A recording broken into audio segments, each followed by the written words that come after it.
Good morning, everyone. It's now 9:30 and this inquiry is resumed. This inquiry is into an appeal made by Basildon Estates Limited under Section 78 of the Town and Country Planning Act 1990 against the failure of the council to determine a planning application, and that planning application is a hybrid planning application seeking detailed planning permission for plot 1 and outline planning permission for plot 2. And I have a detailed description before me of each of those plots, which the nub of it is that they incorporate two tall buildings each and associated mixed-use space. That development is proposed to take place at Basildon Town Square North, Basildon, SS14 1BA.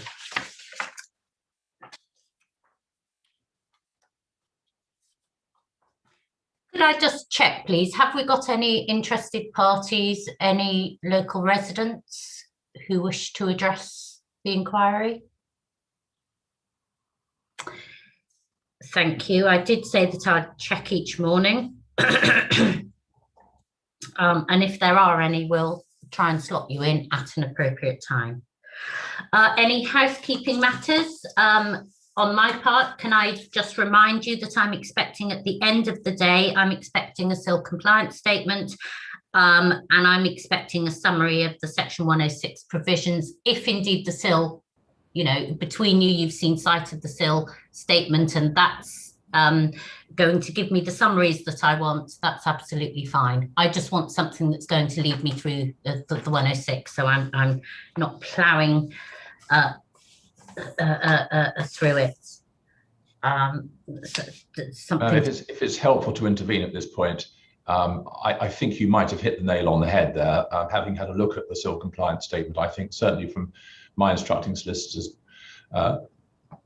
position, and Mr. Evans will have to speak for himself, of course, we did feel that you could have what you sought in the SIL compliance statement with some slight elaboration, and that one could produce effectively a blended document that achieves what you're after. That's absolutely fine. That's absolutely fine. Mr. Edwards? Yes, madam. I was going to say the same thing.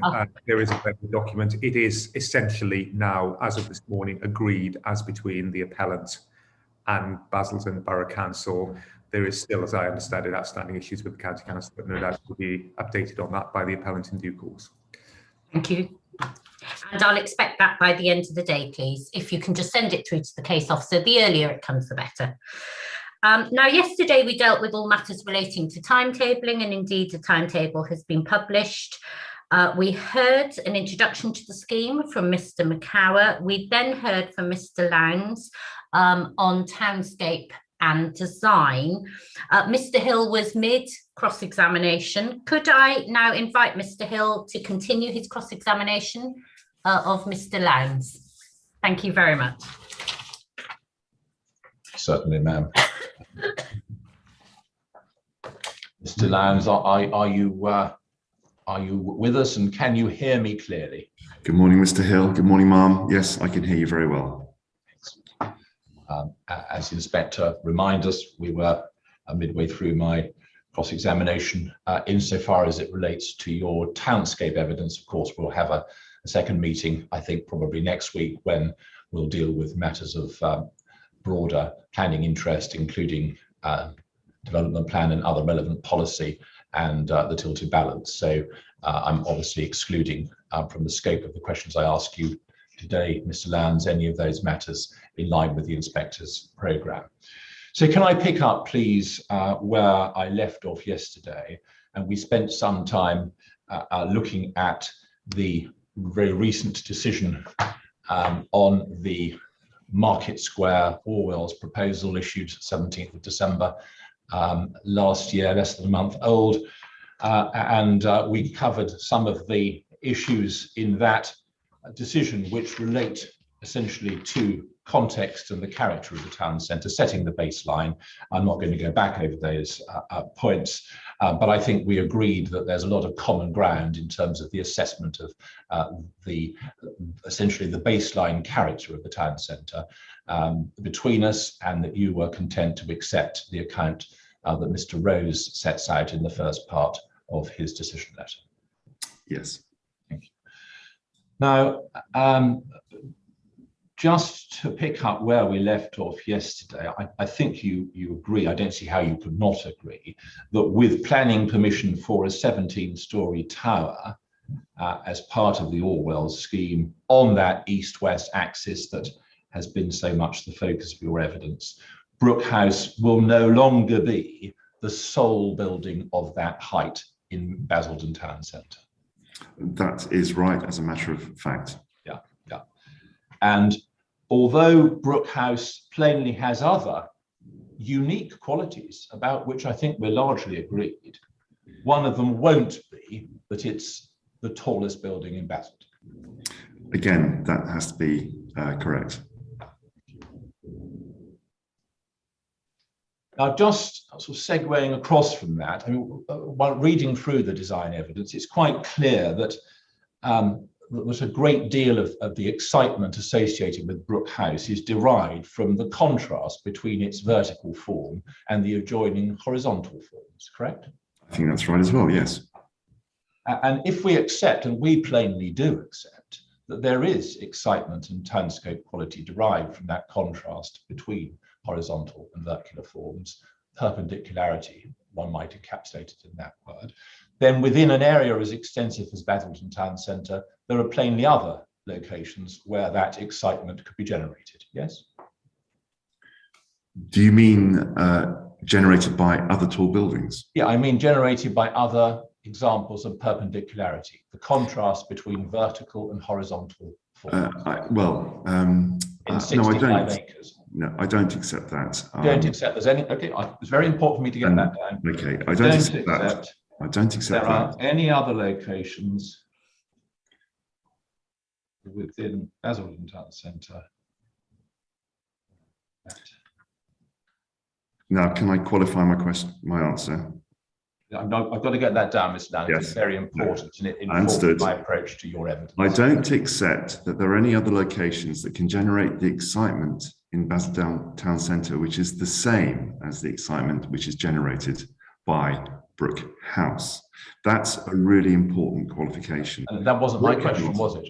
That wasn't my question. My question was directed to the principle of the excitement generated by perpendicularity, and whether there were other locations within the very extensive Basildon Town Centre where that excitement could be generated.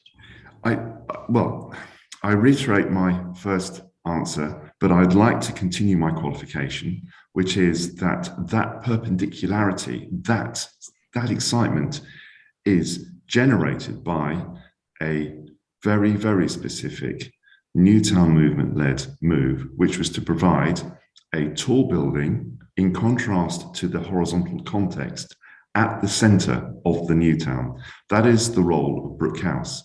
That excitement is crucial, and no other tall building can generate that nature of excitement in Basildon. Think about that, Mr. Lowndes. If you're saying it can't generate it in precisely the same way, then plainly that's got to be right, because the unique circumstances of Brook House are what they are. It is the location in which it finds itself, and it has the history associated with that location that no other site within the town centre will be able to claim.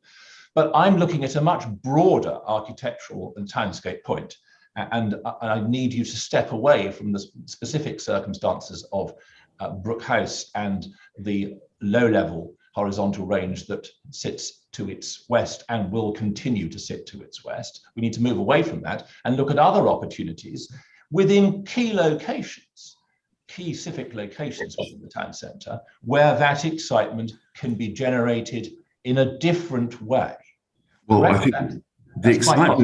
the excitement might be different, Yeah. but in generating a different excitement, the compromise to the focal role of Brook House would be so profound as to extinguish the original excitement, the core excitement, which is generated by Brook House. And the Inspector Rose is very clear to make sure to be clear about that. The Orwell scheme is to one side, is beyond Brook House, whereas the current appeal scheme is in the same block as Brook House. And so very tall buildings in that block, some might say would generate excitement, but it can't be the same kind of excitement as Brook House generates, and it would compromise the excitement that Brook House has.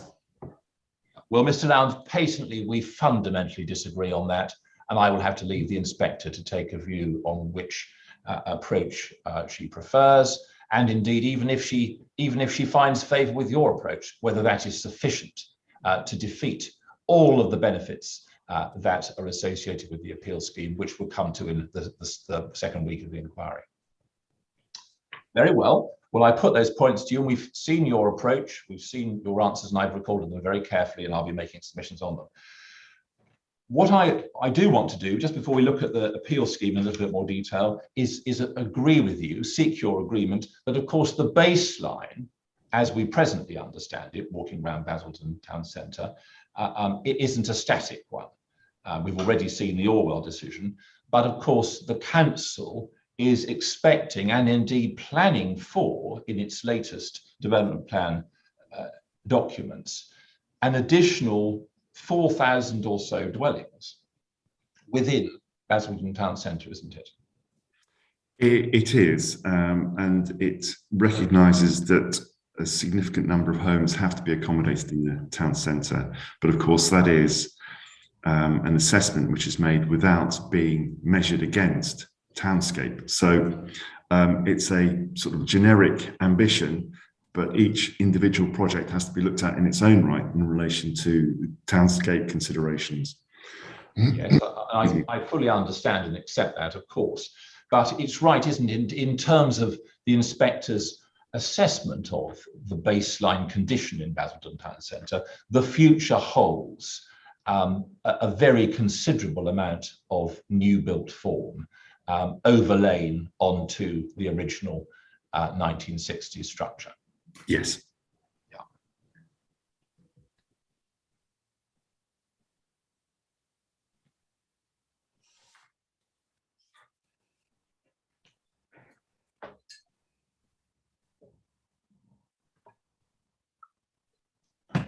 And just so we can get a flavour of the extent of that change that is coming, whatever, can I just ask you to help me with a reference on document B6? We go to the electronic core documents list.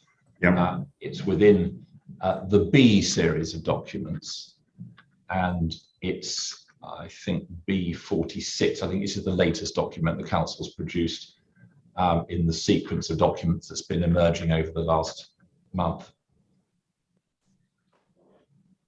Sorry, what are you asking me to turn up? On the electronic document list, ma'am, Yeah. within the B series, Yeah. there's a number 46, which is the Okay. latest document that the council have produced in its series, which is called Housing Delivery Topic Paper, December 2021. And I really just want to make sure that I've understood the council's position correctly, because I'm not going to have any council officer to ask about this. Thank you, Mr.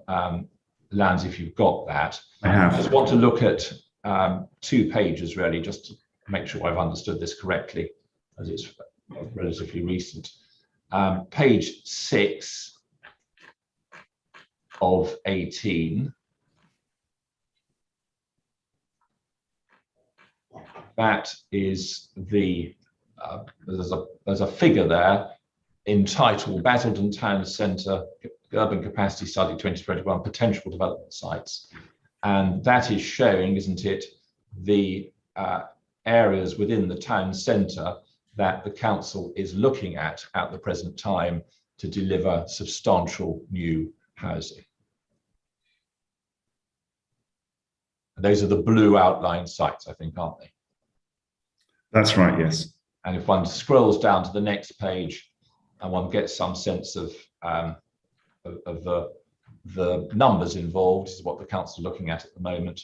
And if one scrolls down to page 9, that I think gives the total figures. Yeah. Page 9, there's a table there. Yeah. Looking back to the last 7-year completions, and then committed development, and then additional capacities of 3,300, totaling 4,738. And all that development is envisaged within Basildon Town Centre as we've been exploring it in the context of it is. Yeah. Subject to consideration of its townscape implications on a case-by-case basis. Of course, yes. One would expect nothing else. But in terms of it would be impossible to conceive delivering nearly 5,000 homes within the town centre without a significant consequential change to the appearance of the town centre. Isn't that correct? Yes, and there would inevitably be a change, and the important thing is to make sure that change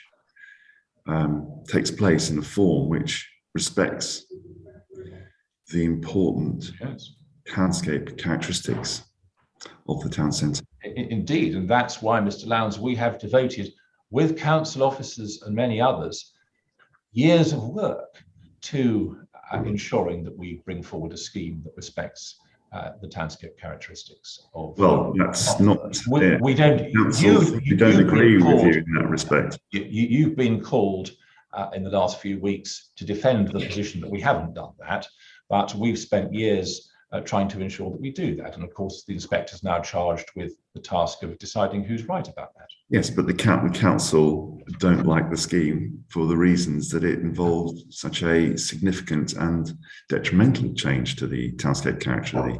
That's your case, Mr. Lowndes. Can we then look at the appeal scheme in a little bit more detail? And I said yesterday, I'm not going to take up every point of disagreement because that isn't going to help the inspector. I'm just going to focus on a range of points that I think are more significant. In terms of your approach, we find it set out in section 3 of your proof, and that's where I'm going to ask these questions from, which begins on page 32 of the document. And I think the design section and commentary runs up to approximately page 70, but within that there are also some discussion of policy documents, which, as I've said, I'm going to reserve for next week.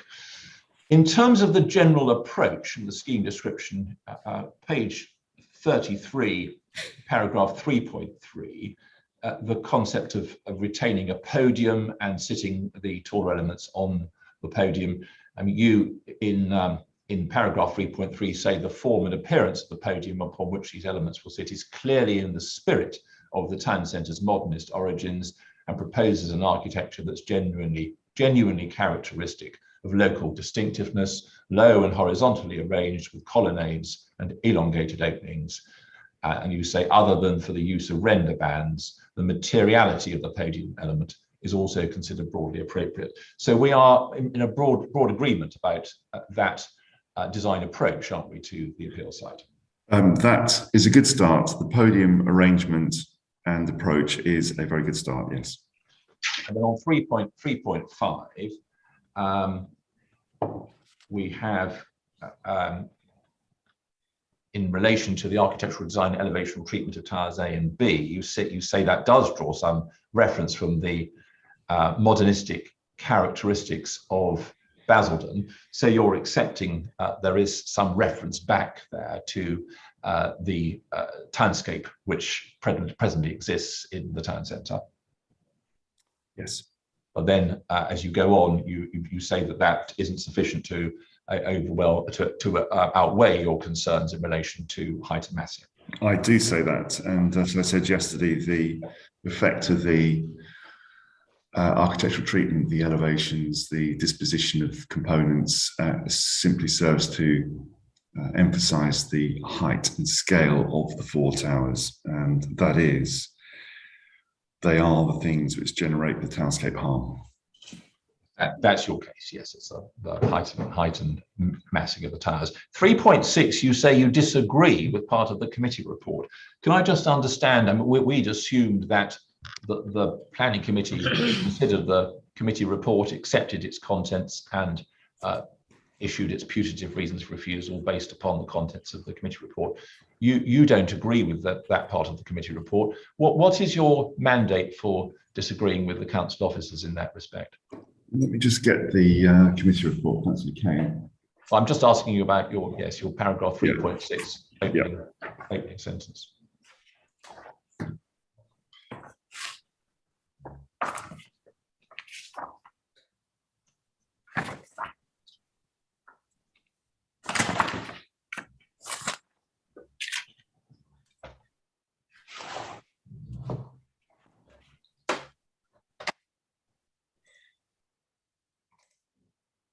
Yes, it's talking about the good composition of elevations through the use of the weave pattern for Block B. So I disagree with that.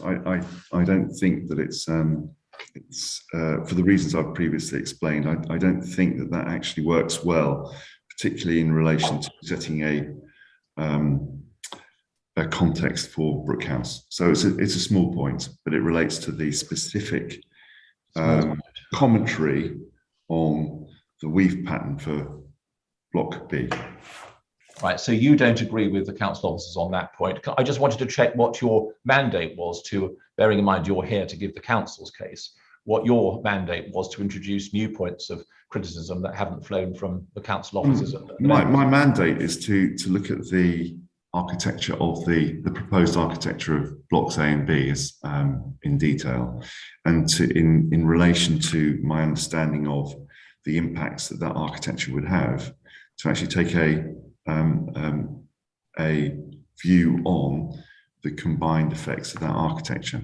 It's a very small point. But I thought Mr. Lowndes, you're not here as an independent commentator. You're here to advance the council's case as set out, which we've been trying to meet and address, not to introduce new points of your own, are you? Well, it's not. I think it's a clarification of the appreciation of the architecture. Right. So you say it's a small point, and it's not one which you asked the inspector to attach great weight. Is that correct? No, I asked the inspector to attach great weight to the overall composition of all four towers, of which the weave. Very well. I'm not asking you about that, Mr. Lowndes. We're going to run into the buffers unless you answer the questions. I'm asking you about this point, where you take a point where you expressly tell us you disagree with the council officer. I'm just trying to understand what weight the inspector should attach to that, given you are here solely to advance the council's case. Sorry, not great weight. Great weight.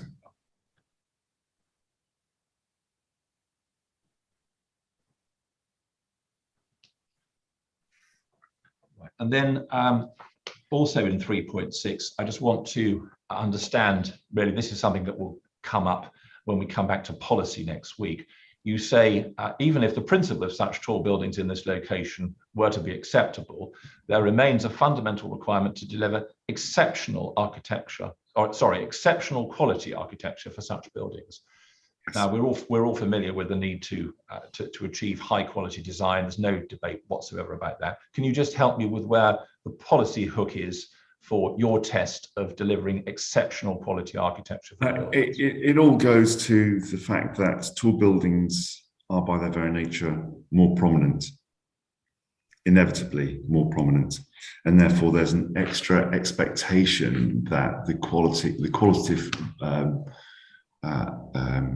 aspects of design are given all the more consideration and emphasis. So I think all buildings are required to be good, but I think a tall building has to have an extra overlay of consideration because of the scale of its visual impact across a wider area. So that's I think a fundamental requirement, but it's the same policy hook as for any other building. So you're saying that's your interpretation? That's my interpretation of the additional layer of consideration that a tall building requires, using the same policy basis.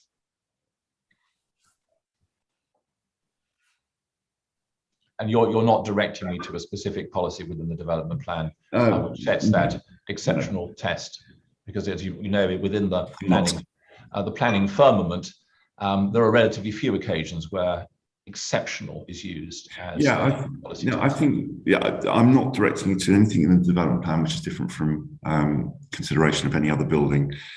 But of course, there are a whole suite of other documents which provide guidance and consideration of tall buildings, for instance, historic England. And I think all that does is add to the depth of consideration that is required, that may be additional to that of a normal building which sits in a townscape without rising above it. Very well. Thank you. You've answered the question which I put to you and provided more commentary as well. While we're on pages 34 and 35, I just want to ask you about your figure 6, which is on page 5. And about a third of the way down, it's the scheme model and massing composition from left to right, towers A, B, C, D, and Brook House. You've got that? Yes. In front of you. That's an interesting image because it does show, doesn't it, Mr. Lowndes, that Brook House will stand apart from the new elements and will still have its immediate setting formed by the low-rise horizontal slab visible immediately to the left of Brook House. Yes, again, I have to agree with you. It does show separation. It does show a relationship with the low-rise horizontal element that is retained. However, my argument is that separation just isn't great enough. The space between Brook House and towers C and D, and then on to towers A and B, the cluster that those 4 towers cause, the wall of development that they would generate, means that the space that is provided for Brook House isn't sufficient in townscape terms to protect its role as a focal point, as the landmark, pivotal landmark element in the town centre. So that will be a judgment for the inspector as to whether it's too close or not. But you've accepted that you will still see the building alongside the low-rise horizontal slab, and that you've accepted that, so we won't go back over that ground. Well, and its perpendicularity, let me finish the question before you intervene, and its perpendicularity, its vertical relationship with the horizontal slab will still be evident and discernible. You would say not enough, but it will still be evident and discernible, and it'll be a question for the inspector whether it's too close or not too close to the other elements. That is right, but of course this is a view that no ordinary person would get unless a tall building was built in more or less the position that the shot is taken from. What it is very useful in doing is identifying the spatial relationships between the towers proposed and Brook House. Of course, the views from the street, the views from the east-west route, particularly looking west, mean that the towers are seen in the immediate backdrop of Brook House, which means that separation, that modest separation, is not sufficient to overcome the detrimental impact that the backdrop of those taller and bigger elements provides, either individually or in combination. Yeah, well, that's the debate between us, Mr. Lowndes, and that will be the judgment the inspector will be taking. As you've said, this isn't a view anyone would take. Well, there are plenty of views that people would have, and of course, Ms. Markham will speak to those in due course. It's, I suppose, sensible to bear in mind as well, isn't it, that of course, in roughly where that view is taken from, if one were to factor in the Orwell scheme, which sits to the left, there will already be an emerging cluster of taller buildings, which the bird, if the bird were there to observe that viewpoint, which the bird would see as part of the context for Brook House. Well, I think it might be in that kind of viewpoint, it might be possible to see the 10-story tower, which is on the northeastern corner of the Orwell scheme, but I don't think you'd see the 17-story tower, for instance.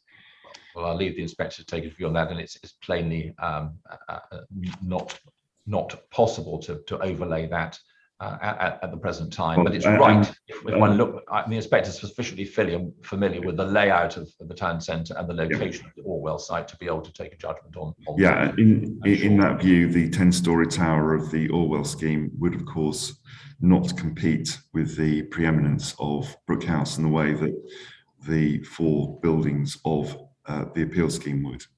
We'll have to see what the bird would make of that, but I'm not sure it's going to take us much further.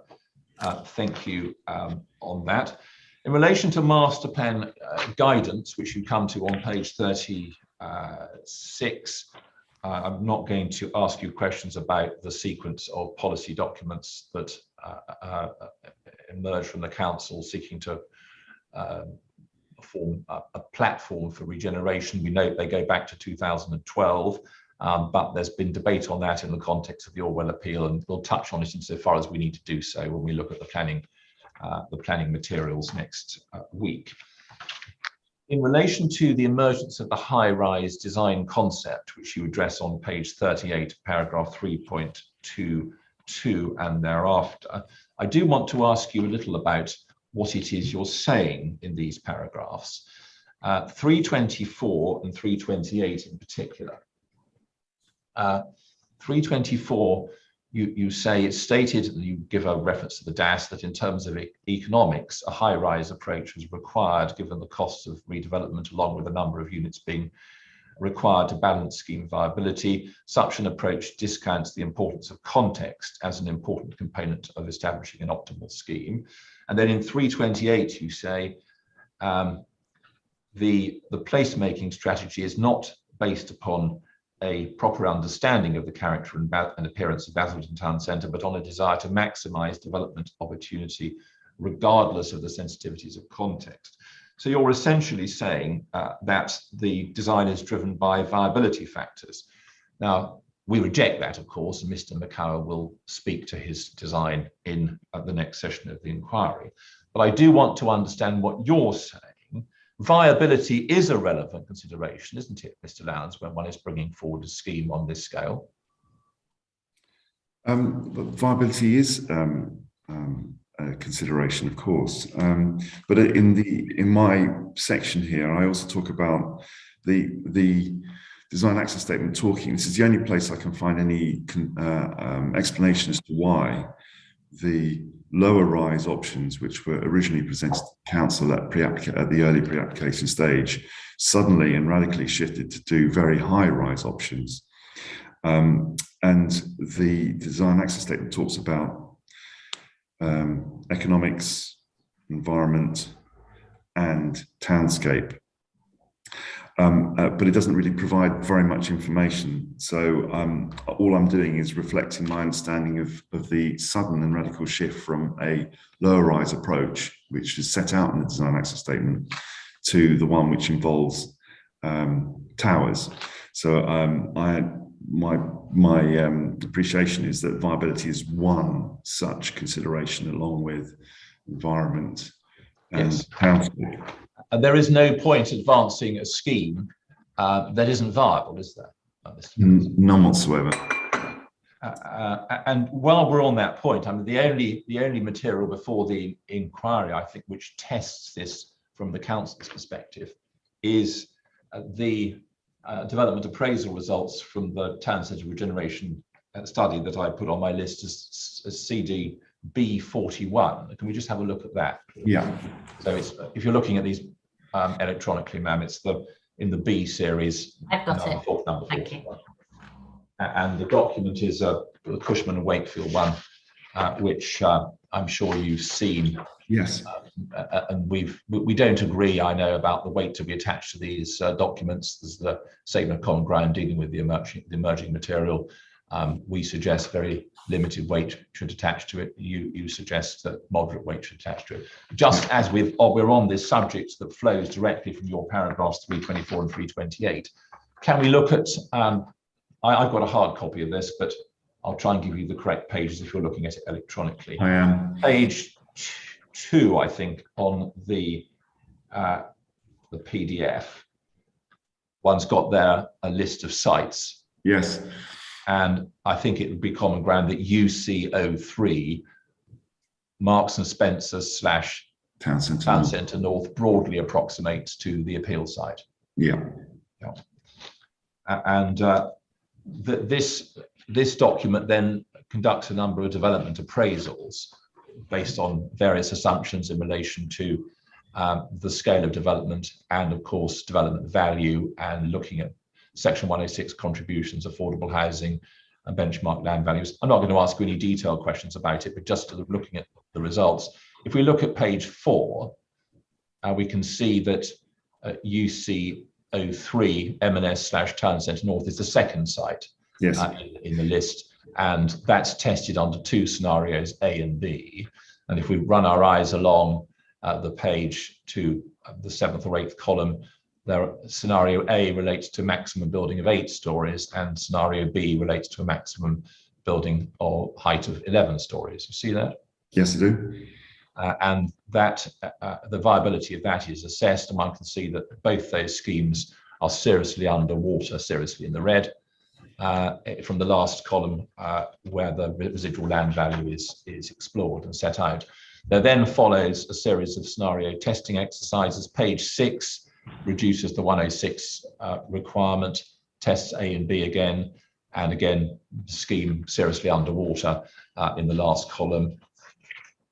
Scenario 2 is the page 8, the PDF, altered affordable housing levels, and they go in either 0% or 10% affordable housing, and the results again show that all the options are underwater to a serious degree. And then scenario 3, the last one, is both altering affordable housing levels and reducing the 106, and again, all of the options tested are underwater, correct? I see that. Have your clients looked at any other schemes for the appeal site and tested them? Or are these the only ones that you're aware of? Not to my knowledge.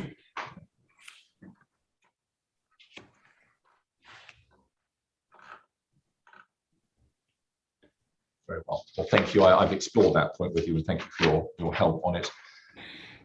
Can we turn back to your proof? And now, please, the section beginning on page 40 of the proof, which relates to the Essex Place Services urban design comments. We touched on this very briefly yesterday in the context of your instruction, and why, what role Mr. Dawson had played and officers have played, and we know we're not to hear from any of them.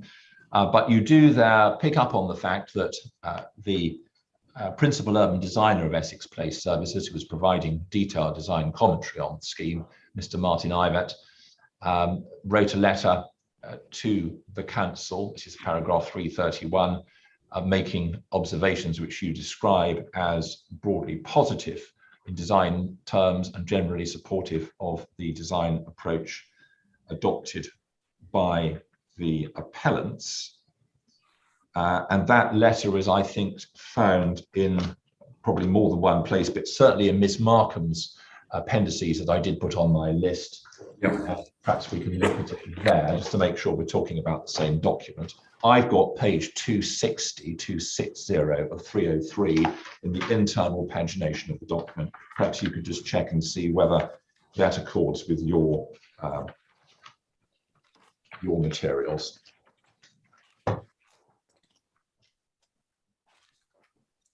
It does. Thank you. And we'll have a look at some of the aspects of that lengthy letter in a moment. But then you note in your proof of the place I've just been asking you that 334, Mr. Dawson, you say, provided what is described as a letter of clarification on the 23rd of September 2021, in which he clearly resiles from the earlier observations. So by that you mean the observations of Mr. Ivatt, don't you? I do. That, of course, as you will have seen from the material, was a letter that we never saw, wasn't sent to us, and the first we'd ever heard of it was when we read about it in your in your proof, Mr. Yes. Downs. It now exists before the inquiry. I don't need to go to it at document C141 if the inspector's interested. But in relation to the material that we had seen, that we were able to comment on, it's right, isn't it, that the appellants did consider carefully the commentary of Mr. Ivett in that lengthy letter of the 4th of March last year, and indeed responded to it. Can we just have a look at two aspects of it, ones that I think are most germane? The first is the section on page 260 to the top of 261, which deals with the principle. And Mr. Ivett saying here that he considers the site, Town Square North site, to be exceptionally important in securing the future development of the town centre. Do you agree with that? Well, I agree with that's what the letter says. No, do you agree with that? That the town centre North site in its full extent is exceptionally important in securing the future redevelopment of the town centre. It's a site that your clients have identified as UCO3 on their own work. It's an important site for the consideration of development, which will lead to the regeneration of the town centre, but the form of that redevelopment must take into account things which this letter doesn't. No, let's take things one at a time. We're looking here at principle, and we're looking at the site here. We're not looking at what is proposed for the site, but we're looking at the site. It's an important site that needs to be developed in order to secure the regeneration of. So you don't think it's exceptionally important, that this is one instance where your previous use of the word exceptional isn't going to be deployed. Is that right? I think it's an important site. It's no more exceptional than the Town Square, the Orwell site, or the Eastgate site. They're all important sites in the development of in the future development of Basden. It is exceptionally important in relation to its relationship to Brook House. We don't come to that.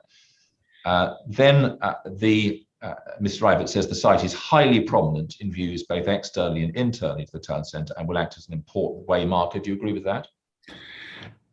I think it's highly prominent in views of the town centre in and out, and in relation to the context of Brook House. So again, all your focus is on Brook House and not the other townscape role. My focus is a combined one, which is the townscape and the role that Brook House plays in that townscape. I applaud the visionary thinking of the architect team in the production of these proposals, says Mr. Ivett, not discounting any areas that I consider requiring amending in the outlined, and as outlined later in this response. The development represents a high quality scheme with strong architectural ambition, which has been based on a deep and thorough understanding of both the site and Basildon as a whole. That's Mr. Ivett's view. It's not a view shared by council officers. It's not a view shared by Mr. Ivett's senior officer. But that's what Mr. Ivett says. Yeah. And then he welcomes the proposed range of uses that says it will form an integral part of the emerging mixed-use offer aimed at diversifying the town centre. Do you agree with that? I think that any mixed-use scheme will have those attributes. The proposed partial reuse of the existing ground level structures is welcomed as part of reducing development impact wherever possible, and proposals for integration with the neighbouring sites, including Car Park 1, are inspired. Do you agree or disagree with that? I agree with the benefit of keeping the retained parts and we've already talked about the design attributes of the approach to starting with a podium, but I don't agree with the interconnection with the car park. Well, point.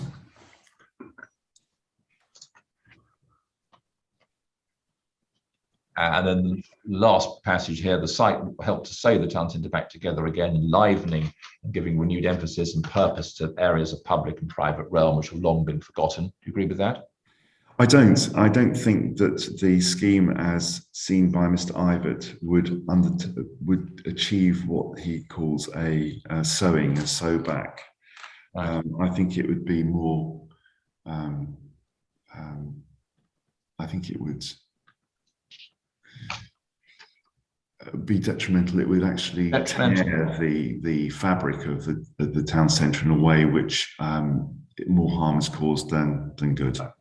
Well, again, we'll have to leave the inspector to take a view on that, but obviously we completely disagree with you about that. The only other aspect of this letter I want to ask you about is the height section, which comes on page 262 to 263. And this is where the writer, Mr. Rivett, is setting out his detailed views on the tower elements, A, B, C, and D. And he starts in the first paragraph in this section, subheaded height on page 262, by saying he doesn't consider the heights of block B and C to have a negative consequence, and he supports the strategy for those buildings. Yes? That's what he says. I don't agree with him. You don't agree. And then in regard to block A, he says the tower has been designed to group stories together, which helps to reduce the sense of height and includes a good crowning detail at the top floor level, which brings an end to the grouping and helps conceal plant. It's welcomed and agreed that this is the correct position for the pinnacle building within the Town Square North site, given that it bookmarks the western end of the Town Square in the light of the reduction of the height of the Gateway building as part of the Eastgate application to 21 stories. He says, I can't see strong justification for this tower at ground plus 25. He notes the previous reduction, and he says he points to a revised height of ground plus 23 stories. He says that he believes that this height, along with a positive architectural response as detailed, will still allow for block A to be the dominant building within the town square without being too overbearing on the townscape. And he considers that that height reduction would assist more positively in its role as a counterbalance to Brook House at the eastern end of Town Square, as depicted in the DAS. Now, that's exactly what the appellants then proceeded to do, isn't it? Make an amendment to reduce Tower A in line with that advice from G plus 25 to G plus 22. Firstly, that's what they did. Firstly, I don't agree with that analysis that he provides there for all the reasons we've talked about. Brook House doesn't require a counterpoint of that scale. Asking about that. Secondly, I agree. This is exactly what the appellants did. Yep. Thirdly, the consequence of the revisions led to the letter from Mr. Dawson, who doesn't accept the analysis of his junior colleague. And of course, that analysis wasn't accepted by officers of the council, and it's not actually supported in the committee report. The amendments were made long before Mr. Dawson put pen to paper. As you know, they were made in the summer of last year, and we knew nothing about Mr. Dawson or his input, as I say. Mr. Dawson, sorry, beg your pardon. Mr. Dawson's letter flows directly from the amendments that were submitted. Yeah, many months after they were submitted. Well, Essex Place Services is a non-statutory constituency. It's it has an advisory role. Obviously, they were consulted about the changes, and obviously it took some time for Essex Place Services to respond to the representations. I imagine it was prompted by the preparation of the committee report. And then just to conclude on this point, the next paragraph deals with block D and again provides advice that the block D should be reduced to G plus 18 stories. And again, that advice was followed, wasn't it, in respect to block D? Yes, it was. And it's a shame that Mr. Yvette had not been in touch with his colleague at Essex Place Services, Tim Murphy, about the effects of these towers in relation to the setting of Brook House, because I'm sure if they had a conversation. Are you saying that the two people within Essex Place Services don't talk to each other? Well, they ought to, but clearly they haven't. Well, I wanted to be sure that there was clarity for the inspector about the advice that's provided and the response that the appellants made to that advice. And I think you've agreed with me that those very specific and clear recommendations to adjust the heights of towers A and D and the towers B and C were fine, was followed to the letter by the appellants prior to submitting the appeal. Correct? That is correct, yes.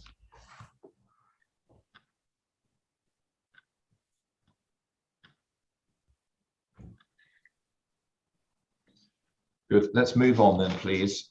From there, you can put that letter away.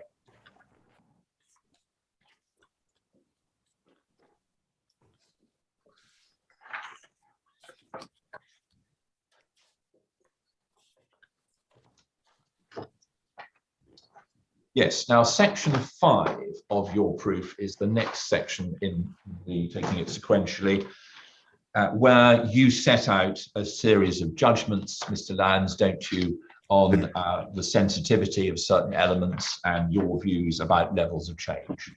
Correct. And I'm not going to spend time in cross-examination trying to persuade you to reverse your views. That isn't going to be helpful to the inspector, and it's not the way I would normally conduct cross-examination. But it's right for us to note, isn't it, that all these views, all of these judgments that you've set out have all been reached in a very recent time by you. They aren't a series of judgments that we've ever had access to before you wrote your proof of evidence. These judgments were formulated as a result of my commission and as I wrote the proof, yes. Yeah, so I mean, there's quite a detailed analysis of a series of views of issues that you regard as high or low or medium sensitivity, and then a whole series of judgments on there. That's all fresh to us in your proof of evidence. Yes.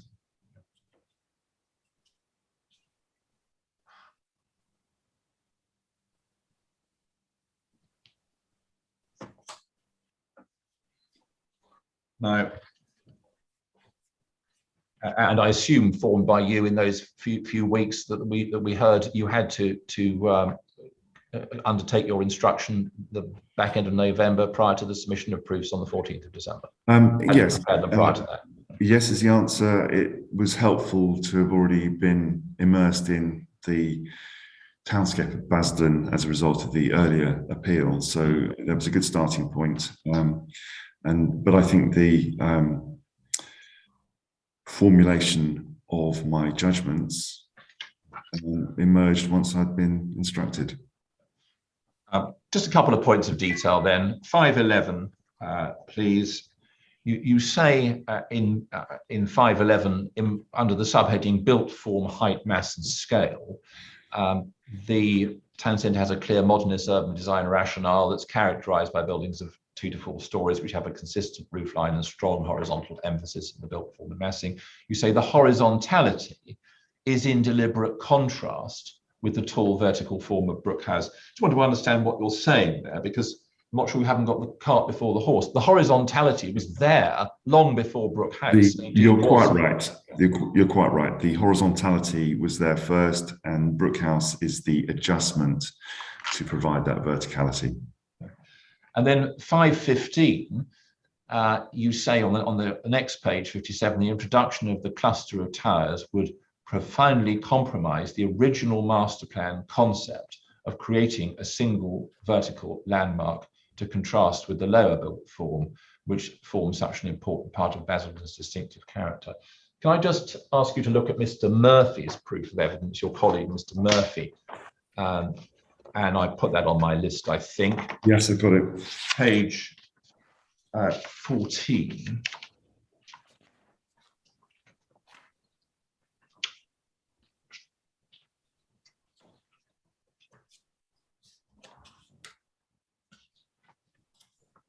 I think it's page. Do you have that, Mr. Lyons? I do, yes. Paragraph 4.8. Where Mr. Murphy, your colleague, who has looked at, your colleague witness, I should say, who has looked at the history and heritage matters in more detail. I'm going to come to those in the round table, of course. He says in paragraph 4.8, after considering the history and the master planning exercise, he says in terms, 2/3 of the way down that paragraph, talking about the 57 plan, we saw that was 8 years of planning. This plan illustrates that Brooke House was not in the original master plan, was added by 1962. Yes. Now that is your fellow witness's evidence. It's clear, isn't it, the way you record this in paragraph 515 of your proof, profoundly compromising the original master plan concept of creating a single vertical landmark, is incorrect, isn't it? Forgive me for the loose language. Basically, my use of the word original master plan concept was that kind of evolving master plan between 57 and 61, where the master planners decided that some further adjustment was required in order to bring in that taller vertical element of Brook House. So it's in a bit in the same. The master plan concept was actually a loose one, and it evolved quite quickly. So I say the original emerging master plan concept would be my clarification. It needs to be corrected, doesn't it? Because as Mr. Murphy correctly records it, the master plan illustrates that Brook House was not included. That version of the master plan. If I remove the word original as a correction, then the master plan concept, which is it reflects the flexibility of the early days of the implementation of the master plan. Well, you say the early days, of course, as we discussed yesterday, 1949 to 57 is 8 years, and Brook House did not emerge at any point in that period, is it, as part of the master plan? The first master plan that we see is 57, and Brook House emerged within 4 years of that being published. So we need to sideline 515 in your proof, don't we, and make a cross-reference to Mr. Murphy's paragraph 4.8. My view is that the original master plan concept was a flexible thing, and it evolved over a small number of years. And so I'm content with the fact that the use of the word original is perhaps not as clear as it might be. I think I'm happy to remove that word original and just talk about profoundly compromised. Let's strike out the word original then, shall we? Yeah.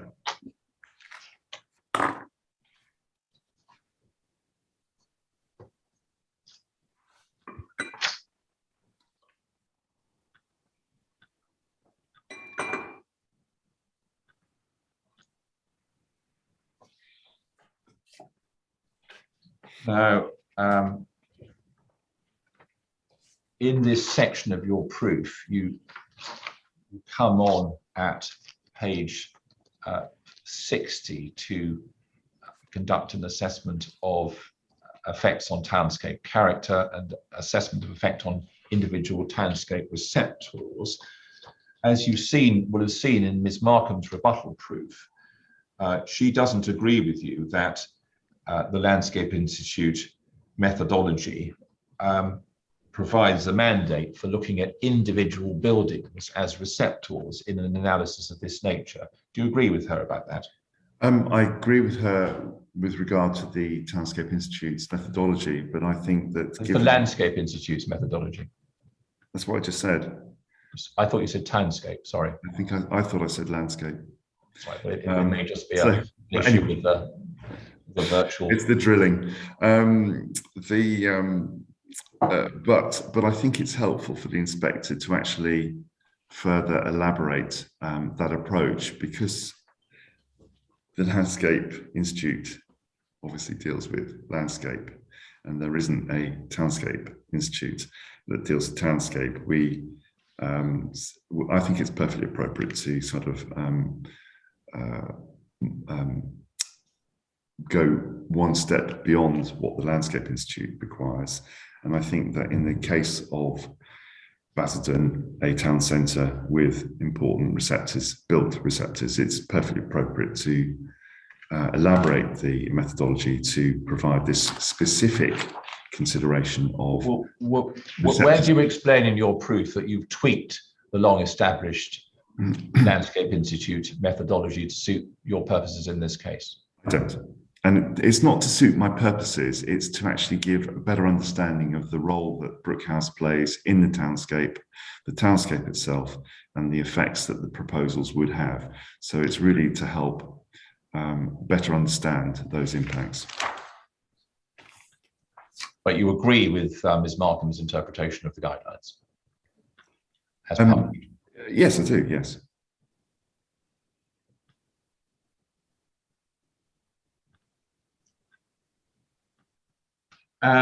In relation to Brook House, I don't need to go over that. As I've said, we've covered Brook House, I think, sufficiently. We're going to come back to it in much more detail, of course, in the context of the Heritage Roundtable. In relation to St Martin's Square, and I just want to understand how your comments on this, which in St Martin's Church in particular, I want to understand how your comments relate to the statement of common ground on heritage matters. And perhaps you could just turn that up, please. It's one of the appeal documents, E. I think it's E11 in the E series.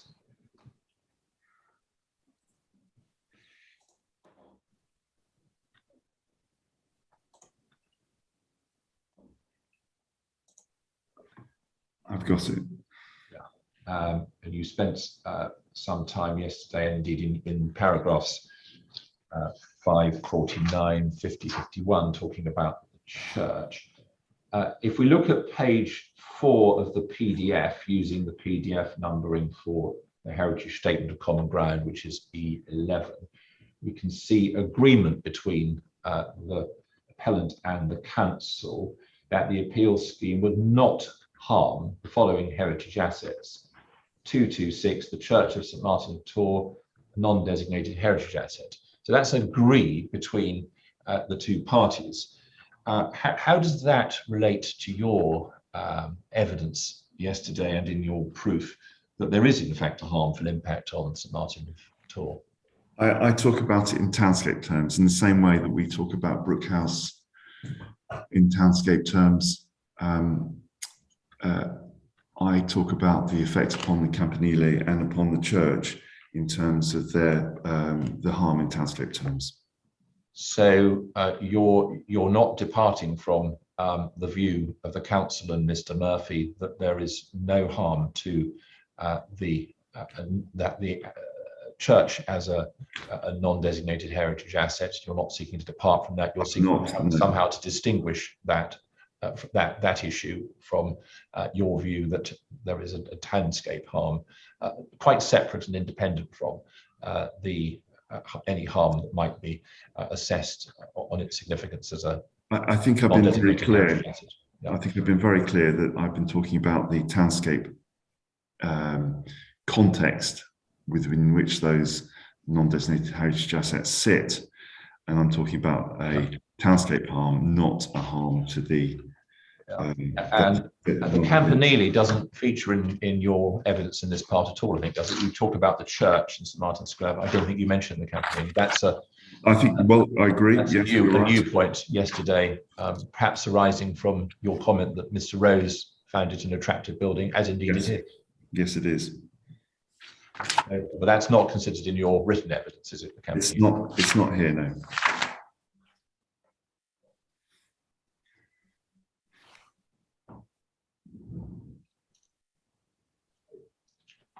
Very well. Can we move on then, please?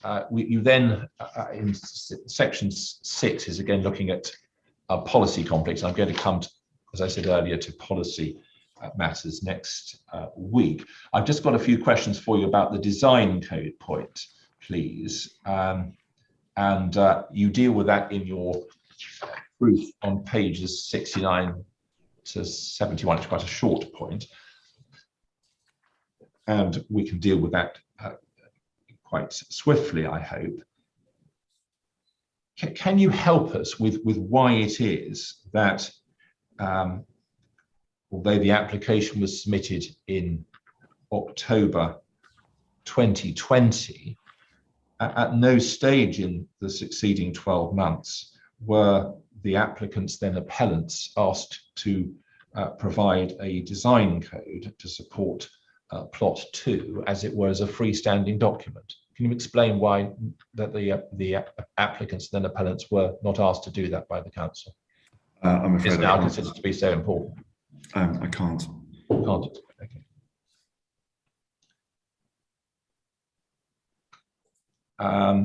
Very well.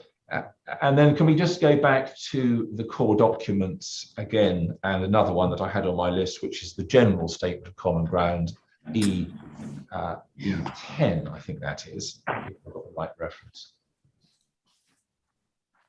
Forgive me for looking away. I'm just looking at my other It's screen. okay. Looking up these documents.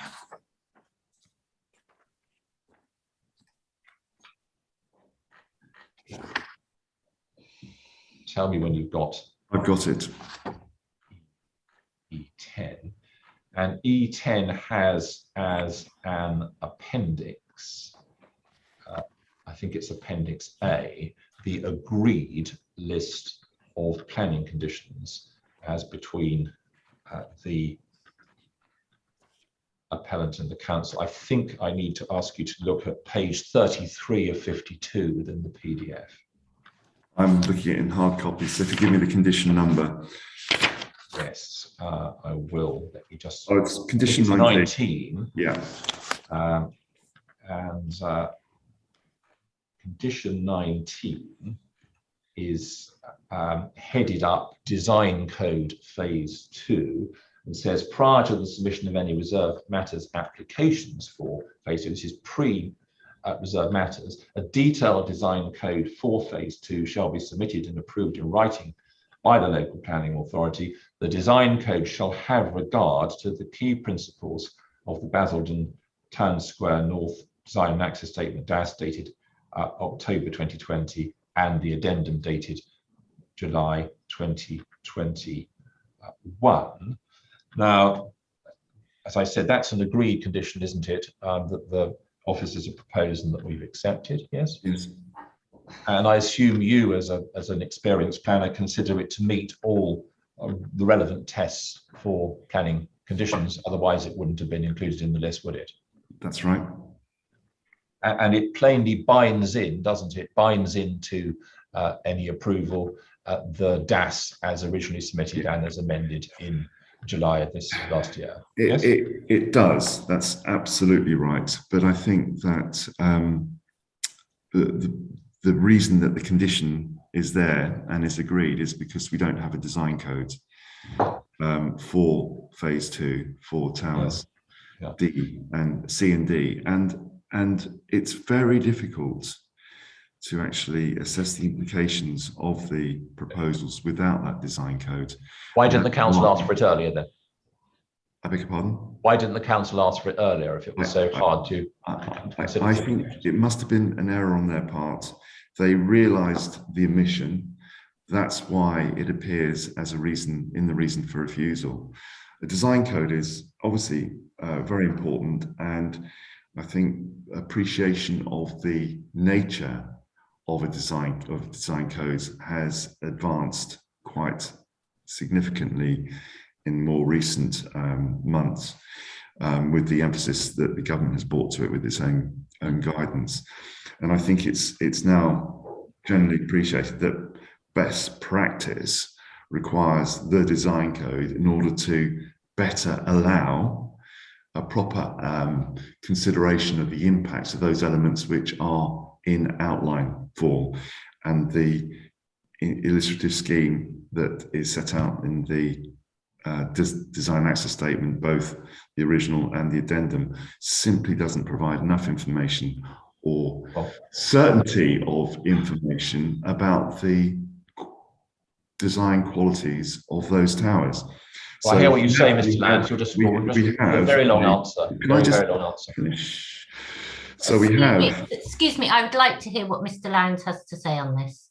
No, I agree with you, ma'am. It's just going on and on. Carry on, Mr. Lowndes. Thank you, Mum. So we have a condition because a design code wasn't provided as part of the suite of documents supporting the planning application. And in the absence of a design code, that's the only thing that we can offer at this point.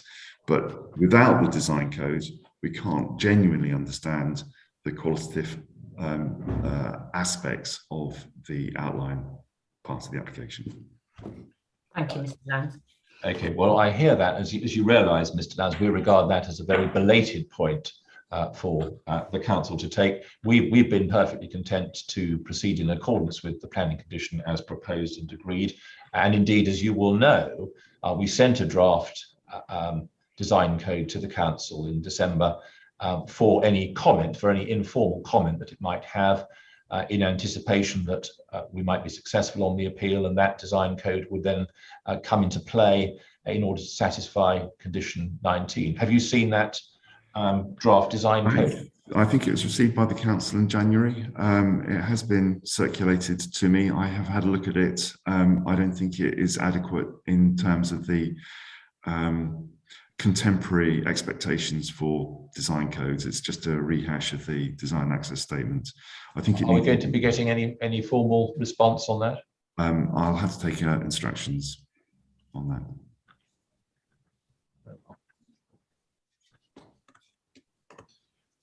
Thank you, Mr. Lowndes. Ma'am, those are all the questions I've got for Mr. Lowndes on these matters. I've tried to be careful and not trespass on the heritage issues that we will come to in the round table. And I've also, hope, been clear where I haven't dealt with policy matters that we'll come to when Mr. Lowndes re-emerges as part of the planning topic next week.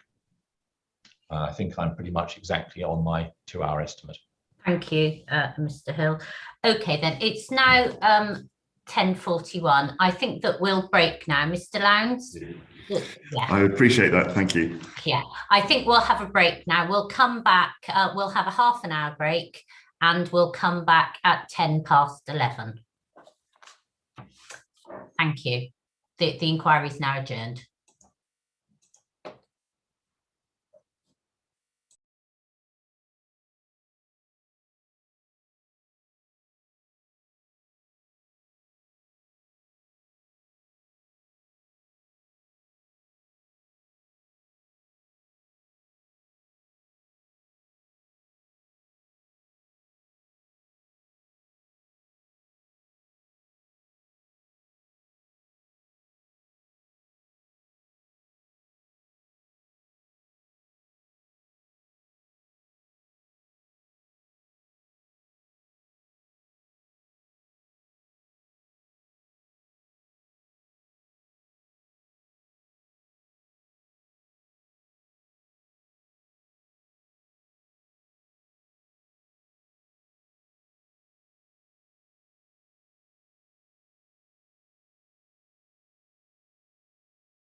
It's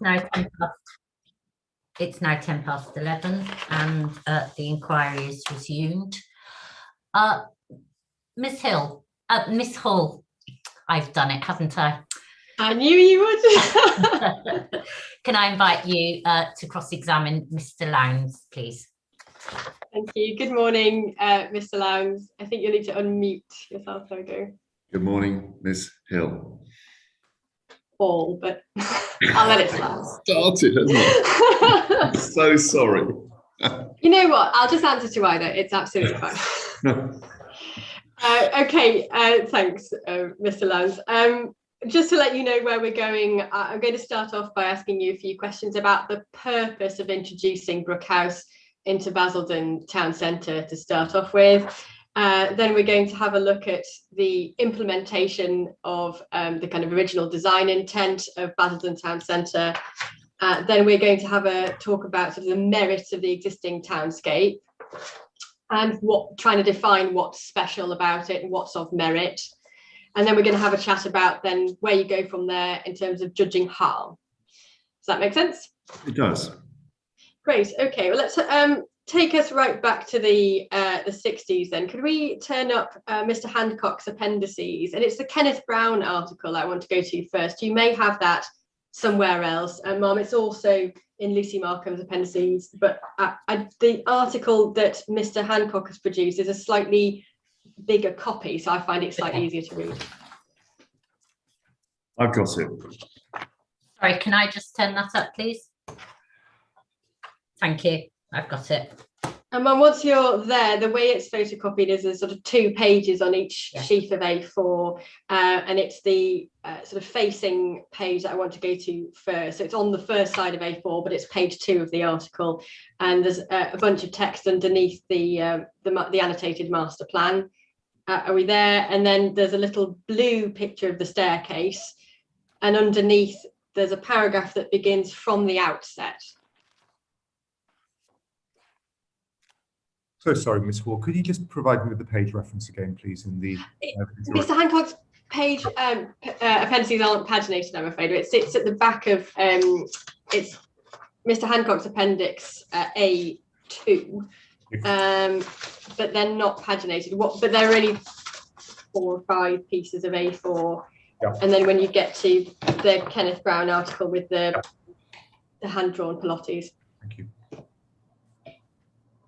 So, Mr. Edwards, we're looking at the second page underneath the master plan and underneath the little blue box picture. So, have we all got the paragraph that starts from the outset? Yes. Great, thank you. We see, so from the outset, it had been evident that on this flat site, some tall building would be necessary to act as a marker for the town centre. And since town halls no longer have towers, this meant either high offices or flats, and the latter were chosen in order to bring residential accommodation right into the centre. So he's talking there, isn't he, about 2 functions or 2 purposes. One, bringing residential accommodation to the centre and acting as a marker for the town centre. Correct. Okay, and we had some discussion at the previous inquiry about form following function, and that's all still true, isn't it? So you obviously don't have high-rise shops, but you do have high-rise flats, and the form follows that function.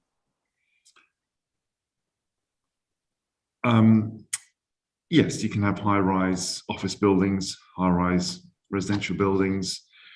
You can have mixed-use buildings, which are high-rise but may have shops at the bottom. Yes. Okay. Just another article from the time about the purpose of why we're putting a tall building into Basildon. Can we just flick backwards in Mr. Hancock's appendices to the Architectural Journal article from 1962?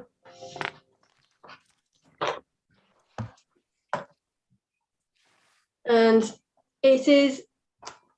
they're internally paginated.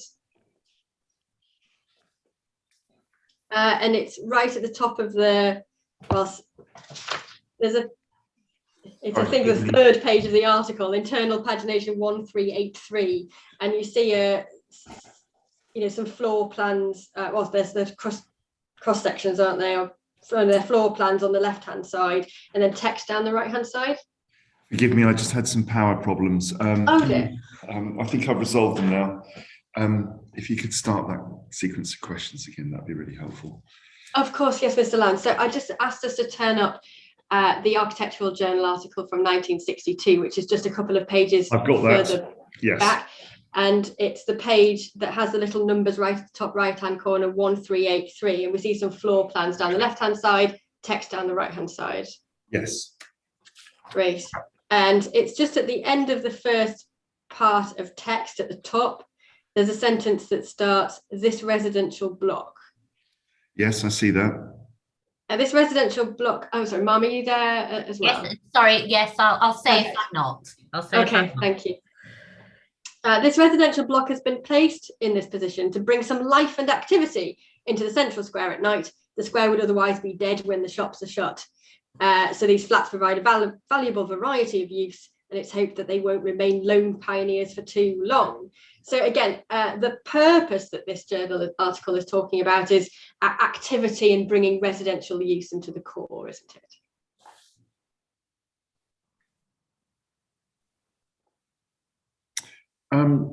The purpose is to bring residential use into the core, and also to provide the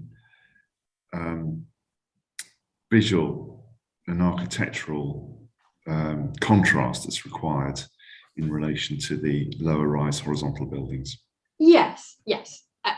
In that respect, in terms of providing an answer to the existing horizontal context, it's an answer to a problem, isn't it? I think it was an adjustment. It was like there was an identification, and as in the last article, from the outset, that some height was required in order to provide definition. And the sentence before the one you draw my attention to says that Brooke House is visually the most important and architecturally the best building in the centre, and I think that remains the case. But in terms of Brooke House, I think in your examination in chief, you talked about the master plan being sort of fluid, or I forget the term that you used, I'm afraid, but it is a later addition, and in that sense, the town, it was designed around the town rather than town being designed around it. That's correct, isn't it? Well, I think it was much more fluid than as simply put as you have just done it. I mean, in your previous article, you start the paragraph. You pointed out the paragraph which says, "From the outset," that is from the outset of the development of the canal, the implementation of the master plan, it had been evident that on the site some tall building would be necessary to act as a marker. So I think that the fluid nature of the master plan meant that this is an early adjustment to deal with issues of not just land use, but also the identity of the town centre. There's nothing in the original master plan itself, is there, to say that there needed height? I mean, the master plan itself is 2D, isn't it? It's not 3D. I'm sorry, can you repeat that question? So there's nothing in the original master plan to suggest what you're suggesting now. In fact, the original master plan is 2D. Well, no. Are you talking about the 1957 plan? Yes. Yeah. Okay. That's the plan that we have available to us. It's the only documented version of the master plan, and it is a two-dimensional plan, of course it is. But the implementation of that, or the early phases of it, it was realised very early on at the outset that something else was needed in order to give the town centre the character that's needed to make it work effectively, both visually and in land use terms. And by the time Brooke House was identified as being needed, designed and implemented, there were still only a handful of horizontally disposed buildings in the town centre. The town centre took quite a long time to build out. It was still being built out in 1979. in terms of the first phase of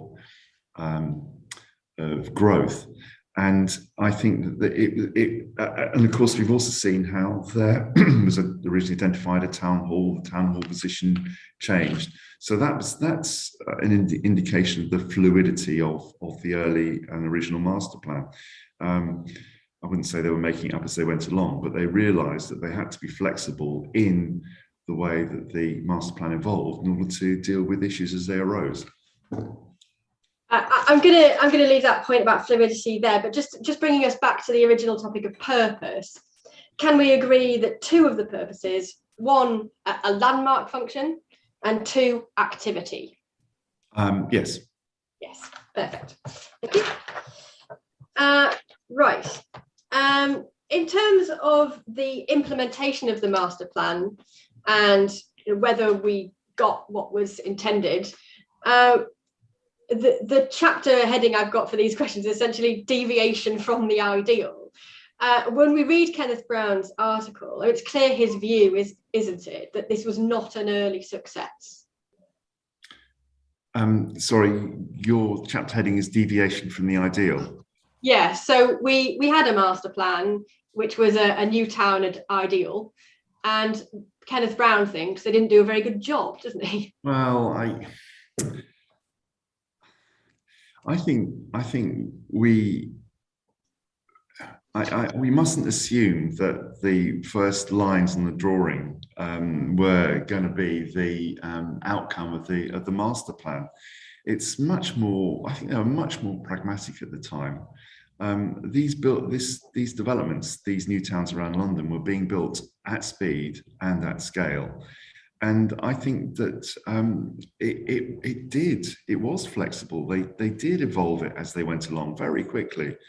So I think there was a criticism about the low horizontal form at the time, and that led to this adjustment. I think it's a tribute to the master planners that they were able to adjust their approach quite so quickly and with such beneficial effect. Okay, what Mr. Brown tells us is that his view, expressed in the first paragraph, Mum, if you're looking for a page reference, is that it began to look like a complete visual write-off, and that at that point the Development Corporation needed to intervene. It doesn't sound like a success, does it, Mr. Lance? It was an emerging success. An emerging success. Okay, I'll write that down. Okay, thank you. One more article reference. It's embedded, I'm afraid, in the best place to find it is embedded in Miss Markham's proof of evidence at her paragraph 6.17.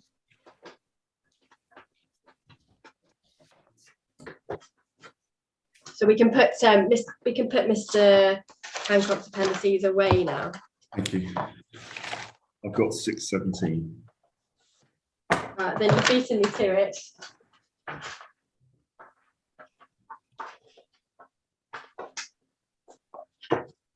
Yeah, so this is a quote from an article, again in the Architects Journal, that she uses for the point to say, well, there was an economic limit on height, wasn't it? Not just a design limit on height. Well, that's the implication of the article. And if that is right, the consequence is a horizontal arrangement.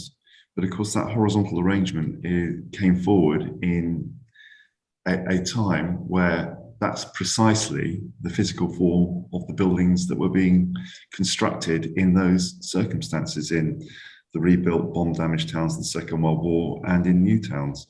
So those economic considerations no doubt apply to all those circumstances, all those towns. And the consequence was that we have the form and character that arose as a result. And that is the form and character of many of those places. Yeah. Okay.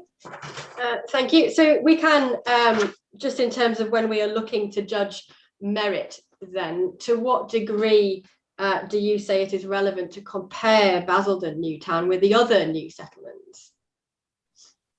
Well, they all came forward at the same time and they all have common characteristics. Yeah, I mean, I suppose I'm looking in terms of your measure of sensitivity to change, and often it's a kind of heritage asset point that we can put to Mr. Murphy. But when you're judging sensitivity, you might look for, well, preserving the best examples of something, and if what you've got isn't one of the best examples, then it's less worthy of retention, isn't it?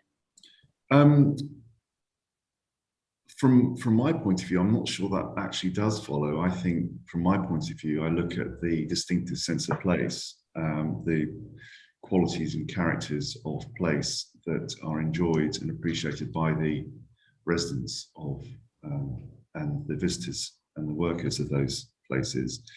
And I think it's important not to undermine the value that should be attached to even ordinary examples of new towns.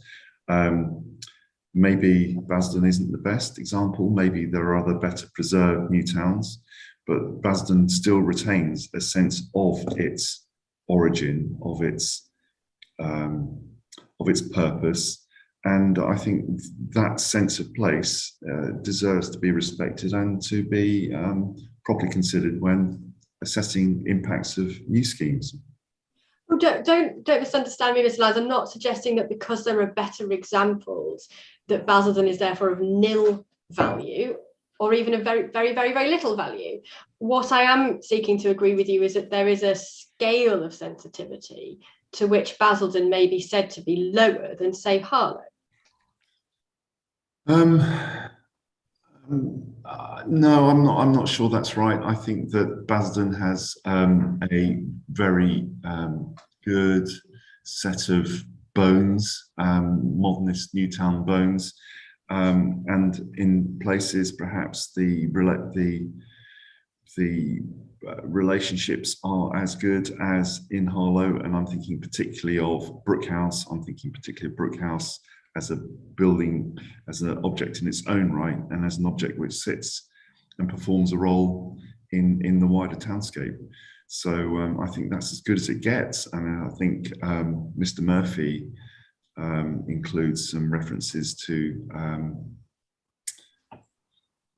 commentators who say how successful those elements of Basildon are. In fact, I think one commentator says it's the best example of a tall building in relation to its lower-rise horizontal context. I've got a good set of bones written down. I'll take that, and we'll move on. So thanks very much, Mr. Lowndes, on that.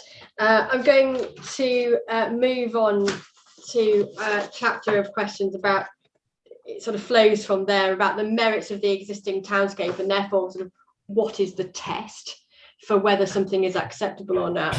And I think we agree, or we certainly did last time, but I'll put the question again, that the test isn't that because something exists or because a townscape looks a particular way that it therefore needs to be retained exactly like that. I'm glad to say that I can confirm that my last time round, I think that's right, yes. Yes, and the test isn't, is it, that if something exists, it therefore needs to be mimicked in new development?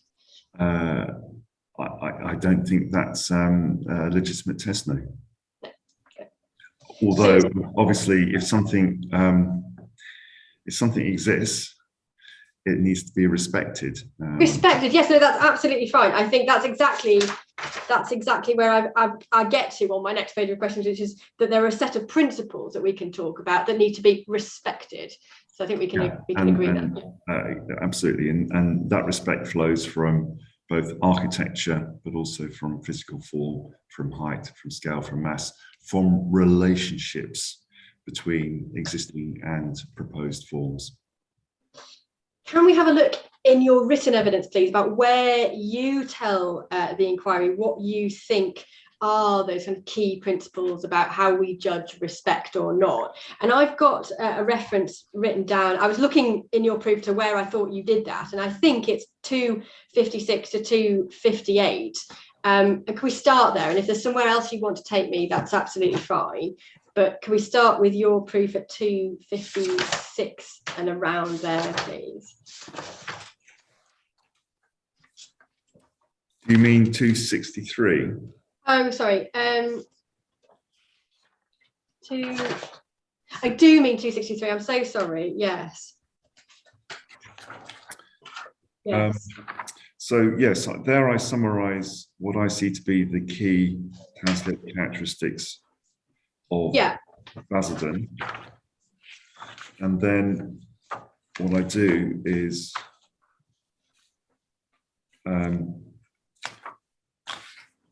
apply those throughout my evidence.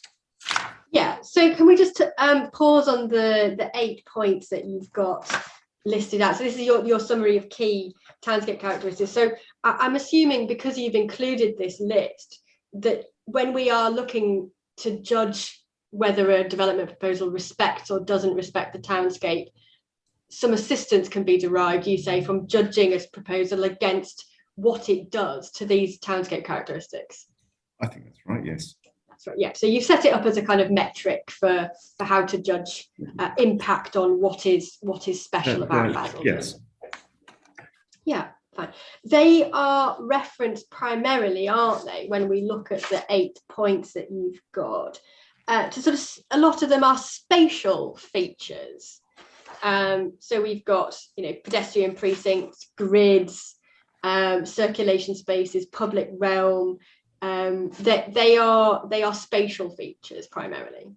They are, yes.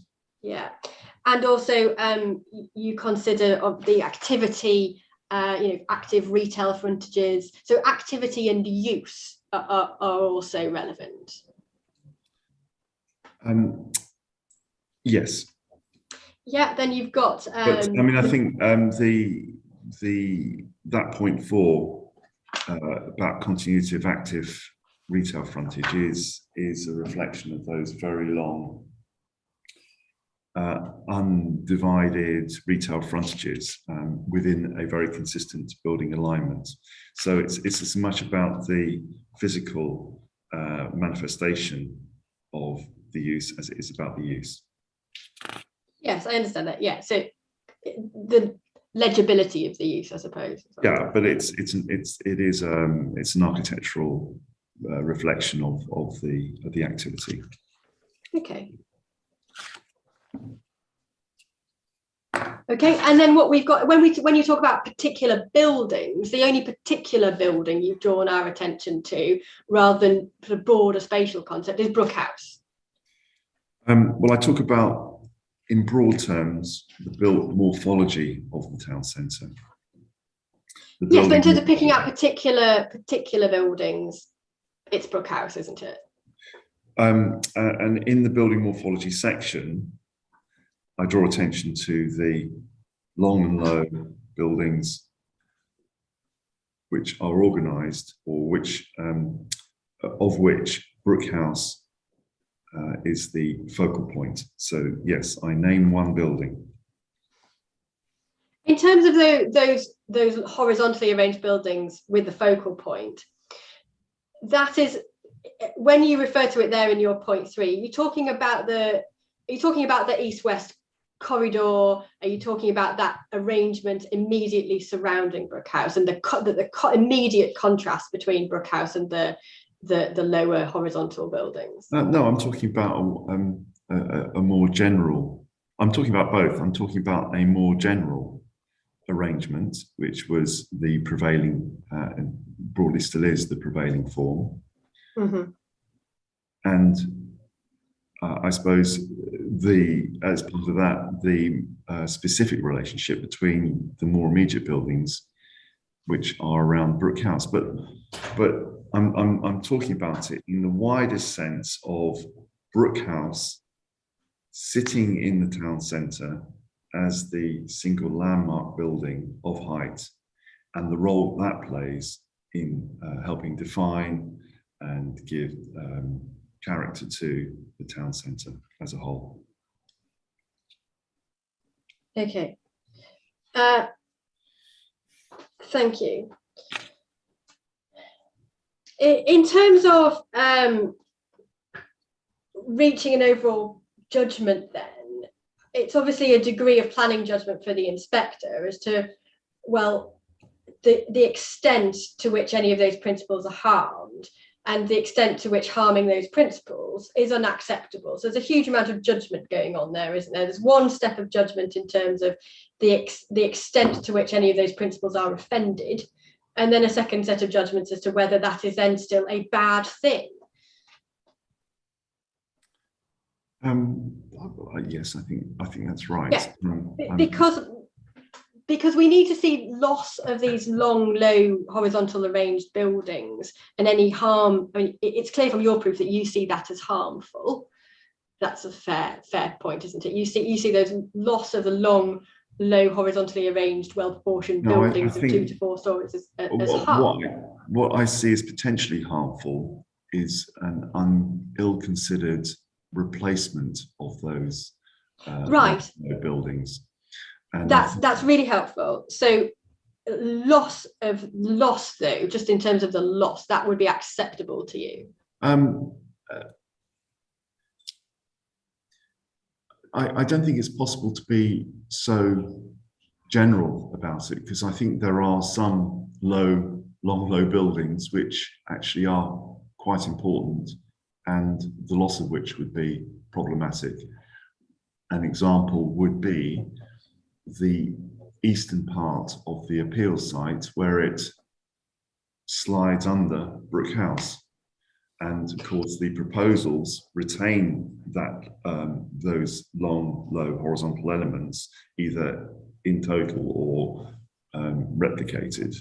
And I think the loss of that would be unacceptable as a matter of kind of the general principle. And similarly, the loss of the remaining buildings in East Walk to the east of the site, to the east of East Square, I think would also be problematic. But for other buildings where the value of those buildings is broadly in their subordinate relationship with Brook House, it's important where they are replaced to re-establish subordination, albeit maybe a different form of subordination, but re-establish the subordination, i.e. that they are, broadly speaking, lower than Brook House and don't challenge that really important focal landmark role that Brook House plays. Okay, so when we're talking about the harm caused by loss of long, low, horizontally arranged buildings, they're not all created equal, but broadly what you're telling me, if I can characterize it this way, is that there are some which are in the immediate context to Brook House which are of particular sensitivity, and beyond that, suitable replacement may be acceptable. Is that fair? I think that's fair, yes. Perfect. Thank you. Yeah, that chimes very well yesterday with a note I've got from your evidence yesterday, which I think cuts down on what I was going to put to you, which is you said, well, in examination in chief, you said that the principal views are up and down the east-west spine. And another quote that I've got from your examination chief is that you said, well, where the singularity remains and should be protected, this is of Brook House, that is again a reference to the east-west spine. So, and that chimes with what you just told the inspector, that being the core bit of sensitivity. Is that fair as well? I think that's right, yes. And just to tidy up that point, I think that chimes again with what Mr. Murphy tells us, and I just want to take us just to one figure, which we can see this, and can we have a look at, well, it's helpful, I think, to go to Mr. Murphy's paragraph 512 and then to figure 1, if that's okay.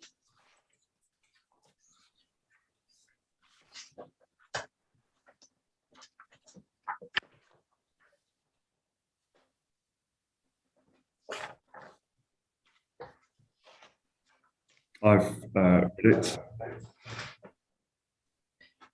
Great. So at 5:12, he's talking about the centre of Basildon and its immediate environment subject to change. Yeah. Some of it's had an adverse impact, and he talks about the cinema. And he says, and then he deals with Great Oaks House, and he says that the building, which is lower in height, he says, isn't generally experienced with Brook House, nor does it compete for dominance in the town centre. And he says the views I've provided highlight some of the main areas where there is intentional visibility and prominence of Brook House, and Great Oaks House doesn't feature in the experience of these places. We have to see that, don't we, in connection with the views that he has provided. Yeah. Figure 1 and onwards, and they are in line with your evidence. If we just flip forward to his figure 1, you can see the view cones. There's one over the car park, but broadly what he's talking about there is views up and down this east-west access town square and East Walk. Yes, that's right. Yeah. Okay, thank you. And in terms of that makes sense again, in terms of just if we have a look at some of the modern day views. I don't want to spend too long on this because I think the point is broadly agreed now, but if we could turn up the HTVIA, I'd be grateful. We can put Mr. Murphy away. Mum, it's core document C18. I think it's also in core document C12. I'm sure you have it. I've got a hard copy. Oh, perfect. So you're doing better than me then. So I'm going to try and do this electronically. So I think my page references are going to be too greater than the hard copy page references, but I'll do my best to cross reference. In terms of so Mr. Murphy, we just seen Mr. Murphy, and he was saying, well, in the views that he found to be special, it does not seem together with Great Oaks House. That has to be a reference to shorter range views, because I just want to have a look at some longer range views. For example, view 20, Mum, which is on page internal. It's hard copy page 140. For those working on electronic versions, it's 142. Thank you. Mr. Lands, are you there as well? I am. So there, I think Miss Markham used the word occluded in her evidence when she was in her written evidence. She talks about Great Oaks House and Brook House being seen essentially as one mass in that view. One can see two buildings which are in the distance in the same kind of group. Yes. Yes. And that sort of is that's a view where they're seen together very much in the same mass. They're also seen together, aren't they, in view 15. So that, Mum, that's backwards again, page 120 in your hard copy and page 122 in my electronic copy. Yes, this is where Brook House is to the right of Great Oaks House. Separation, but you can see them together in that view. Yeah. Okay. Thank you. But so the effect of the appeal scheme on that view is to intrude upon and almost extinguish the opportunity to appreciate Brook House. In view 15, that's your yes. View of view 15. Yeah. Yes. I just wanted to make the slightly more basic point about Great Oaks House being appreciable together with Brook House in those longer range views. Yeah, but in both those views, of course, Brook House is taller than Great Oaks House, and Great Oaks House is subordinate to Brook House in both views. Yeah, I mean, it's not going. You talked a long time to Mr. Hill about whether it's going to remain singular. It's certainly not going to remain the tallest.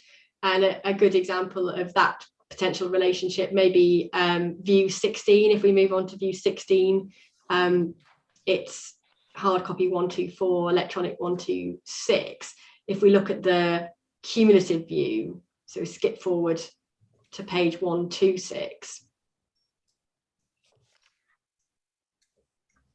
At the moment, it's seen with Greatoaks House.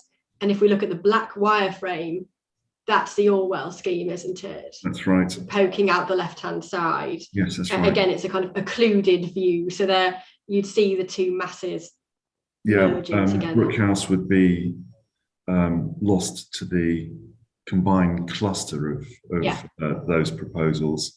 It would sit in front of them, but it would be contained. Pretty hard to distinguish, cluster. Probably. But the difference between the Orwell scheme in the black outline and the appeal scheme in the blue outline is that the blue outline scheme is much taller, much more massive, and would tower over Brook House, which the Orwell scheme wouldn't do. When we're talking about harm, I'm interested in your view on cumulative harm then. So we've got some views with the Orwell scheme where Brook House will be, it's already seen together with Greatoaks House. It's already, once the Orwell scheme is constructed, going to be seen together as a, your word, cluster with the Orwell scheme.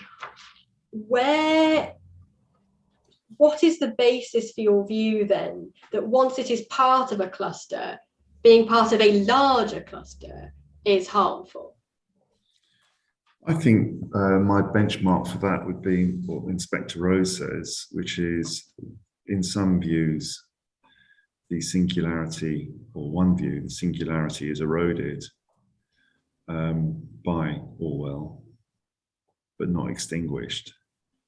And I think it would be extinguished where we have the cumulative impact of both schemes. Okay. So that's long range views. Really quick point on mid range views. I think if we just look at some of the town centre viewpoints in the HTVIA, could we start with viewpoint 5, please, and page 80?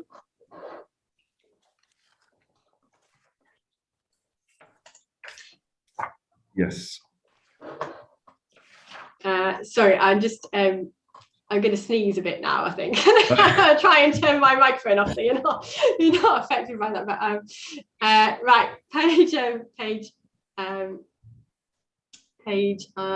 82. Apologies, page 82 is the existing viewpoint 5. The electronic page 82, internal page 80. That's the existing viewpoint 5. With very short point, can't see Brook House at this range, can we? And actually, if we skip forward through the HTVIA through views 5, 6, 7, and 8. Bless you. Thank you. Sorry, I'm just looking through those.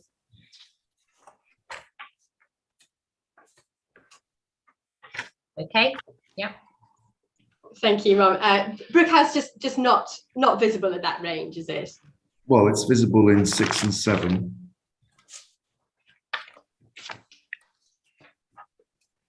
Well, yes. I mean, not prominently so. I think that's fair, but it is visible. Okay, it's not performing a landmark function. It's not performing any prominence or dominance in those views, is it? Correct.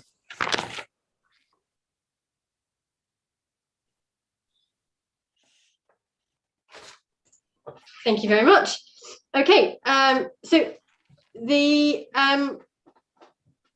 upshot is that the predominant value is derived, isn't it, at the shorter range on that east-west axis. Longer range views seen together with other buildings, going to be part of a cluster. Mid-range views not performing a strong prominence or dominant role. Short range views, that's where the money shot is, isn't it? Well, no, I think I've always emphasised the impacts upon the shorter range views within the town centre. I think there are other medium range views where the prominence of Brook House is preeminent. You've only been through a selection of the views. And I think Brook House does perform a wider role. It's not part of my written evidence, but I do think that Brook House actually provides a longer view role for the town as a whole. And although it can currently be seen in the context of some lower buildings, that doesn't undermine the power of the landmark role when seen from the suburban areas of Basildon. As you rightly say, I'm happy to agree with you that most of my focus is on the town centre views of Brook House and its immediate relationship with the built form that forms its context. Perfect. Thank you.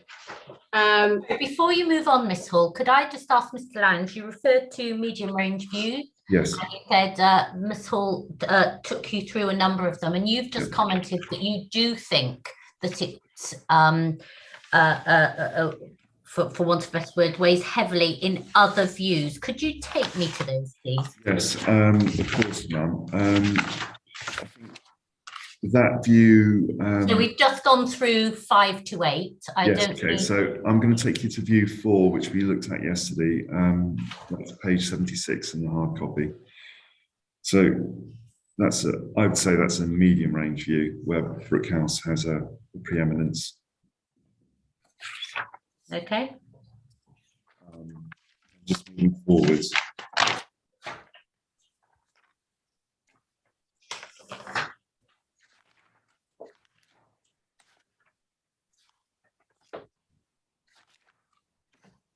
I think view 11 is a medium range view where Brook House has that singularity of prominence.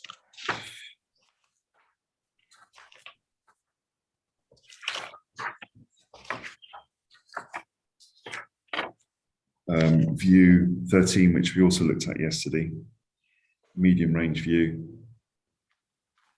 where it has preeminence. Okay. View 14, it's a pretty prosaic foreground, but Brook House is clearly performing a landmark role in that view.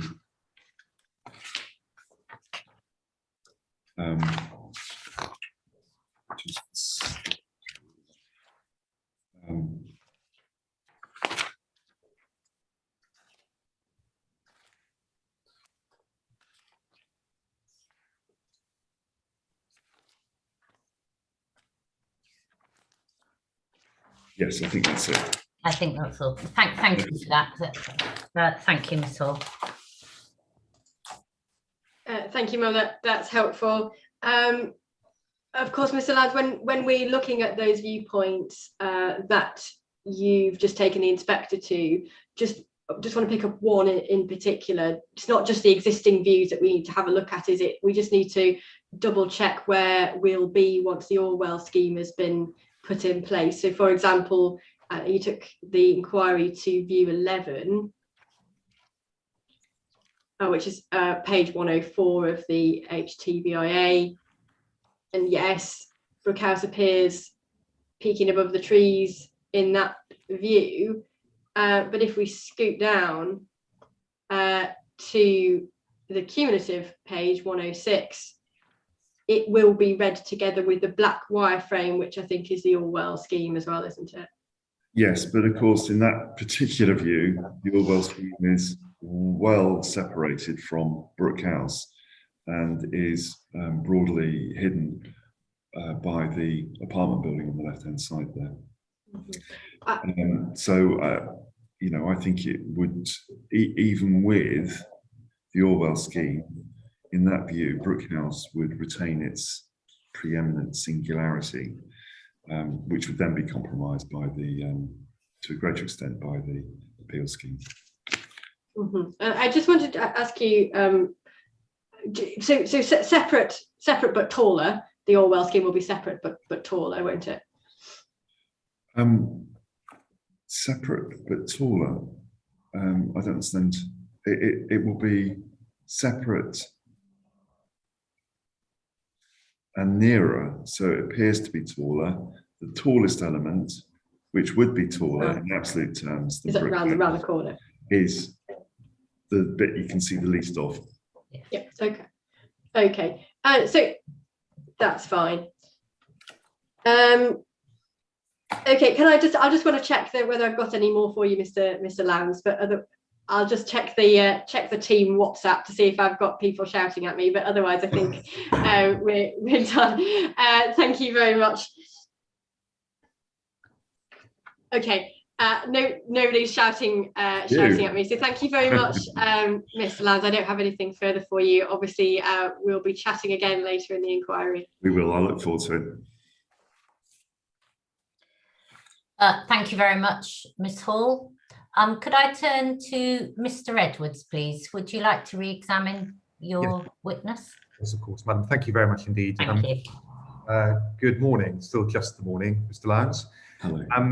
Mr. Lowndes, there are just 5 points I'd like your help with, please. And I'm going to take them in the order in which they arose during the cross-examination. So beginning with some points arising from questions put to you by Mr. Hill. Just in order to ensure you and others have the relevant documents available, could you please have Mr. Rose's decision letter, core document E25? Yes.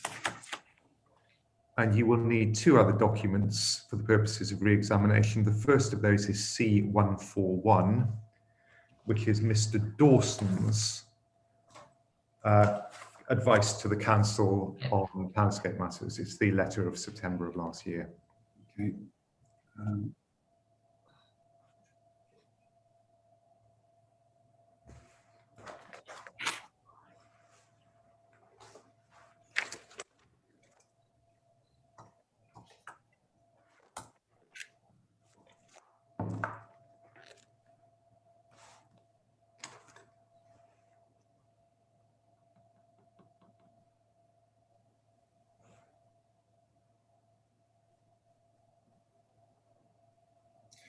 C141.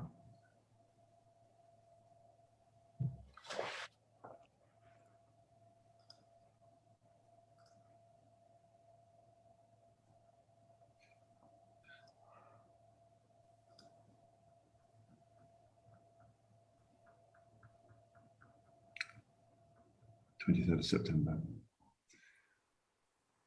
Yes, I've got it. And lastly, you'll also need to have access to the Architectural Review and Architectural Journal articles that were referred to in questions put to you by Ms. Hall. They're either in Mr. Hancock's appendices. I'm going to use Ms. Markham's appendices, document C5, because I've marked that up and they're slightly easier to see in terms of the version. So one or other of those, please. I'm ready. Thank you. Good. Point number 1 then, please. Would you go to Mr. Rose's decision letter of December, core document E25? Yes. You could turn within it, please, to paragraph 15.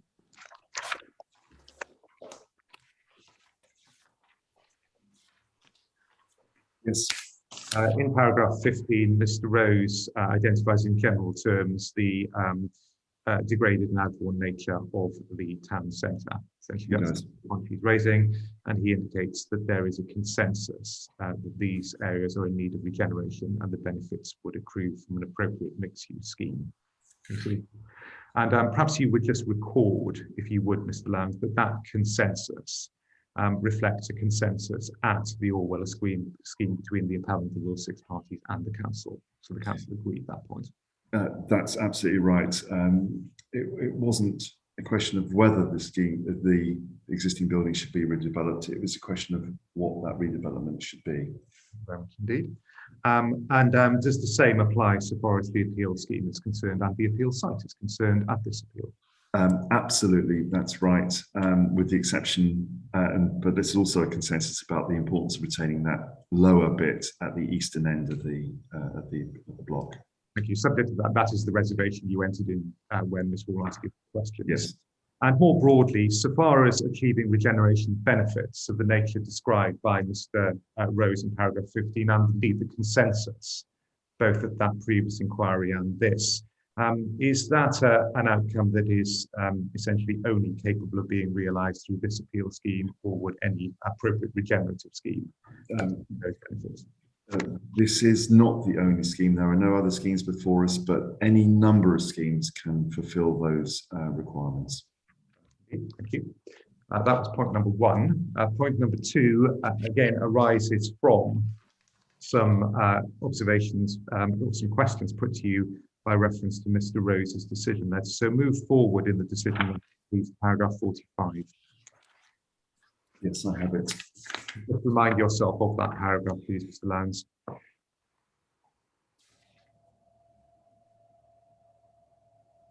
Yes. And do you remember some questions were put to you by Mr. Hill yesterday concerning the conclusion by the inspector that the singular landmark quality of Brookhouse would be eroded? Yes. Mr. Lowndes, it seems that paragraph 45 is a concluding paragraph that follows on from the preceding paragraphs under the subheading, the townscape role of Brookhouse. Do you see that? Yes. Which of those views that were considered by Mr. Rose in that section of his report generated a conclusion on his part that there would be any compromise to the singularity of Brookhouse? He specifically referred to the impacts as seen from the views from the platform of the railway station. Did Mr. Rose identify any effect on any singularity or singular landmark quality of Brookhouse in respect of any of the other views that he considered in particular in the section of his report? He did not. Very much indeed. If we can then go back, please, to paragraph 45 and just look, please, how the sentence that you were asked about, at least in part, continues.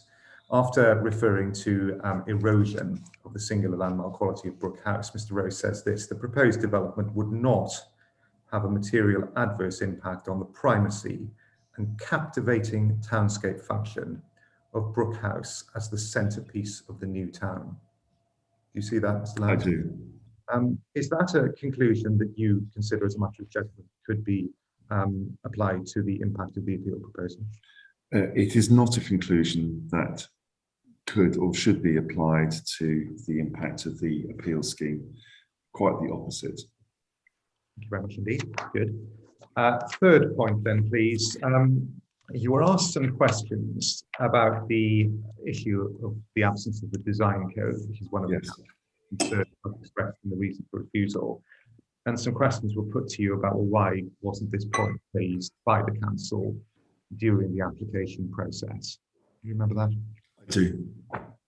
Could I just invite you, please, to go to Mr. Dawson's letter, which is CD 141. Got it. And it was sent to the council and bears the date the 23rd of September 2021. Yes. Could you go to page 2 of that letter? Yeah. And you'll see a subheading at the bottom of the page, materials. Do you see that? Yes. Could you just remind yourself of that paragraph, please? Sorry, Mehmet, I'm struggling to hear Mr. Edwards again. Oh, I'm so sorry. I'm not actually. Is it coming in and out, Mr. Hill? Yes, and slightly muffled on occasions. I don't know quite why, but it's certainly a problem I'm experiencing. Okay. Well, can I just, I'll put the point again, if I may, and if it is going to persist as a problem, then I'll see if I can remedy it in the same way as I did yesterday. Okay, please speak up, anybody, if just as Mr. Hill has done, if you're having problems. Just then to summarise where we were, Mr. Lowndes, core document 141, Mr. Dawson's letter of September of last year, page 2, last paragraph under the subheading materials. I just invited you and others to remind yourself of that paragraph. Do you have that? I do.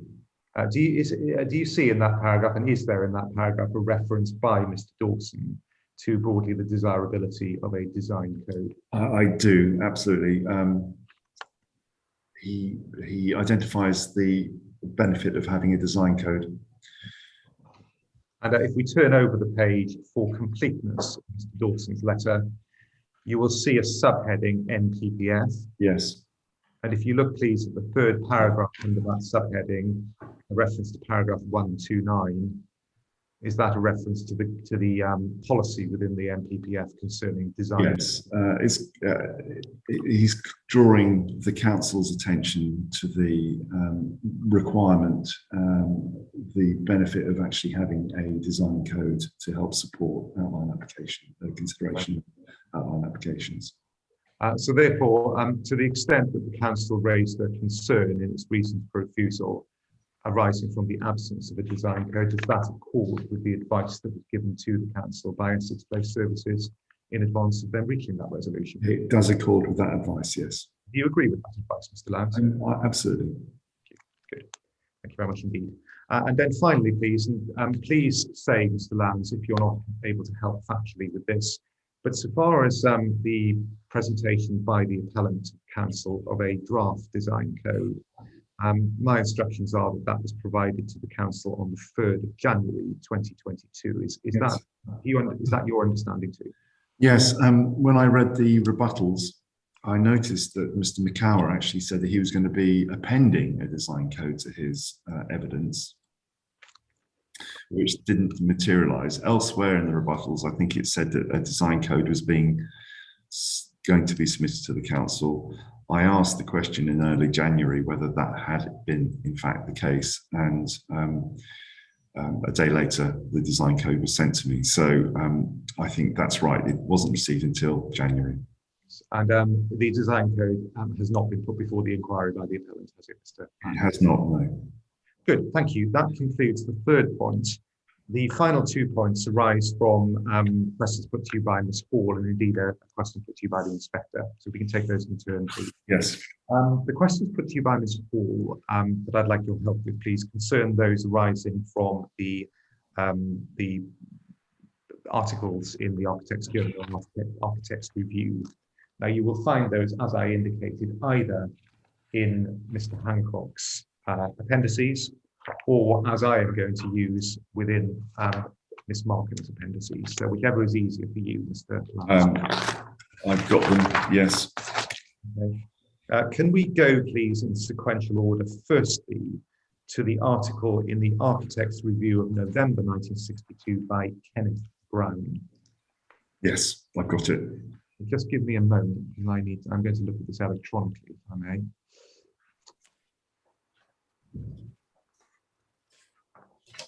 Give me a second. So in Miss Markham's appendices, the article begins on page 28 in its electronic form. Do you have that article in one form or another, Mr. Lowndes? I do. And just to put this in context, and this is not controversial, Mr. Brown is a commentator, or was a commentator, in the Architectural Review, effectively commentating on what is now called, probably wasn't at the time, it is now called Urban Design Matters. Is that right? Exactly. It was the Townscape article series. Good, thank you very much indeed. Now, can we look, please, at the second page of the article, which in Ms. Markham's appendices is page 28. Yes. Firstly, this is a simple point. If we just remind ourselves of the sketch or the plan from 1962 that's produced at the top half of that page. Yes. We can see identified as feature A, by reference to the key, a new tower block. You see that? Yes. Any other tower block identified anywhere within the town centre as it features in this plan?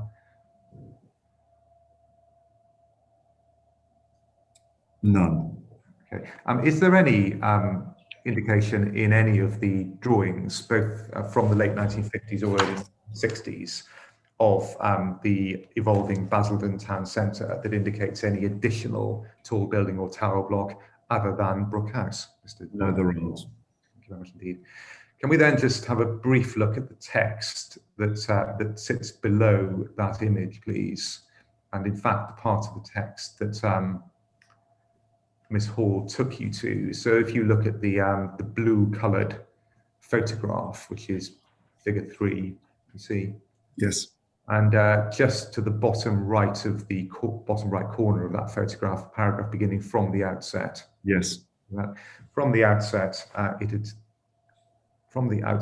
had been evident that on this flat site, some tall building would be necessary to act as a marker for the town centre. And since town halls no longer have towers, this meant either high offices or flats. The latter were chosen in order to bring residential accommodation right into the centre. Looking at the way that's expressed by Mr. Brown, there's some tall buildings. Again, is that consistent or inconsistent with there being an expectation from the outset or otherwise that tall buildings in the plural would be required in order to perform that function? No, it's tall building in the singular. Thank you very much indeed. Good. Can we then move forward sequentially and in the documents to the paper in the Architectural Journal, this time published by Anthony Davis? So again, it's in Mr. Hancock's appendices. It's also in Markham's appendices, beginning on page 32. Yeah, I have it. That. And this is an article from December 1962, Architectural Journal, authored by Anthony B. Davis, who was the chief architect and planner of the Basildon Development Corporation. Is that right? Thank you. Good. Can we then just look, please, again at the text that Ms. Hall, at least in part, took you to, which is in electronic page 33 of Ms. Markham's appendices, and it's in printed page within the Architectural Journal 1383, the top right-hand corner. Yes. Okay. Can we just look at the first 2 paragraphs of text, the first paragraph being a continuation of the paragraph that starts on the previous page. And if we start 2 lines down in the column of text, Development Corporation's policy is changing, and the latest addition to the building is around the town centre square, a 14-storey block of flats with some shops, is designed by the corporation's chief architect. Brook House is visually the most important and architecturally the best building in the centre.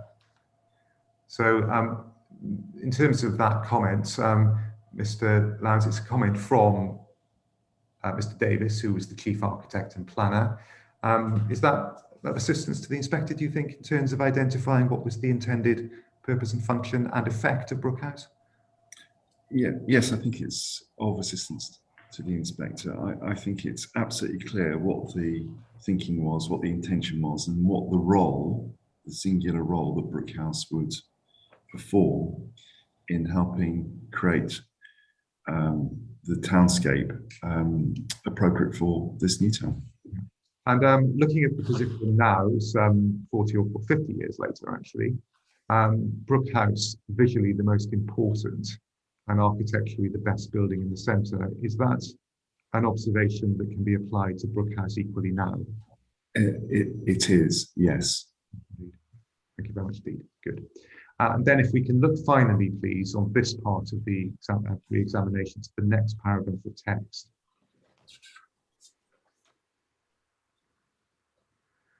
Beginning, so these flats. Do you see that, Mr. Lowndes? So these flats, yes. If we can just pick up that paragraph of text, please, about halfway down the paragraph where there's a sentence beginning, the high block is placed. Yes.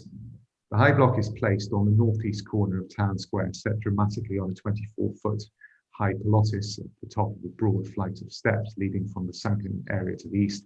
It forms a focus not only in the centre, where it gives scale to the square itself and to some extent pulls the surrounding buildings together, but also from a distance. When one is approaching Basildon, it stands up refreshingly in a sea of seemingly endless housing roofs. Do you see that? Yes. Obviously, an observation made by the chief architect and planner in 1962. Is that an observation, in your view, that applies now to the function of Brook House in terms of its contribution to the landscape? Yes, I think it's really interesting that the original intention by the designer is a continues to be fulfilled by the building that he designed. Thank you. And then the last point, please, a short one. It arises from a question put to you by the inspector concerning medium range views. Yes. In which Brook House is visible, and you refer to it having a landmark function. Mr. Lyons, you didn't mention the view from the railway platform. Is that a medium? Is that a medium range view? Yes. Forgive me. I went through the HTVIA, and of course that view is not in the HTVIA, but of course the view from the eastbound platform, raised platform of the railway station, is a medium range view. Thank you very much indeed. And that, of course, just to complete the exercise in the note, is a view that Inspector Rose considered in his decision letter at paragraph 40. We don't need to go back to it. And that was the paragraph and the part of his decision letter that generated the conclusion that although the proposal, that's the Market Square proposal, would remove the singularity of Brook House in this view, the latter would nonetheless retain its strong landmark function within the eastern part of the retail spine. That's right. And you've already given your evidence as to whether that conclusion can be applied to the appeal scheme. So I have. thank you very much indeed, Mr. Lamb. That completes your evidence subject to any questions the inspector may have. You are, as it were, to be continued next week, but until then, thank you for your evidence. Thank you very much, Mr. Edwards. It's now 12:16. I think it probably makes sense to take an early lunch and come back at 1:15. Mr. Edwards, just picking up on the way in which we're hearing you, there was a distinct difference towards the latter end of your re-examination, and I don't know what that difference was. You were much, much clearer. Okay. I don't know if it's where the microphone is or whatever, but if you wouldn't mind just playing around with that, it was absolutely crystal clear towards the end of that re-examination. I think if I can just explain to you and others, madam, what seems to be happening is there are building works in the building next door. I can't hear them where I am. Yeah. They are causing interference with the internet reception in this building. So it's not audible, but there's something going on in terms of vibration or something else. So I will, as I did yesterday, investigate whether I can ask that those works stop until the end of the day to overcome the problem. Okay, and if other people can just keep an eye on it and just alert me if there is that interference is becoming a distraction. Okay, then it's now 12:18. We'll come back at 20 past now. We'll come back at 1:20, and we will deal with Mr. Macker at that time. Thank you very much. Have a nice lunch, everyone. The inquiry is now adjourned.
Good afternoon, everyone. It's now 1:20 and this inquiry is resumed.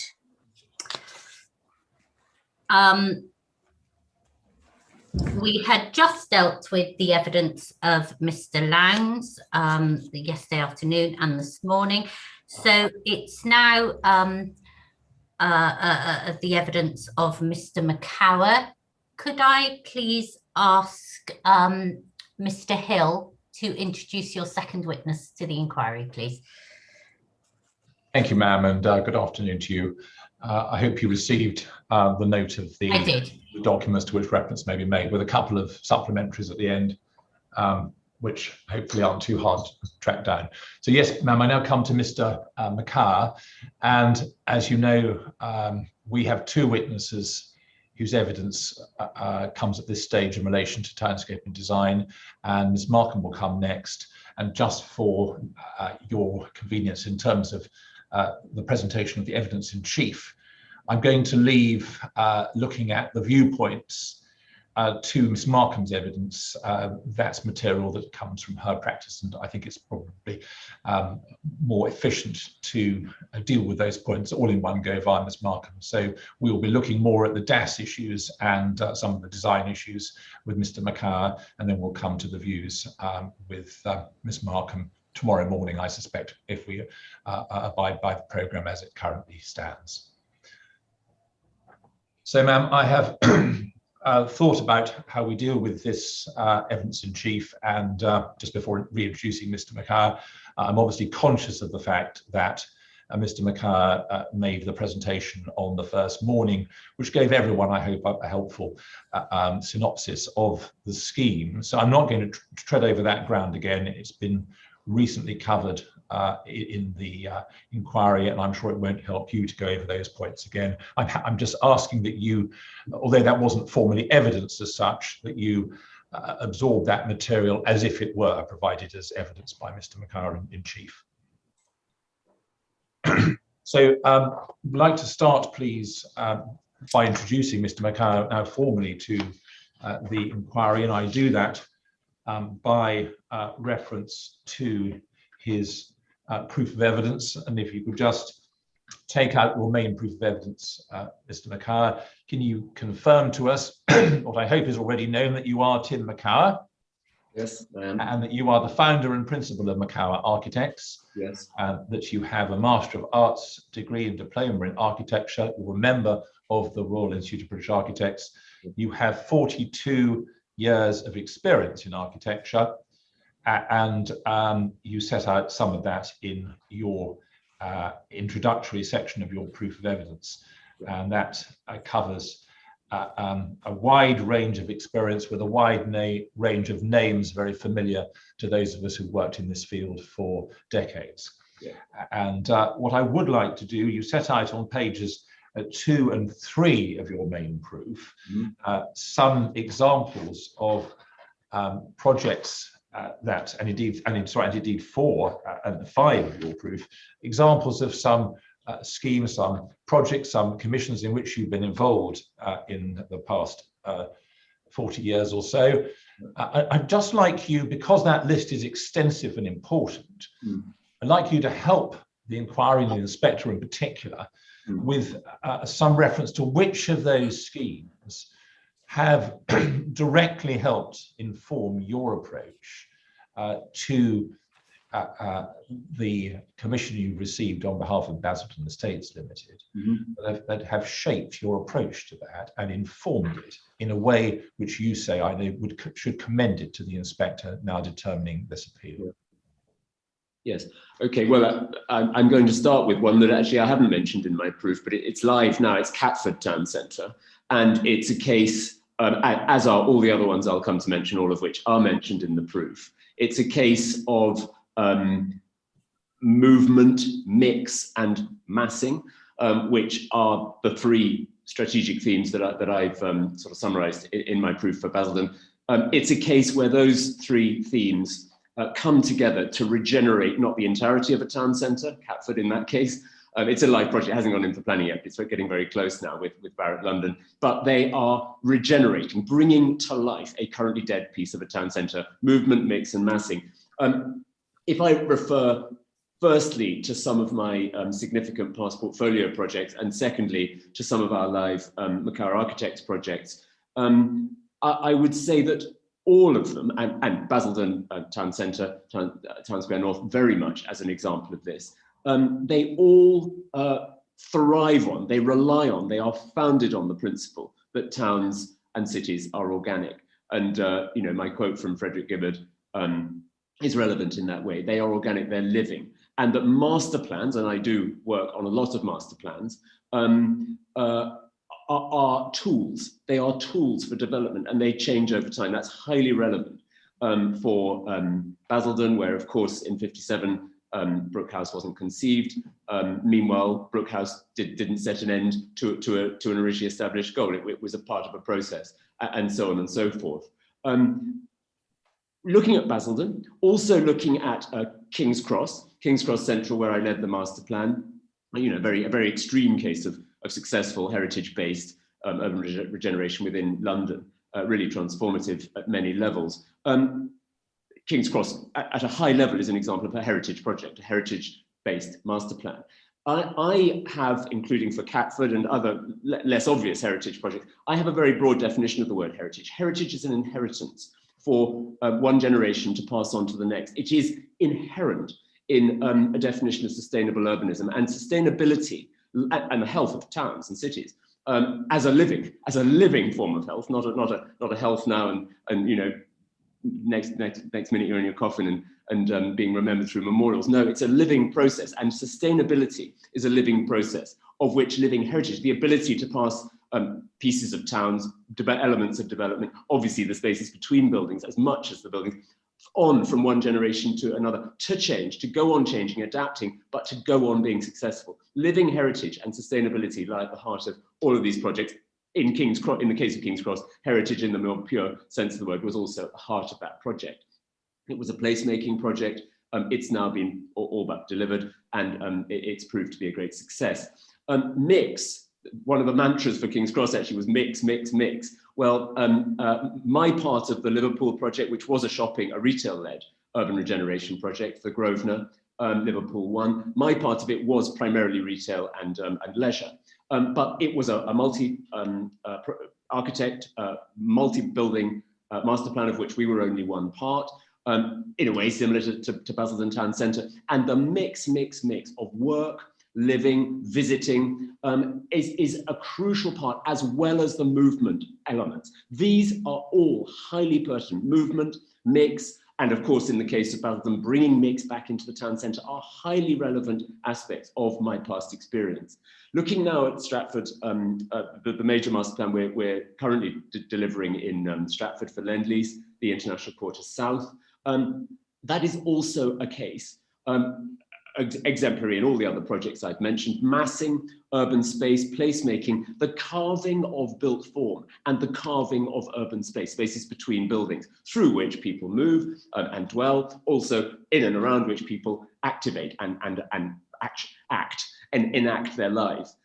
So Stratford is highly relevant in that case, and I would refer also to our perhaps slightly more heritage-based projects, live with Makar Architects, The Hayes Nestle factory now 50% through completion, working with existing buildings, and of course Brent Cross, very much one of London's major regeneration projects ongoing at the moment. I think just to finish, the body analogy, flow, and the body analogy to health is a very useful one for all towns and cities. They are alive and they flow. They have a pulse, they have a bloodstream, and they need many, many nutrients of many kinds in order to succeed over the long term. Thank you. Thank you very much for that helpful explanation. Can I just take you now, please, Mr. Mackay, to some points explaining, as it were, the scheme that perhaps there wasn't time for yesterday when you were presenting the overview of the scheme, the opening sessions of the inquiry. And for these purposes, I'd like to have to hand the original design and access statement, the DAS, which hopefully was on my list. And I think these questions all relate to aspects of the scheme that we either didn't touch on or just touched on very briefly yesterday, which I'd just like you to offer a few supplementary words of explanation on. And I'd like to do that, as I say, via the October 2020 DAS. These are elements I don't think changed in any material way as between October 2020 and the summer of last year. And the first reference I'd like Sorry, Mr. Hill, could I actually have the July 2021 DAS up, so do you just give me time to turn up the other one, please? Certainly, of course. Sorry, Yes. what document number is that? Just looking back to I think it's C3. Right, sorry. And I'm going to ask for section numbers as well as page numbers.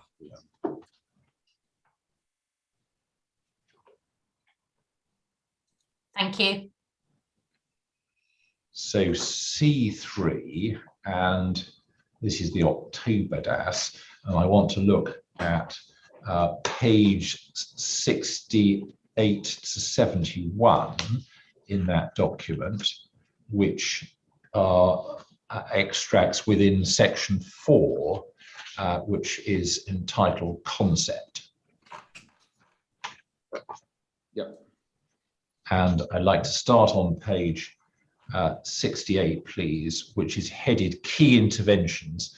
Sorry, I've got a hard copy of this. I'm afraid I'm using the printed stamp numbers in the bottom corners of the pages, which may or may not line up with the PDF numbers. And I apologize for anyone who's got to make that transition, but I'm looking at the printed numbers in the bottom corner, 68. Does everyone have that? 4.3 key interventions linking the two squares. Yes. And this was a matter which we didn't touch on in any detail yesterday, Mr. Mackay. I'd just like you to give us a little explanation as to how you've worked up and developed the connectivity elements of this part of the design and access statement, and give us some insight into the role of high pavement and low pavement and the cut as part of the scheme that you have developed. Okay, the cut, first of all, which I showed you, this rather fabulous triple height space I showed you quite extensively in the presentation yesterday. That space, that route, which is a new piece of public realm, it's currently a piece of the volume of the Marks and Spencer box. That route was an original intention of the 57 master plan. And we could have stated on this page, in the last two and a half line paragraph, we've said it recalls the urban connection. Well, we could have stated that more strongly. It delivers the urban connection conceived, intended, wanted. And it's debatable, should one close off the corner of a square and have only one route, focus all movement? If you look at the historic plan on that page, the word town hall, and then the image to the left of it, is it good to focus all movement on one route and not to have two routes? Rather better to have one. Well, in this case, I think they thought not. They thought that the desire line where the red arrow is shown was a desire line connecting the two squares, and they wanted it to be delivered. It wasn't delivered because the size of the anchor store, and think big volume, a huge Marks and Spencer's, wanted, without break, to be a huge flexible box for retail back in the day. these anchor stores are closing down left, right, and centre. Debenhams, Marks and Spencers, you name it. It's a defunct form now, and to permeate it. Obviously, town hall, it was never a town hall, but it was a crucial place with a gap, and the gap now is being delivered.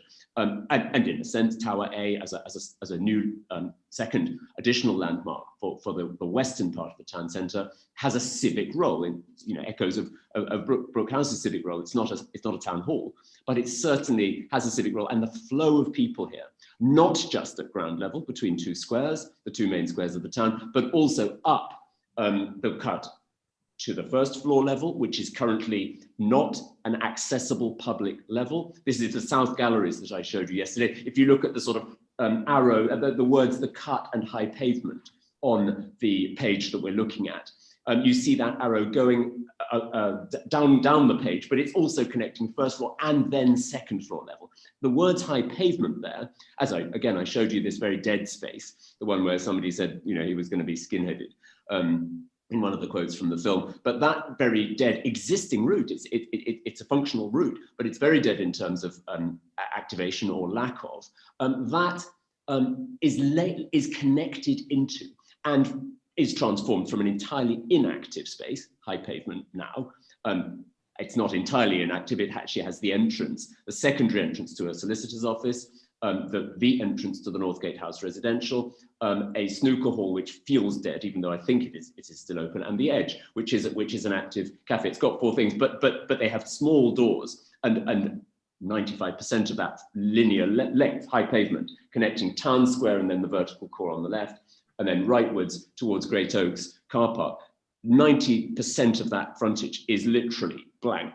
Obviously, a major part of that is the bowling alley, as it used to be, and that will become the workspace hub. So we are connecting flows, and I loved Martin Ivert's words, use of the word "so." We often use the word "stitch," but and I have used it architecturally, but also for the kind of grain of the town, the word "weave." It is a weave. Well, in some cases, the weave is being improved, strengthened, repaired, high pavement, and in other cases, it's getting a new element of weave. Sometimes, in the case of the cut, an element that was originally conceived but never delivered. Now we deliver it. And in other cases, the first floor to second floor, South Galleries, it was not, in any literal terms, part of the original conception that ground floor on this cut line should link to first floor, should link to second floor, and then link to high pavement. There is nothing explicit in 57 to show that that was an original intent, but it is absolutely an addition in the original spirit of connectivity, and we would say, with a hierarchy between primary, secondary, and tertiary,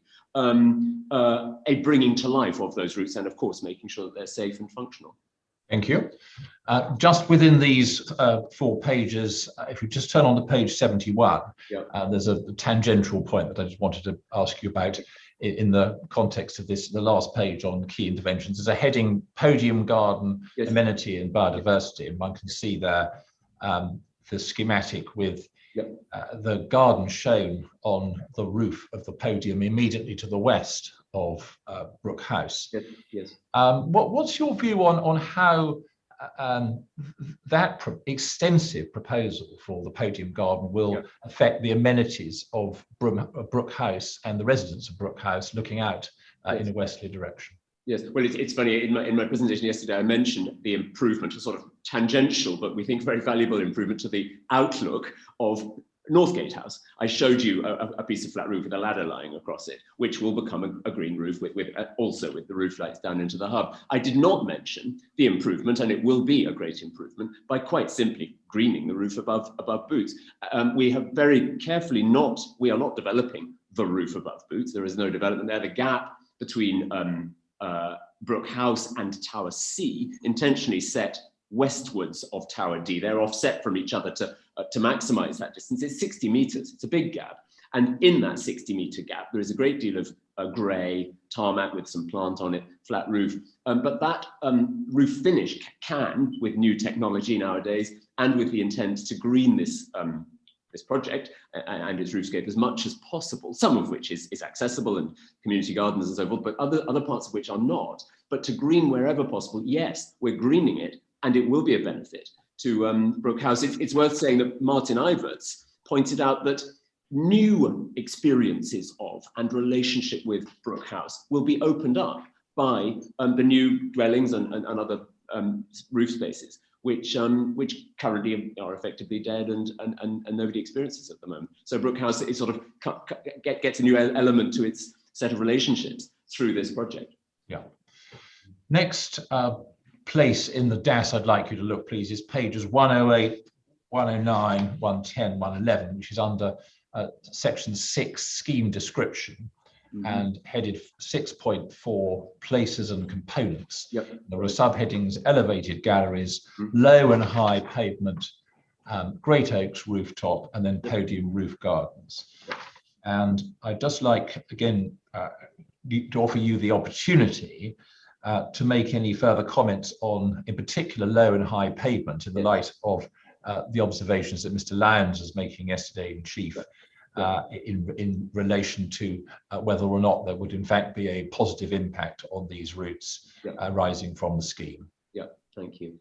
Well, looking at the first of those two pages, 6.4, and we can see the top two images are the northwest corner of Town Square, and the bottom two images are that second floor level, actually taken from the public core.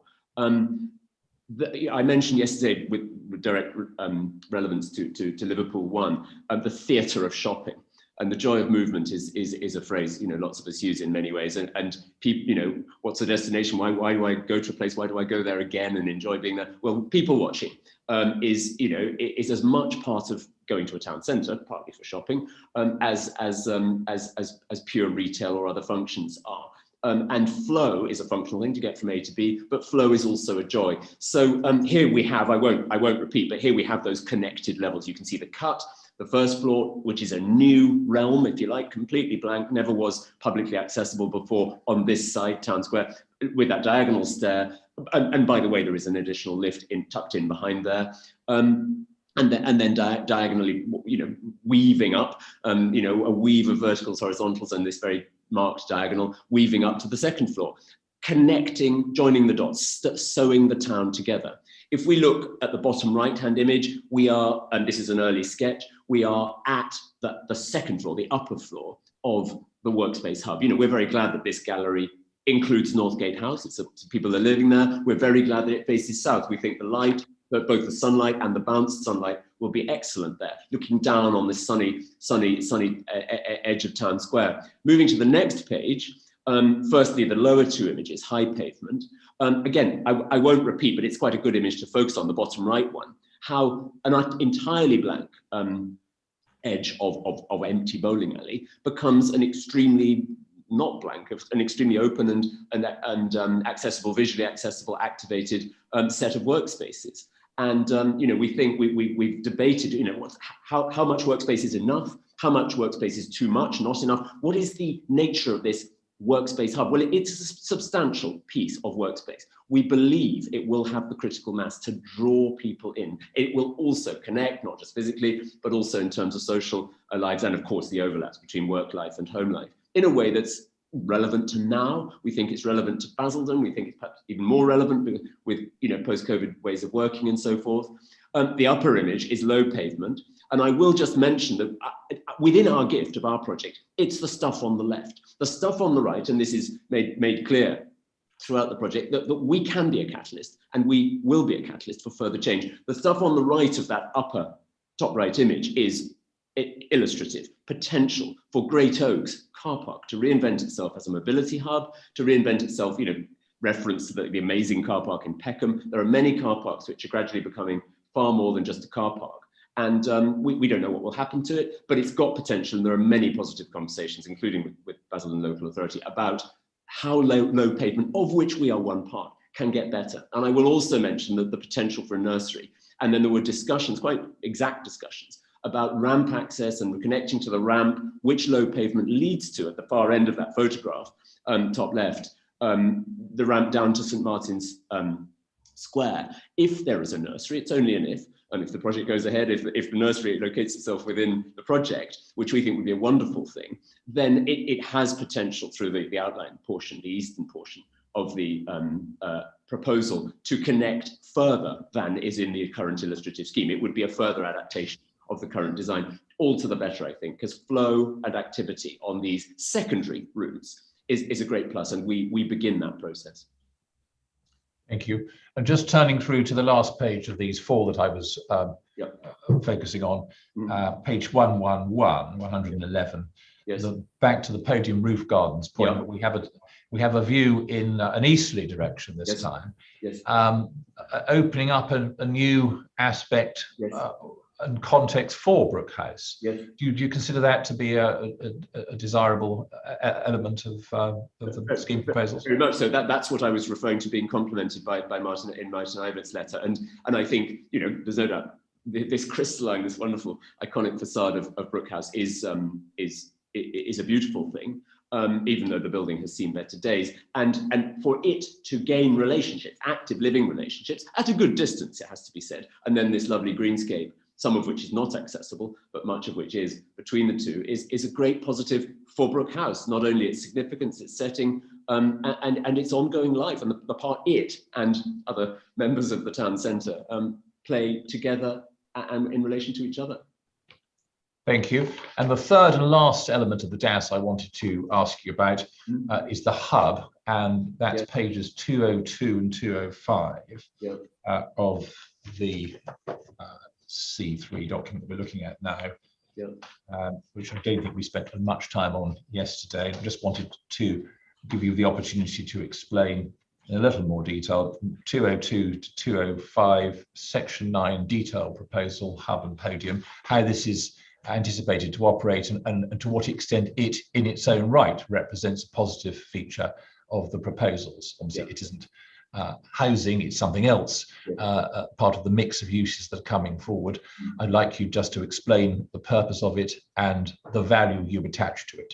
Yeah, well, you know, one can look at this project as a housing-led urban regeneration project and a mixed-use project.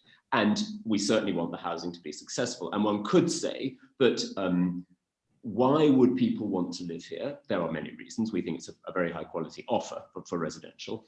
And why would they want to stay here? Well, one could say that the workspace hub, this thing that's right on your doorstep, just you know, down a few levels from where you live, if you live in one of the blocks, is a great asset. Wow, I want to live there because of that place where I can get a desk and I can work and I can run my business. That could be seen as a correlated benefit to the residential.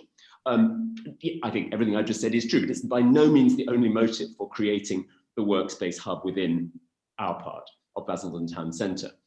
It's worth saying that it is a great use of an existing concrete frame, and you know, especially once one carves these holes with concrete cutters between the 2 floors, making dramatic space, albeit a little bit pancake, sort of horizontal at the moment, but on the 1st floor and 2nd floor, making it into a very dramatic space full of light, obviously essential in that deep plan to bring daylight into it, which, as you can see on page 209 in that 3-dimensional image we are doing. So it is a sustainable, very good for our carbon footprint credentials as part of the overall package, but a very good place, literally a place for people to work. And of course, we hope that many people who are working here are people who are not living within our own development, but we also know that the opportunity for the sort of symbiosis between living and working, not necessarily in your front room or a kitchen table, which is also a good place to work sometimes, depending,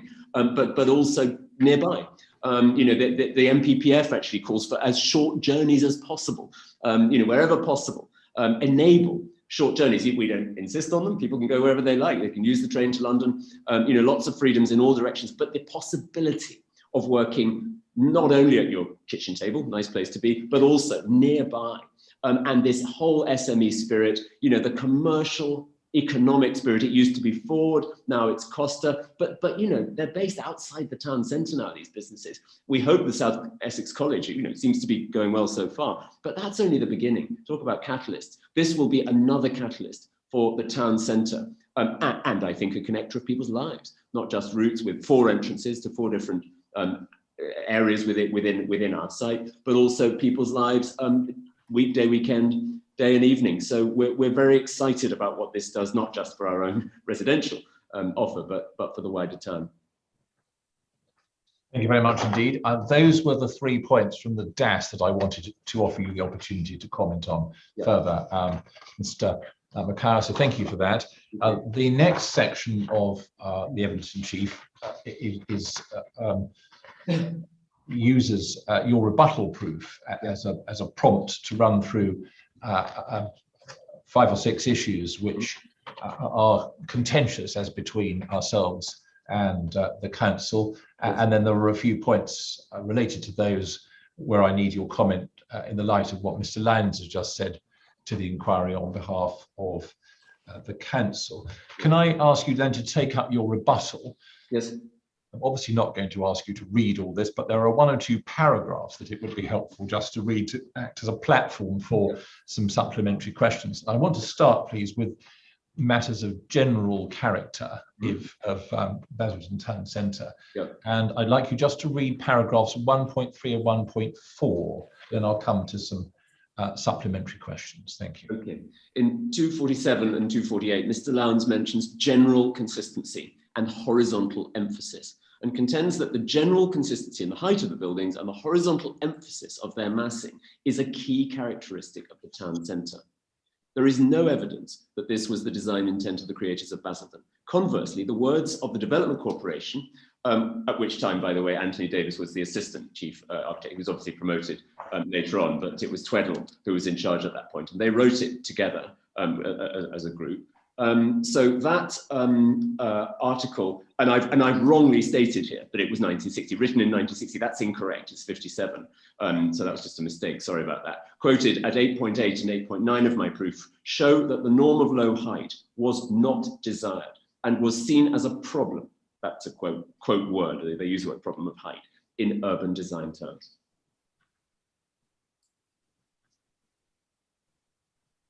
Yes, you just complete that paragraph. My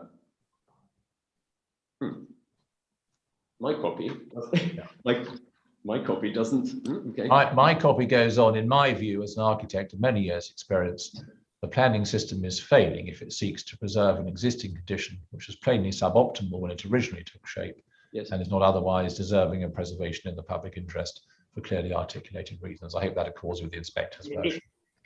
Yes, it does. It does. Yeah, good. That's and I was reading. I was reading from a paper copy. As you carry on, I will now get my electronic copy, which will be the right one. So apologies for that. I was reading from the wrong copy.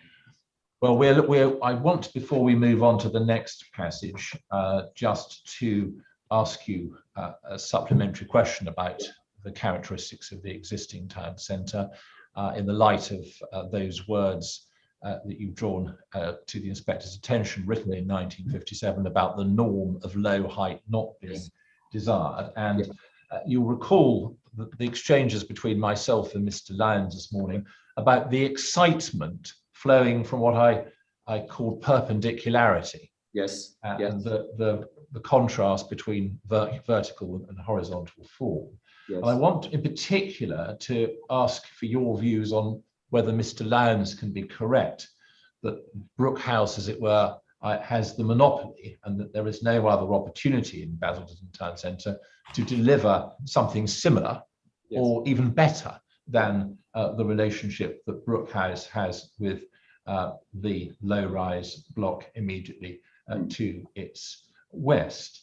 Can I just ask you for your views on that, whether effectively that there isn't any more that can be achieved in this context, or whether there are other real opportunities within Basildon Town Centre to create similar excitement within the townscape? Well, your word excitement, I will reference my quote from Gordon Cullen, who invented the word townscape and contributed to many of those AJ articles, not the one in 62, urban drama. And the term urban drama is actually used in the 62 article about that perpendicularity relationship. Your word monopoly, absolutely not. Towns are living, and it's really important to note that 57 was a holistic presentation, and it was a statement of intent. The article published, drafted by the Development Corporation, was a holistic statement of the master plan, and some of it had been delivered at that point, but certainly not Brooke House. It was an ongoing process, and 62 is a commentary by journalists or at least in the case of Kenneth Brown, journalist, in the case of Anthony Davis, by one of the designers. It's a commentary of where it's got to, and it was basically, as all developments are, phased. And it was focusing on the eastern part of the town. Before the station was delivered, before much of St. Martin's Square, well, probably all of St. Martin's Square had been delivered, it was the eastern end of Town Square. And monopoly, absolutely not. If any piece of urbanism and architecture had a monopoly on the future, then towns would gradually die. They certainly wouldn't develop, and they certainly wouldn't live in a healthy way. Thank you. And could I ask you just to look, please, at CDB 40, which is on my list. So that's in the B series of CD documents, which is development plan documents and LPA guidance. Hopefully you've got that open and available to you somewhere, Mr. Mackay. I have not. Right. Well, obviously we're not in the same building, and I wonder if you could just, if you haven't got it, get your hands on the relevant link. The title of the document is. Let me just see if I can help.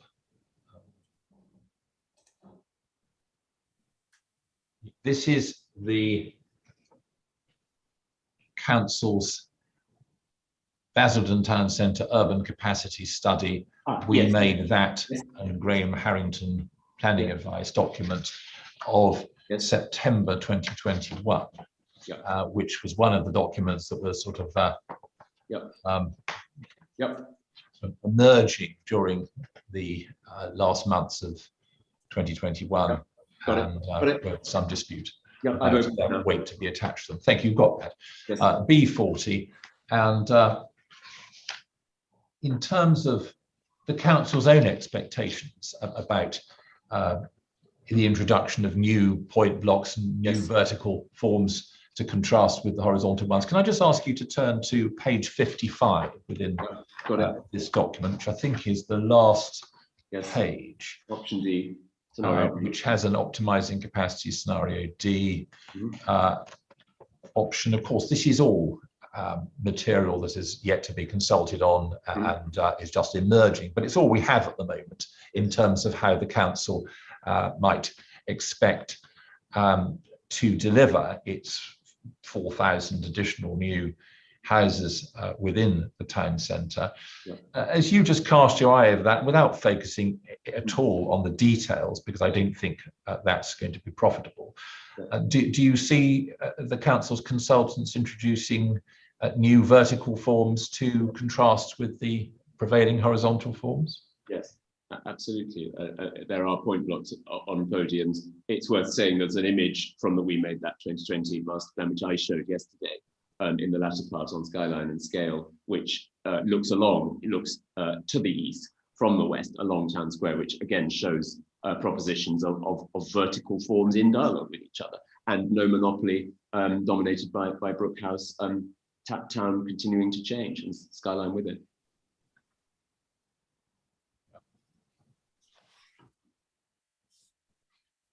I don't know whether you were following Mr. Lowndes' cross-examination this morning, but we looked at one stage at the various sites within the town centre which were being considered at the present time for a major redevelopment. And I think, although I haven't plotted it out, that those blocks accord with the suite of sites which are all presently under consideration for redevelopment. Is that your understanding?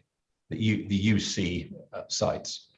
It is, yes, without having forensically cross-checked the details. Thank you. So that's general character and the drama of the urban drama of horizontal and vertical forms in juxtaposition. Can I move on, please, to back using your rebuttal proof again as a point of reference to the role of Brook House. I hope you managed to find the submitted version of your rebuttal proof so that we can look at that with a common text in front of us. I was going to ask you, please, again, just as a platform, to read two paragraphs, 110 and 111, before I move on to ask a supplementary question. So here we go. So 110 and 111. Yeah, 110. So it's under the subheading of role of Brookhouse. If we look at key views such as eastwards along Town Square or northwards up South Gunnels, Brookhouse will perform its role as it did from the day it was built. If we look at views such as westwards from St. Martin's Square or northwards from the station, it never has performed a townscape role in these views. The town has moved on since the 60s and positive change is called for. If we look at the view westwards from East Walk, Brookhouse can still perform its role as the foreground element in a dynamic urban journey, which draws us in the direction of St. Martin's Square, the civic hub and the station. This layering of scale with distance will be a positive townscape characteristic, especially when viewed dynamically. Going on to 1.11, I note the comments in the Orwell appeal analysing the east-west nature of the town centre as seen from the station, and also the point regarding the perception of heights being a relative matter. It sets the scene for the cumulative skyline of the Orwell scheme, together with Town Square North, to create a very positive western cluster, to welcome arrivals from the station. Thank you. And then in similar vein, you've got a subheading on the next page, intended singular landmark role. Yeah. And just before I come to my point, could you read 114 to 116, please? Yeah. In 530, Mr. Lowndes states that Brookhouse was originally intended to be the singular landmark for Basildon. There is simply no evidence for this, as Ms. Markham discusses in more detail. My reading of the Development Corporation's statement in 1957, suggests that more height in the future was possible and implied that it was desirable. Paragraph 37 of the Orwell appeal states that whether or not it was intended some 60 years ago to be the only tall building is academic, as other buildings around the town centre form part of its current wider surroundings.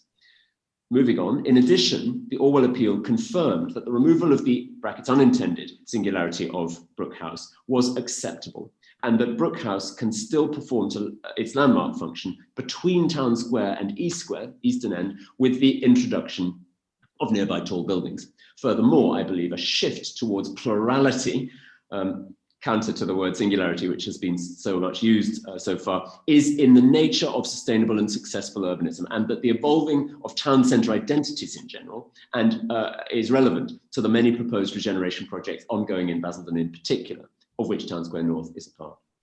Thank you. Now, against that background, can I just ask you to pick up, probably because it's a convenient and easy place to find it, Mr. Lowndes' proof of evidence, which was on my supplementary list. Yeah. So Mr. Lowndes' proof, which we looked at some length this morning, and please to page 35, and the image which is captioned figure 6, scheme model and massing composition from left to right, towers A, B, C, and D, Brookhouse. So do you have that image on page 35? Okay. So here are my PDFs and my. I'll just let you scroll down. Yeah. So now I'm getting to page 35. Here we go. So it's a 3-dimensional image. Yes, I've got it. There it is. Yep. It's the scheme model and massing composition. Yep. I thought I'd look at it there because that's where we looked at it this morning, and you'll recall that I asked Mr. Lowndes a series of questions about that image, and he agreed that the perpendicularity of Brookhouse would still be evident and discernible. Yes. But his point was that he felt that the separation between Brookhouse and the proposed cluster was not great enough. Yes. I think you've provided the figure of 60 meters elsewhere in the documentation. But could I just ask you this, Mr. Macaur, why are you confident that that separation between Brookhouse and the proposed cluster of towers is sufficient? Well, it's a matter of proportion.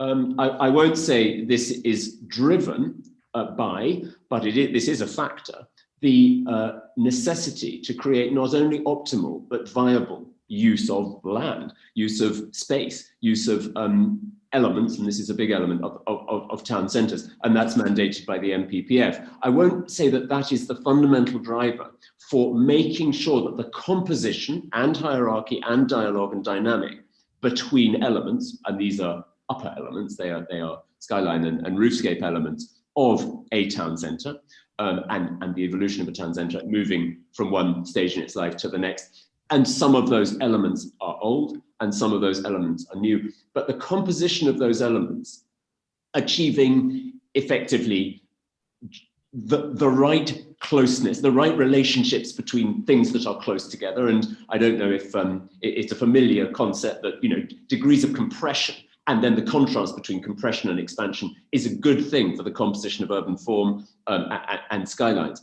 But the right degree of compression, closeness, between one part and another, and the right degrees of distance. It certainly is right that we have left a 60-metre distance. It's certainly to Brook House, and that's not just because it's listed, it's because it needs some space. It being a marker for the eastern part of the town, the original marker, the first marker for the town, but not to the exclusion of other markers. And then we need distance. 60 metres is a lot of distance. A normal kind of building to building minimum, according to national guidance, would be 18 metres. Obviously, that's a much lesser distance but by far. But this is a big space. And what we are forming with a strong sense of crescendo and hierarchy towards Tower A, at the fulcrum position, is we are forming a Western cluster. Of course, Orwell is also part of that Western cluster, but it's a balance. It's a balance between closeness and distance.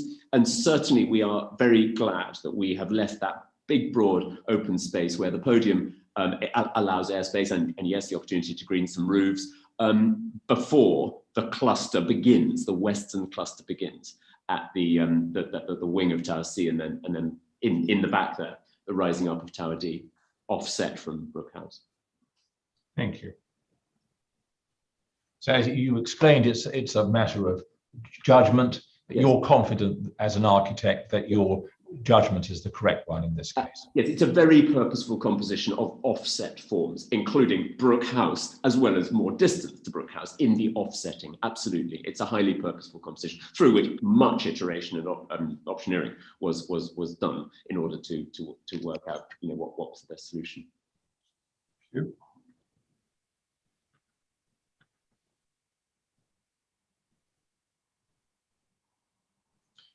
Next point is again from the rebuttal, and next page, please, paragraph 1.24, low pavement activation and safety. Now, we've touched generally on the theme of the low pavement and how it will function and the opening up of the spaces on either side of it, and particularly on the side which obviously the appellants control. There was a very specific point that Mr. Lowndes returned to in his evidence in chief yesterday, and he was taken to paragraph 1.24 as a prompt for that oral supplementary. He said that 5 doorways or openings was in fact all that you were going to be providing in terms of activation and safety. Can you just respond very specifically to that point and assist the inspector with how you've reached the judgment about the balance of increased activation and safety along that route? Yes, well, certainly we have never seen low pavement as a potential main retail strip. I mean, state the obvious, it is a secondary route, but it is very much a route. And it is currently very inactive and on a dark night, and in particular, somewhat dangerous, or at least feeling dangerous, lacking in activation and natural surveillance at the moment.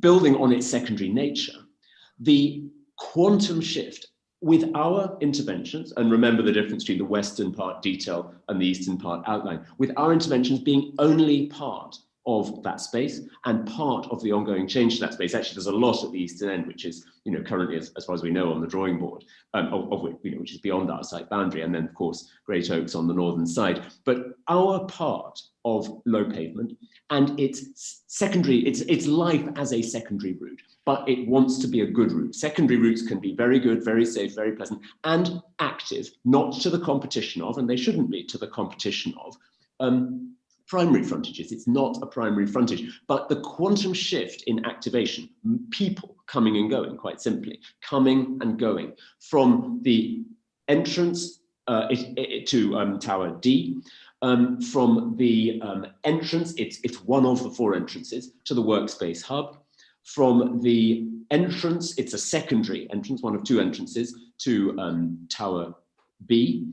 And we hope, and this is enabled by, but not actually defined in the application, but within the outline consent, there is the flexibility in that podium zone to introduce the entrance, one of 2 entrances to the nursery, if that nursery comes to fruition, and further flexibilities. I mean, you know, there are fixes, but there are many flexibles intentionally within the outline portion, the eastern portion, that is a quantum shift in the comings and goings, the purpose to be there, and the number of people. You know, will it be hundreds a day? Well, certainly there are hundreds of dwellings above there.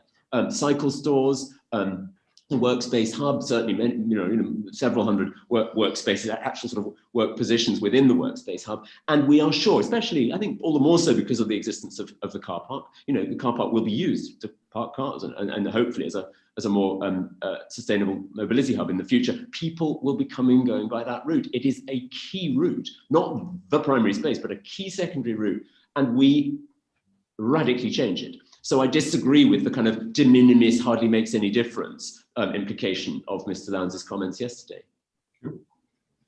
Moving on, please, to paragraph 1.25 and the design code, and also picking up on some of the points that came out of this morning's questioning of Mr. Lowndes. I'm not going to ask you to read through 1.25, but in re-examination, Mr. Edwards took Mr. Lowndes to document C141, the core document C141, yes. Which is the letter of the 23rd of September last year, yes, from Mr. Dawson. Yes. And he took him to paragraph at the foot of page 2 of that letter. Yeah. Can I just ask you to get up 141? Yep. Now, this, of course, is the letter that, although it was sent to the council, was never sent to the appellant, and indeed the appellant didn't know of its existence until Mr. Lowndes' proof was exchanged on the 14th of December, making reference to it, at which point we sought a copy of it. And what Mr. Edwards was asking Mr. Lowndes about this morning was the paragraph at the bottom of page 2, which says, I've got to blow it up because I can't read it otherwise, that a design code to support the application would have been a positive addition. Is that, in your view, Mr. Macara, expressed as a formal requirement or as a nice to have extra? As a nice to have extra. Have you seen or heard any explanation for why this letter was not supplied to the appellant, other than Mr. Lowndes' evidence to me that this was an error on the part of the council? No, I was very surprised. You know, we all were when we received it, when we saw it. Now, be that as it may, what we need to do now is just explain to the inspector by reference to chapter 10 of the DAS why you remain entirely confident that the council will retain control over all relevant matters and be able to, as you say in your rebuttal, approve a code that secures sufficient quality.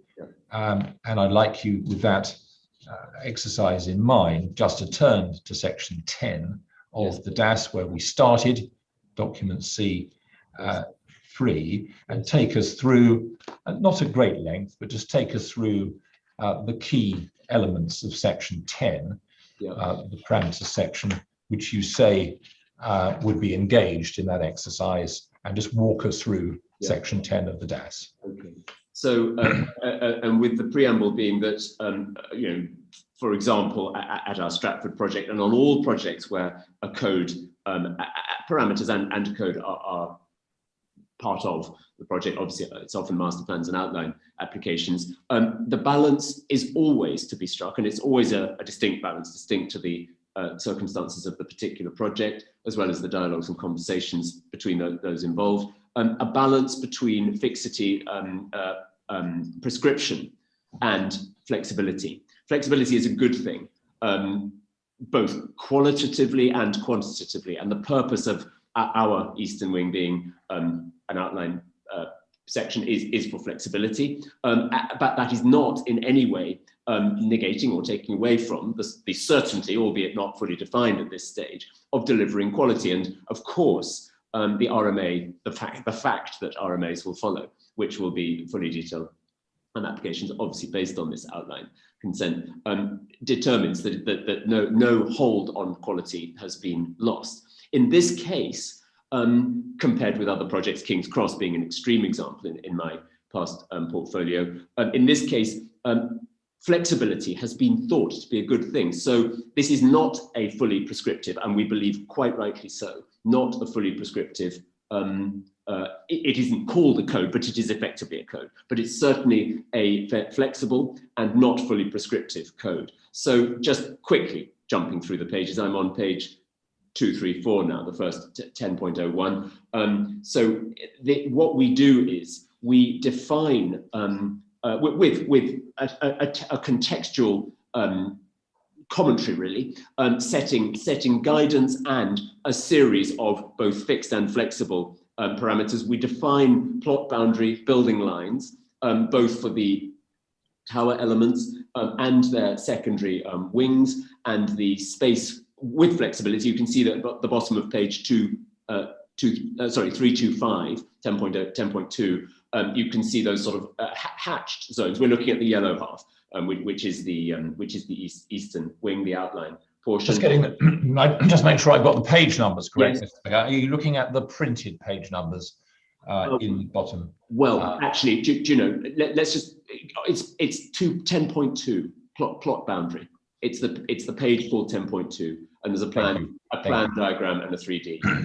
So we have on that in those diagrams, and then supplemented with the text and the key, we have development zones, and in the hatched red we have the flexibilities. And it's very important to not to be too prescriptive on shapes, literally shapes, you know, which do encompass things like balconies. They also encompass things like setbacks. You know, different architects, we may well not be the architects of these two elements in the future, that they are future projects. We would love to be, but we certainly don't assume we're going to be, and we certainly promote diversity in the case of evolving over time. How different people respond to different contexts. Brookhouse will always be a very significant piece of context. By the time these two are developed, you know, Tower A and B will either be underway or delivered at that point. Clearly, Northgate House and other aspects are also a relevant context. Moving on to 10.3, building heights. Building heights with guidance, not just on maximum, but also, interestingly, minimum heights are set out in the, so if we now go from 10.3, which is made up of 2 pages, we have not only maximum heights, but also minimum heights shown on the, so you've got a volumetric, a building edges with flexibility, and height with flexibility. But the statement that, you know, I guess that the chances are high that the larger volumes will be developed, but for townscape reasons, it's important also to set minima as well as maxima. That was 10.3.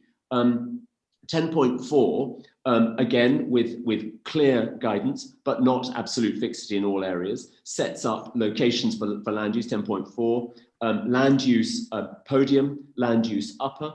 Obviously, the there comes a point above the podium where all the upper land use, except for communal amenity space, but all the upper land use is residential. Below, including the now fact that the nursery, which was never mentioned in this proposal before, but the nursery is an absolutely compatible use coming under land use class E, a highly flexible land use, and that is certainly at the flexible end of the scale of design codes. And we are we know very well that there's a condition requiring that the code is submitted. Well, we have, in order really to be ready to deliver this project, if it's consented, we are getting on, and we have started drafting that, and we fully expect not only to discharge that condition in dialogue with the local authority, but also we expect conversations about it. And if comments are made, we will respond to those comments. We'll want to discuss them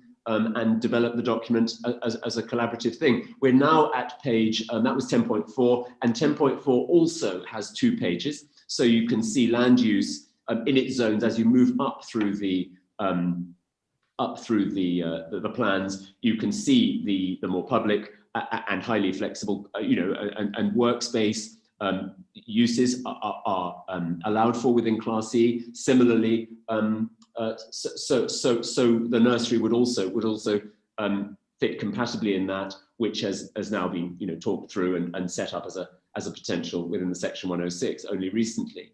Moving on to 10.5, access. Access, again, one can see flexibility in these diagrams. So 10.5, access to plan diagrams for the ground floor, that's the lower drawing, and for the first floor, that's the upper drawing. One can see the access points being provided for, but also being whole zones, whole flexible zones, to make sure that design with an established client brief. Currently, this site is a site with a highly flexible brief, flexible to respond to market forces, requirements, things like nurseries coming into the frame as the town continues to evolve, and this piece of the town in particular. And the brief needs time and flexibility within which to adapt and be set. And then the design needs flexibility to respond to that brief. The brief in any detail doesn't exist yet, and it would be inappropriate if it did. Moving on now, that was 10.5 access, and then 10.5 also has a second page. And then 10.6 is density, which speaks about, it reiterates the point about, it is a numeric version of or correlation with the volumetric definition of building edge. So the first 2 points, building edge and height, and it sets up density parameters. And then finally 10.7 sets up the requirement, which is partly quantitative and partly qualitative for open space, some of which you'll note on the bottom plan on 10.7 is visual amenity, i.e. non-accessible. As we've discussed, that's that sort of buffer to Brook House. But it sets up requirements qualitatively for green space and communal space for the residences, for the blocks in Tower C and D. So it is a highly flexible coding document. It wasn't called a code at the time of Chapter 10 in the DAS.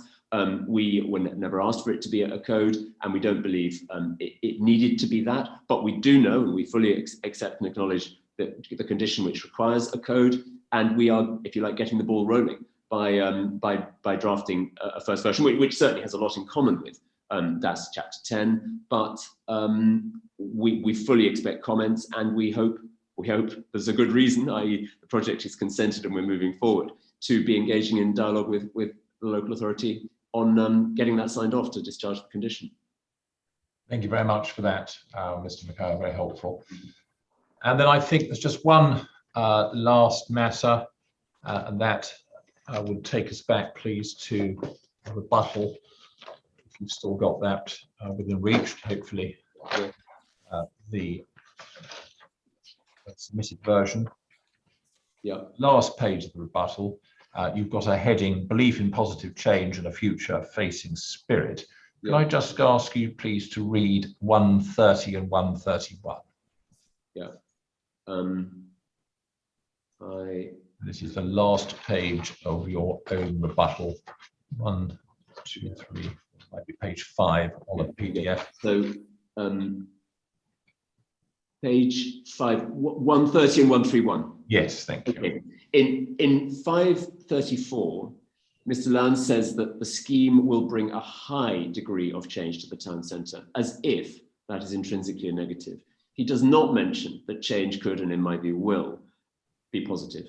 Nor does he mention that a future-facing spirit and the desire to prosper could be said to lie at the heart of Basildon's identity and purpose. If he is worried that the change to Basildon Skyline will be negative overall, I refer the inspector to 8.1 to 8.3, 6.14, 7.2, and other parts of my proof for the counter arguments. I disagree with Mr. Lowndes, brackets 10.12, assertions about the cumulative impact of this scheme and the scheme considered at the Orwell appeal, and add that the cumulative townscape benefit to Basildon of the Orwell scheme plus the appeal scheme will create a positive Western cluster. One, to hold, and I quoted that word yesterday, to hold St. Martin's Square, and 2, to welcome arrival from the station. See 6.14 in my proof. This is a natural response to the way Basildon has evolved from one century to the next, with the arrival of the station some 10 years, it was 12 actually, after Brook House and the construction of the new town gate and civic centres, reinforcing St. Martin's Square as a civic focus. Thank you. Thank you very much indeed, Mr. McGarry. I think that concludes the evidence in chief, ma'am, slightly ahead of time, but only by a few moments.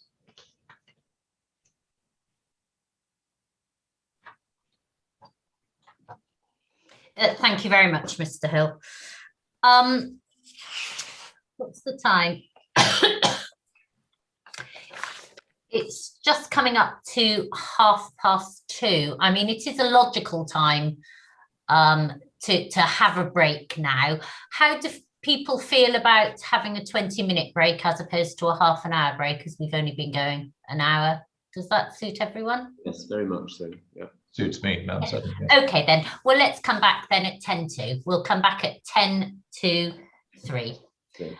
The inquiry is now adjourned.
Good afternoon, everyone. It's now 10 to 3 and the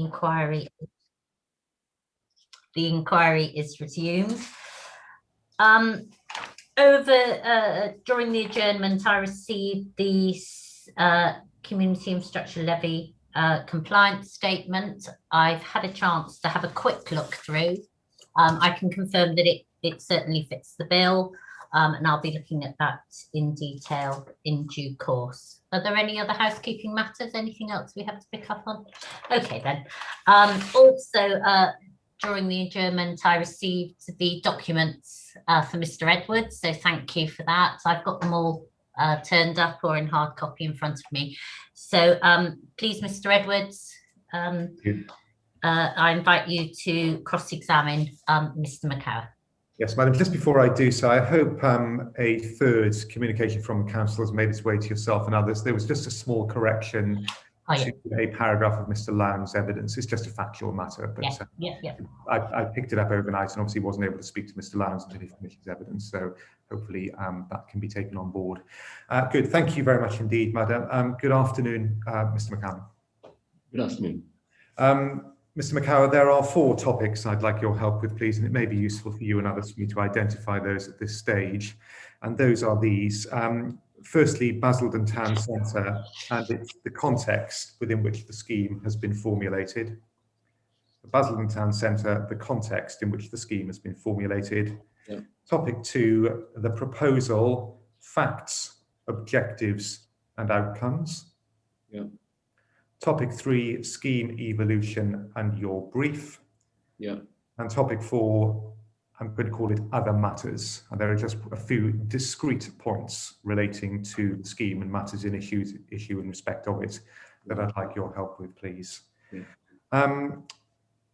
Just by way of introduction, Mr. Makower, plainly there are a range of matters relating to the detailed design and the impact of the proposed development that are in issue between the council and the appellant. Ultimately, the resolution of those matters is going to be for the professional judgment of the inspector.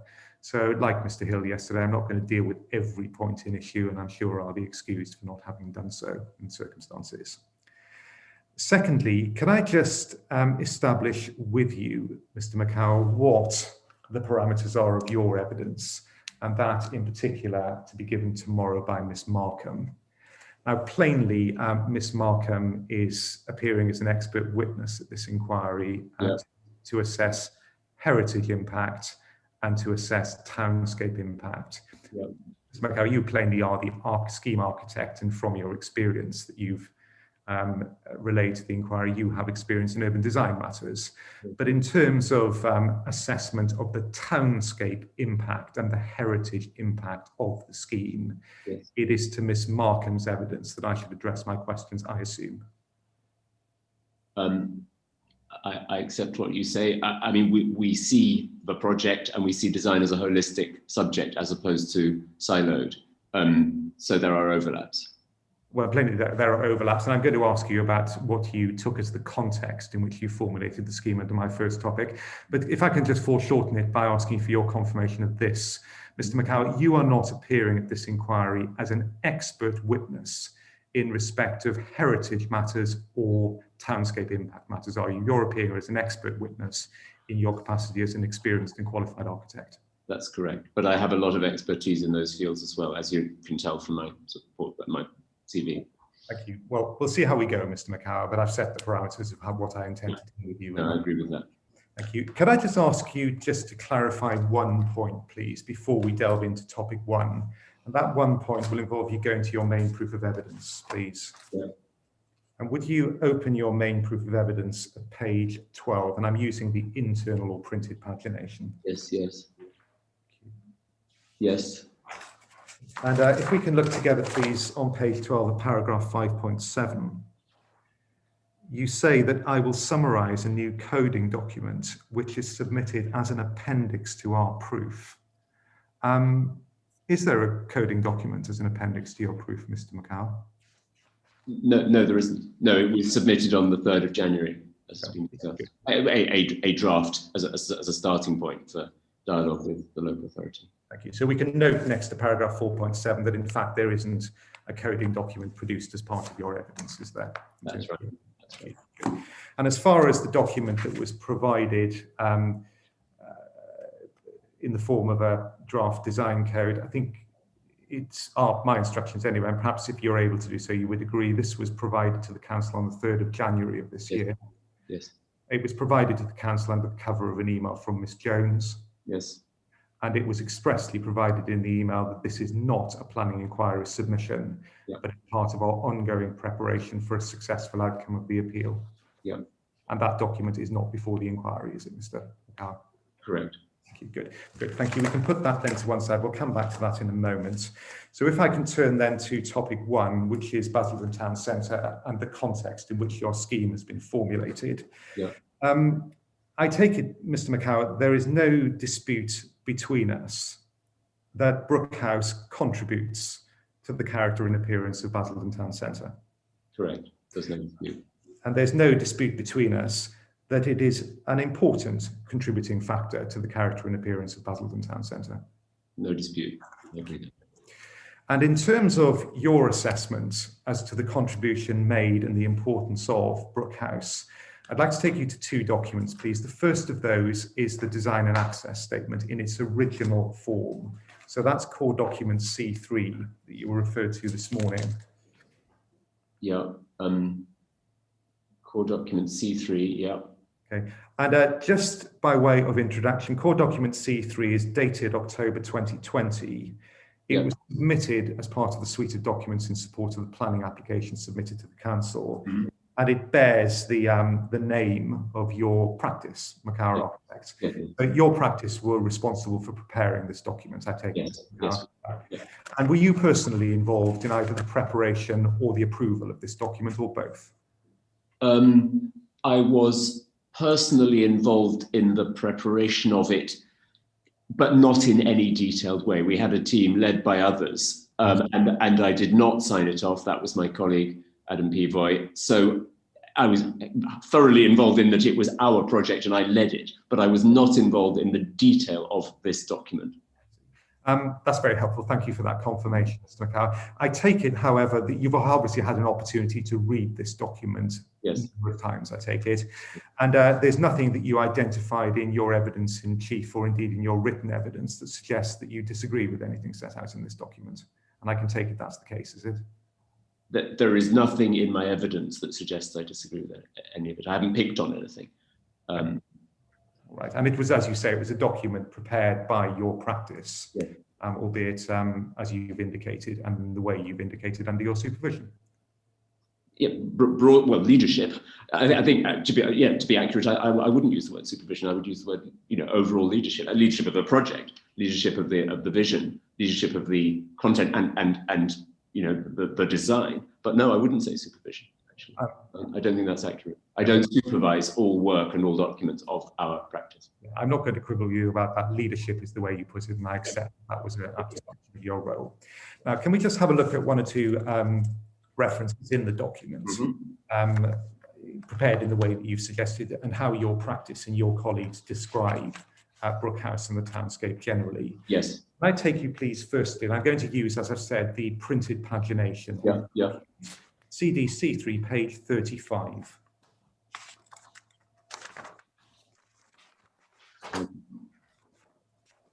Yeah, getting that. Okay. Yep. And this is within a section of the document. It's the site and context section, so section 2, under the heading Brook House. Do you see that? Yes, I can. Yeah. And if we look at the first paragraph of text under the subheading Brook House, undoubtedly a standout building. Its height and slenderness are a counterpoint to the low-rise nature of the townscape. Yes. So that was a description forthcoming from your practice in October 2020, and again, it's something that you would agree with, Mr. McCarr. Yes. Good. And if we then just read on to say, coming back to it, there's a rather interesting quote that you've set out thereafter from Kenneth Brown in the Architectural Review. It's an article discussed earlier at the inquiry, where we say, and this is presumably in the context of Brook House, the Sutherland drama scale is so conspicuously absent from other new towns is achieved. The building itself rises from the ground on 8 huge concrete pilotti, 27 feet high, giving it scale. That is really civic. a real gesture, and incidentally one which borrows a leaf from classical precedent. You see? Yes. Thank you.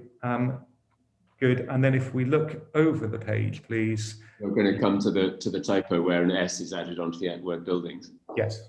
Yeah. Yeah. No, we're hang on. I've gone somewhere wrong now. We're well aware of that typo, and it's wrong. It's a mistake. All right. Just wasn't quite the point I was going to, Mr. McCarroll. But do you want to just explain to me where that typo is, because I hadn't spotted that. Okay, well, give me a bit of time. But one of the other quotes from the Kenneth Brown, where he says, as a commentating journalist, building. We have quoted it. No, you're going to have to give me a moment to quote that. But carry on with your. We'll come back if there needs to be something corrected. So I'm not going to take up time on that, Mr. McCarroll. Let's, if you want to put an email in correcting that later on after you finish your evidence. Yeah, we can do that. Okay, thank you. I was then going to go on in the document, if I may, please, to page 74. Yeah. Very much.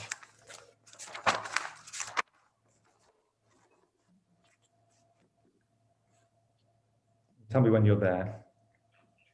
And Thank you. And it's in section 5 of the document, which is addressing tall buildings. Do you see that? yes. And then there's a subheading under introduction, why tall buildings in Basildon? And the D8 DAS says this: evidence found in our research indicates that early designers of Basildon struggled to achieve their aspirations for height of skyline due to economic value. Let's pause now. I'm going to come back to that in a moment, Mr. McCarroll, in a different context. But then the DAS says this: the iconic Brook House, now listed, was, however, built at the far end of Town Square and became a defining feature for Town Square. You see that? Yes. Again, comment made by your practice in October 2020, and again, it's a comment that you don't disagree with. No, a defining feature, absolutely. I strongly don't disagree with it, and I strongly note the word a as opposed to the. Absolutely. Strongly, not to the exclusion of future development and the western part of the town centre. And do you also ascribe to the reference iconic in terms of yes, absolutely. And iconic is not a singular term, and one can have many iconic elements of a town centre over time. And that is an appropriate way to help the towns develop. Let's stage by stage, Mr. McCarroll, we'll see about that. We'll come to that point in a moment, if I may. And then if we carry on down the text, please, the next paragraph, there's a reference at the beginning of the paragraph again to Mr. Brown's article in the Architectural Review in 1962. Yes. Then would you just pick up the text of the second paragraph after the end of the quotation? So it's 4 lines up from the bottom. From the bottom of the second paragraph. Second paragraph, yeah. It's as well as being Basildon's exactly first strong visual marker.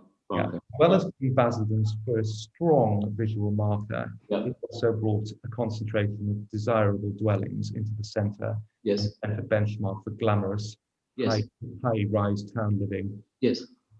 Again, the reference to first strong visual marker. Again, yes. Emphasis on the word first. Thank you.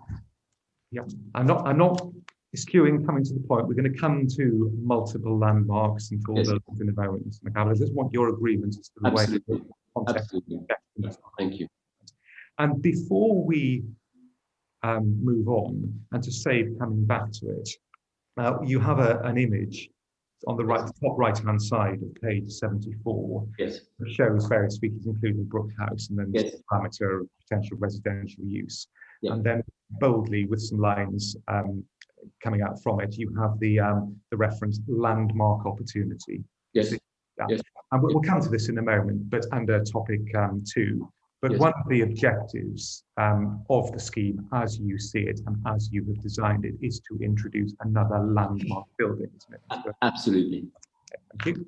Thank you very much indeed. Good. Thank you. And then can we turn, please, to the final reference in the DAS at this stage? Which is I can tell you that the typo that I referred to is on that page 74. It's the bottom right quote. That's an error, and if we need to document the fact that it's an error, it's a wrong quote, we can. Let me just catch up with you for a moment. So page 74, where's the reference you're referring to? Bottom right of the page. It's quoted wrongly. Ah, yes, I see. So so the inspector will have to note that if we need to now to save you putting something in. And that was Kenneth Brown. That was Kenneth Brown's opinion in his journalistic article, which is an important article, but it was a moment in time, 62. So the quote is, from the outset, it's been evidenced that on this flat site, some tall, it should be building, not buildings. Yeah, I mean, I've got the document right here, but yes. Good. We've been over that several times, so I mean, we internally, so yes. That's helpful. Thank you very much, Mr. McCower. Final reference then, in terms of the way in which the context is described in the DAS. Can we turn over the page to page 75? Yeah. First paragraph on that page, please. As we have shown, Basildon Town Centre is a compact site Yes. that is largely low in scale. Yes. Other than Brook House, which was carefully placed, Yes. the other buildings taller than 6 stories are located with little sensible logic to the structure and make no contribution to the skyline. Yeah. Soundscape. You see. So just 2 points in terms of an assessment expressed in that paragraph that I'd be grateful for your agreement with. Yeah. Basildon Town Centre is largely low in scale. That was the position in October 2020, and you agree with that now, Mr. Carr?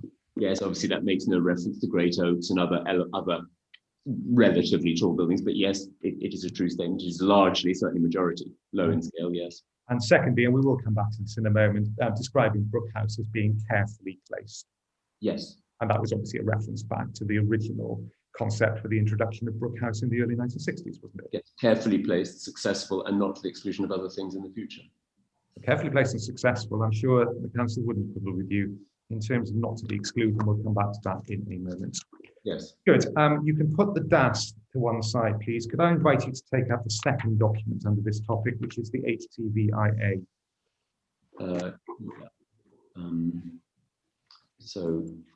Which is core document. Yes, core document which? D6.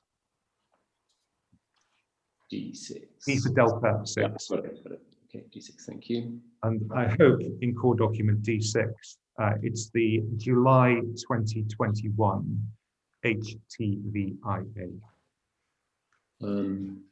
Yeah. So, yeah, okay, right, D6, here we go. Okay, yep, got it. Thank you. Now, just by way of context, Mr. McCower, this was a document that formed part of the environmental statement. It was prepared, the frontispiece indicates, by Montague Evans, and I assume that, albeit you were part of the team, you were not directly involved in the preparation of this document. That's right. I was involved in one or maybe more than one review of what were the significant views, but I was not very hands-on on the preparation of this document compared to other members of my team. You've read the document, however, have you, Mr. McCower? I haven't read every word of it. Well, okay, well, we'll take it relatively slowly. But you understand that I take it, Mr. McCower, the status of this document is part of the status of this document. Yes. It's part of the environmental statement. Yes, I do. Therefore, it's part of the applicant, now appellant's, own assessment to the likely significant effects on the environment of development. Yeah. So it's a document of some importance. You'd accept. It is, and I'm very familiar with its content, even though I haven't read every word. Good. Thank you very much indeed. Can we then just pick up one or two references in this document, which you may or may not have read, just to ask for your confirmation that you agree with these. The first of those references is on page 32.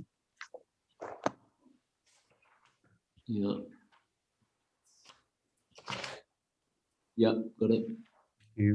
And page 32, paragraph 5.16. Yeah. First sentence, Brook House is the landmark building, Yeah. a part of the town centre, Yes. highly visible from many neighbourhoods in Basildon. Yes. The landmark building, Yes. and you would Yes. accept that as being an accurate description of Brook House, as is your plan. Present tense, absolutely. The landmark building, absolutely. Present tense, as things currently stand. Thank you. And can we then pick up the last sentence on that paragraph? The scale of the tower was intended to form a landmark in a town which is otherwise consistently low scale. Brook House is located at the east end of the town square, and therefore there is architectural interest in the asymmetrical relationship of the tower to the open space and the axial arrangement of the streets. That's actually the last two sentences, forgive me.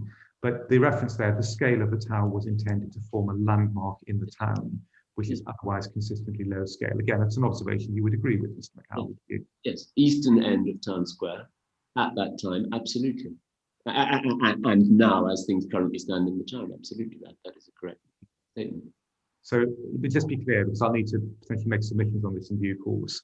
The penultimate sentence of that paragraph, the scale of the tower was intended to form a landmark in the town, which is otherwise consistently low in scale. That is a statement that you agree with, Mr. McCall, isn't it? Yes, it was intended when it was conceived, which was not in 1957 and was not part of the original master plan. But yes, it was intended to form a landmark, as opposed to the word the, in a town, which is otherwise consistently low scale.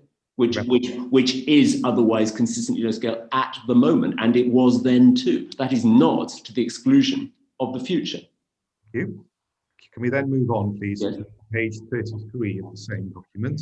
Yes, is that the next page? Let me just... It is the next, it should be the next page. Next page, okay, yeah. Yeah. Paragraph 5.18. Yeah.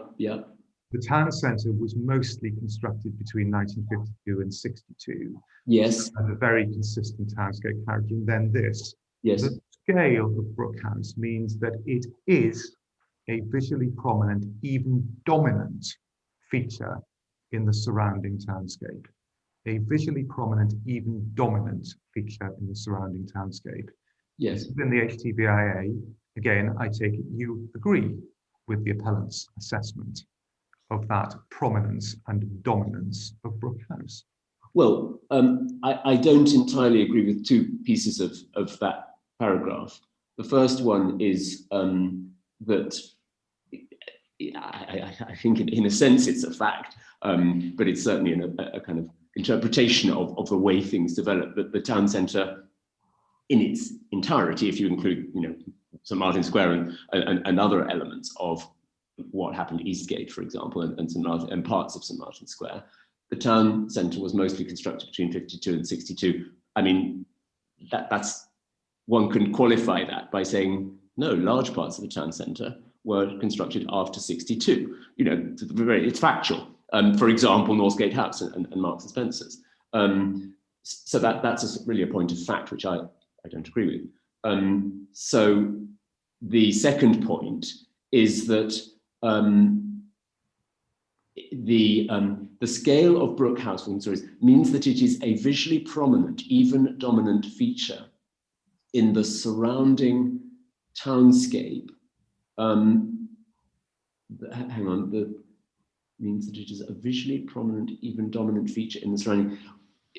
I mean, that is true as of when it was built and as of now. But my caveat, this is very much softer point of disagreement, is that is not the case from, and I'm picking on the present tense here, is currently now. It is not the case that it is visually dominant at all from certain parts of the town centre. In other words, for example, coming from the station or coming eastwards from the westerly side of St Martin's Square. It is not visually dominant from all aspects of the town centre as experienced. But in certain aspects, that is a true statement, but I don't fully agree with it in relation to all parts of the town centre as the town centre is nowadays. All right. Well, you accept, of course, Mr. McCall, this is your own client's assessment of the scheme, in this case, the context of the scheme, which forms part of the environmental statement. I think that's on ground. Yes. So let's just be clear as to what you disagree with that assessment. I don't detect from the answer that you gave a moment ago that you disagree with the description of Brook House as visually prominent. You don't disagree with that? Correct, I don't disagree with it. I agree with it. You say that it is not a dominant feature in all views, but actually that's not quite what it says in that sentence, is it? Yes. It says even a dominant feature in the surrounding townscape. So it's not really talking about views. Fair point. So in that respect, to say it is, to say it is a prominent, even dominant feature within the surrounding townscape. I think given the way things are, even if you can't see it from certain angles, which is the case in the views I've mentioned, then I think, yes, I guess I said it was a soft point of disagreement, a nuanced point. So I think it is a fair statement, that one. It's not so much a factual one as the first sentence. So it's not. So I don't disagree with it in the terms of the way it has been written. I'm most grateful for the clarity of that answer, Mr. McCow. Thank you very much indeed. Yeah. And then the last reference in this document before we deal with one or two matters relating to the intention in formulating the townscape. Before we go to that, can we go forward towards the front of the document, please, to page 25? Yeah.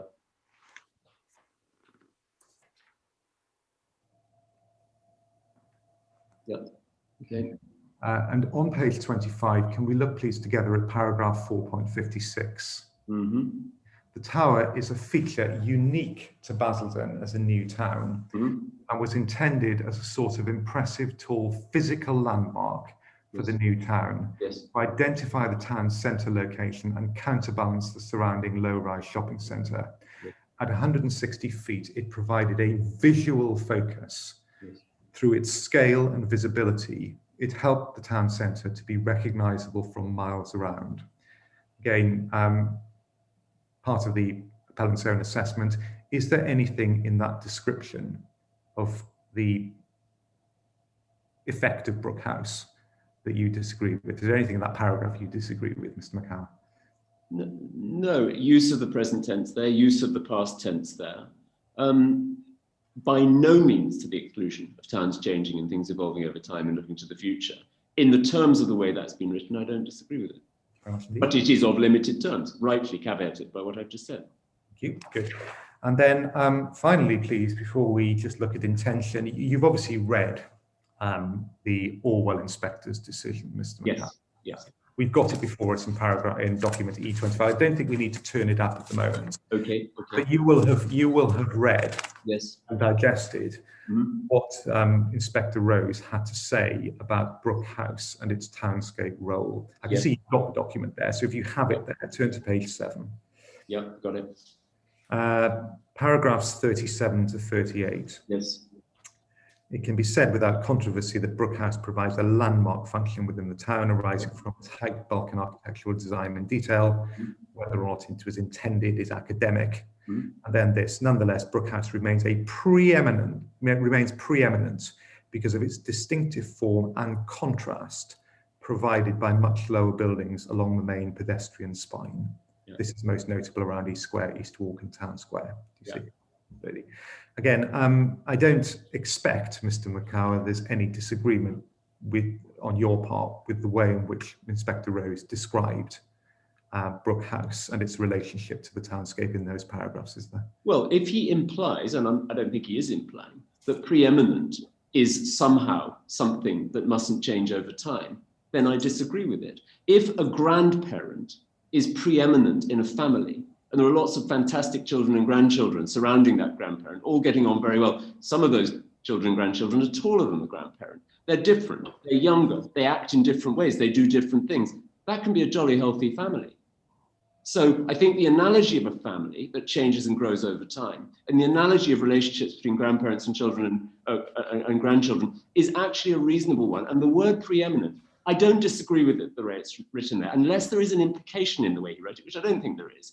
But somehow that is set in stone, in which case I disagree with it, but I don't think that's what he meant. Right. Well, can I just explore that briefly with you in terms of that helpful answer, Mr. McCow? Just take this in stages. You agree, I think, that Brooke House provides a landmark function in the town centre. That's pretty much what you say in your written evidence. Yes, at the eastern end of Town Square. It's the eastern part of the town centre. Well, a landmark function in the town centre is what Mr. Rose says. Is that something you disagree with? No, a landmark function within the town centre. And Mr. Rose indicates that that landmark function arises from essentially 3 components. One of those is height. Yes. Okay. You agree with that? Yes. The height of the building contributes towards its landmark function. Yes, and I stated in my proof that and my presentation yesterday that you don't have to be your landmark role with your building is not necessarily undermined or reduced or negated by other things being taller than you. There are multiple landmarks of multiple heights performing landmark roles in different ways. This is one of them. Thank you. And paragraph 36 then, please. Brooke House remains preeminent. Again, I don't think that's a matter of dispute between you, Mr. Rose, or us, is there? Well, I've qualified my reading of the word preeminent, and I won't repeat myself on that. Yeah, I'm not asking you about whether preeminence means no change for a moment, Mr. McCower. I just want your agreement, and I think your agreement should be forthcoming, that you agree that Brook House remains preeminent. In the current state of affairs, yes. Thank you. And that preeminence arises, as Mr. Rose indicates, because of its distinctive form and the contrast provided by much lower buildings along the main pedestrian spines. And again, is it common ground between us, because I think it should be, Mr. McCower, that preeminence derives, at least in part, from the contrast of the buildings of Brook House, I should say, to the lower buildings that surround it along the main pedestrian spine? Well, yes, and that's by no means the only aspect. But yes, as you said, at least in part, I don't disagree with, I don't, to be honest, I don't like the phrase preeminence, but I don't disagree with the intent of the sentence, that it is significant and it is contrasting to its adjoining blocks, and it was intended as a landmark as it was developed into 62.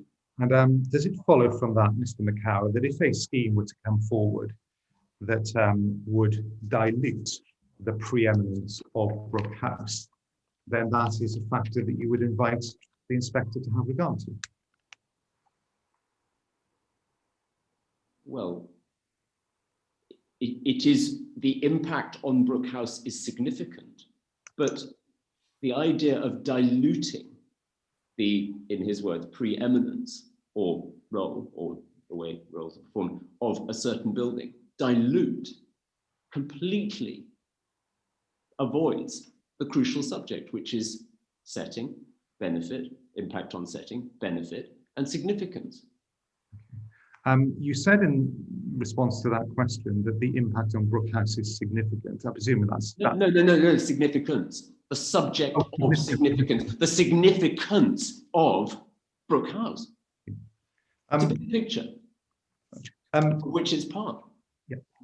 Mr. McCower, I understand your position, that you have a particular position with regard to whether preeminence means effectively that should prevent change. But I mean, just cutting to the chase on this, the effect of the introduction of the appeal scheme, yes, would, rightly or wrongly, rightly in your view, yes, have an effect on the preeminence of Brook House, wouldn't it? It would have an effect on the singular, in his words, and I don't like those words particularly, I certainly wouldn't have used them myself. It would have an effect on the singular, in inverted commas, preeminence of Brook House, because it would become part of an, well, which it already is and has been forever, an evolving town. Okay. So it would have an effect on the singular preeminence of Brook House, and that presumably is because the effect of the appeal scheme would be to introduce buildings of not a, would introduce tall buildings, if I can put it neutrally, much closer to Brook House than was either originally shown in the master plan or exists now, isn't it? Yes, part and parcel with the Orwell buildings, which are now rising up to a height, not very much height, more than Brook House, but it would become a Western cluster. Thank you. In a very natural way. And introduction of tall buildings as to form the cluster that you've referred to, yes, is plainly and on any basis going to affect and reduce the preeminence of Brook House within the townscape. That's just unavoidable, isn't it? Well, it reduce its singularity. Or reduce its preeminence, as Mr. Rose put it. Well, no, I mean, I'm going to go back to the grandparent analogy. I don't agree with that. Is a grandparent in a family preeminent? Well, opinions differ, but it's still a grandparent. Nobody can dispute that grandma is grandma.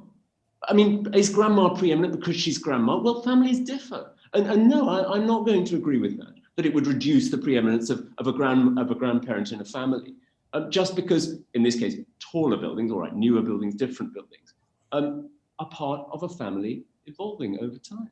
Well, I'm going to have one more go, Mr. McCower, if I may, and then we'll move on and leave this a matter for the inspector. If Mr. Rose is right, that Brook House remains preeminent, and that part of that preeminence arises from the fact that it sits as a taller building in contrast with lower buildings along the main pedestrian spines, if you were to introduce a series of additional taller buildings along those pedestrian spines, that is obviously going to reduce a feature that contributes towards its preeminence, isn't it? And that seems to be a matter of plain common sense and logic. Do you agree, Mr. McCarran?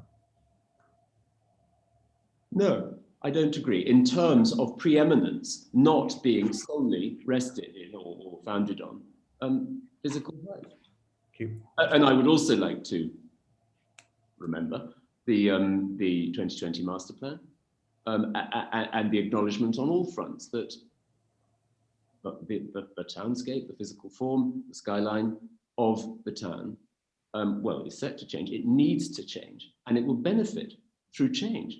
And in this case, the east-west sort of balancing and evolution westwards of a western cluster. Mr. Thank you for that. I'm going to move on now. These things Inspector has the point and will form view on this. Just to be clear, Mr. McCarran, I don't accept at all that the 2020 master plan has any weight.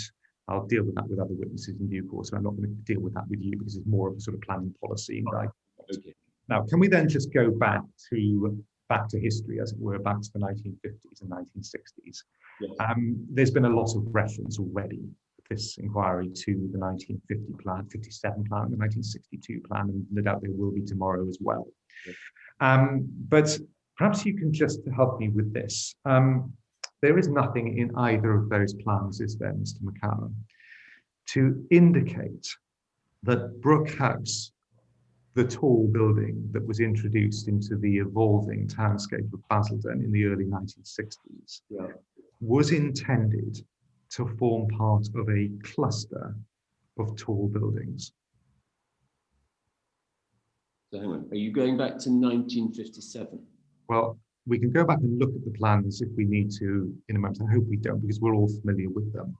Yes. Can I put the question to you again? There is nothing in either the 1957 plan of Basildon Town Centre or in the 1962 plan of Basildon Town Centre in Mr. Brown's article, Yes.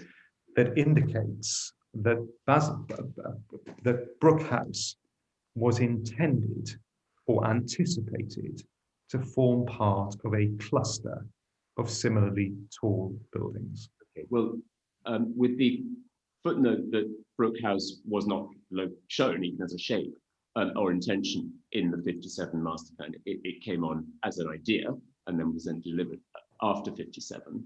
I will read two words which go in the 57 article. So they go hand in hand, published in the same piece with the plan. One says, the profession would like us to see the urbanity of our older towns reproduced with high buildings, high density. I can point you to which page of the article that is. It's page 100 and, well, I think it's page 15. Let me just check. So the quote I've just read you is on page 15 of the article. And now I'm going to, I didn't read you that one yesterday, and I didn't use that quote in my proof.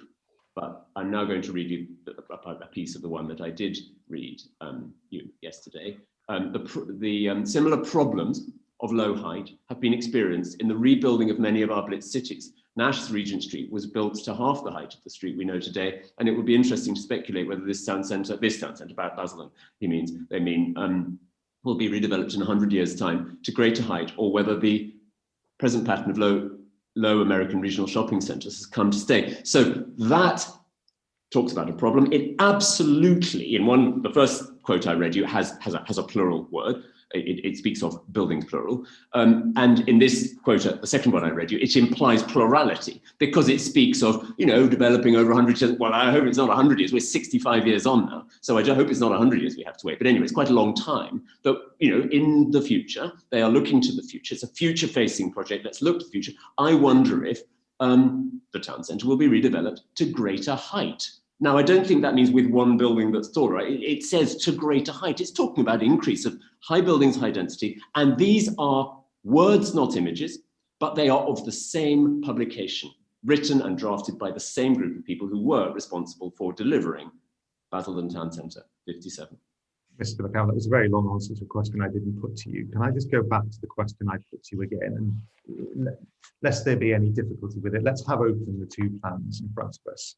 So can we have open, please, firstly, the 1957 plan? It's in various places. I've got it in front of me. It's in your, for you and others' benefit, it's in your proof of evidence at page 10. I don't matter where, it doesn't matter to me where you look at it.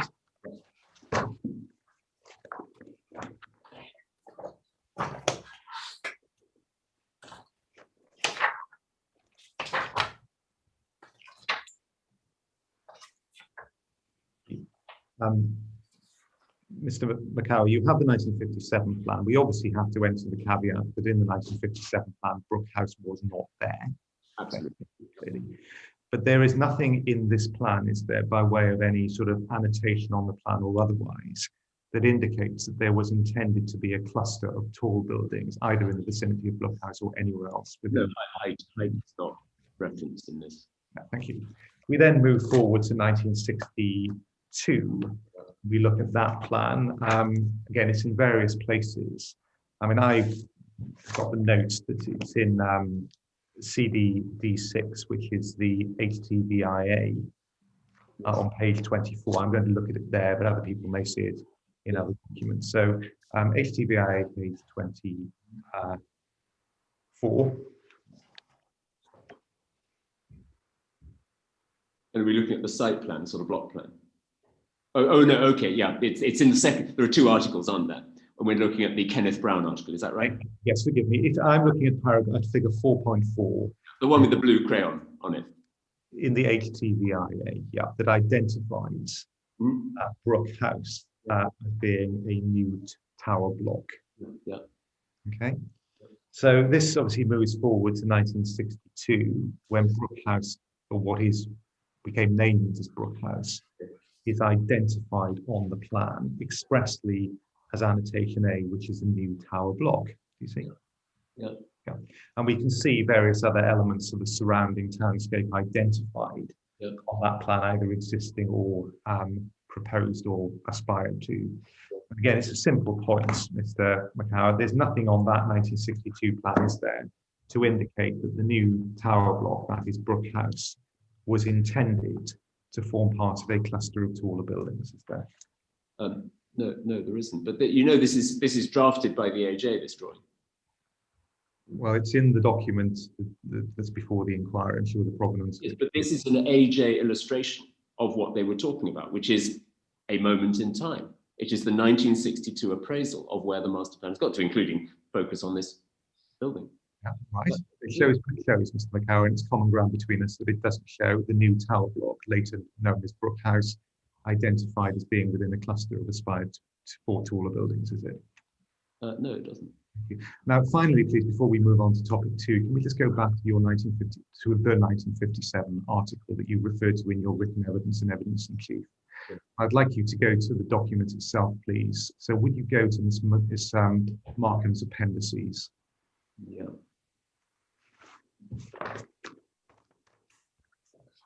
Have it open, please, at page 21.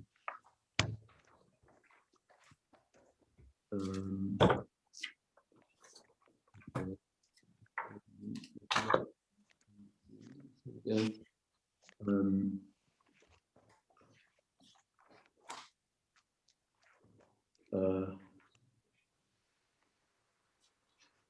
Yeah.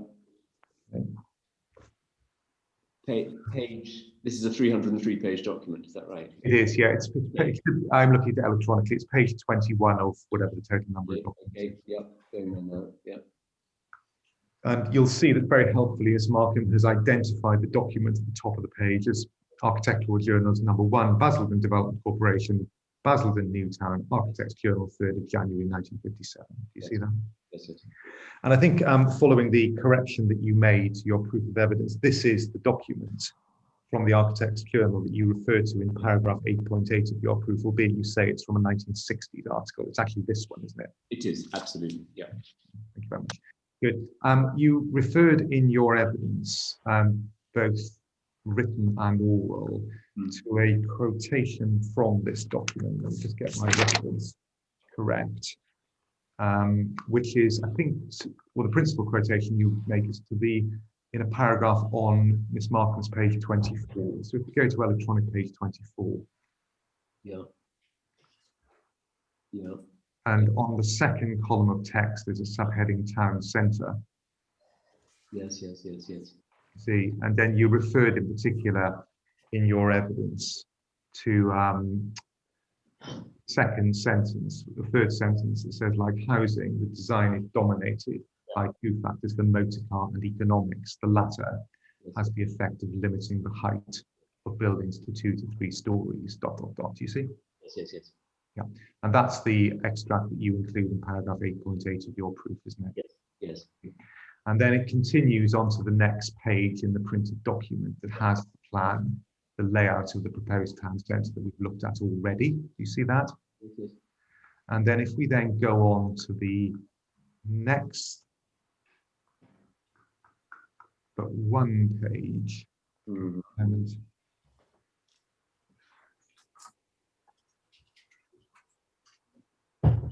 we can see a reference. It's finding the right reference. Just give me a second, please. Sorry, forgive me. I'm just looking at this electronically at the moment. I'm trying to, yeah. So if we look, please, at Miss Markham's page 25. Okay, 25, yeah, right. Yeah, which is page 20, I think, of the printed document. On the left-hand side of the page, there are 2 images. Yes, yes, And then below the images, there's some text. yes. And the first paragraph of the main text says, in addition, Yeah, yeah, yeah. a tower block of flats is proposed in the main square Yeah. to provide convenient convenient living accommodation for those who must or prefer to live in town, and at the same time provide a focal point in the design. Do you see that? Yeah, yeah, I do. So we can see there that obviously this is written in 1957, so before Brook House was introduced. Yeah. And it's also written in an article that is attributed to the Development Corporation or those involved in it. Yes. And we can see that even in 1957, there was an expectation or anticipation that a tower block of flats would be introduced to provide a focal point in the design. Yes. And that is what subsequently came forward with Brook House, isn't it?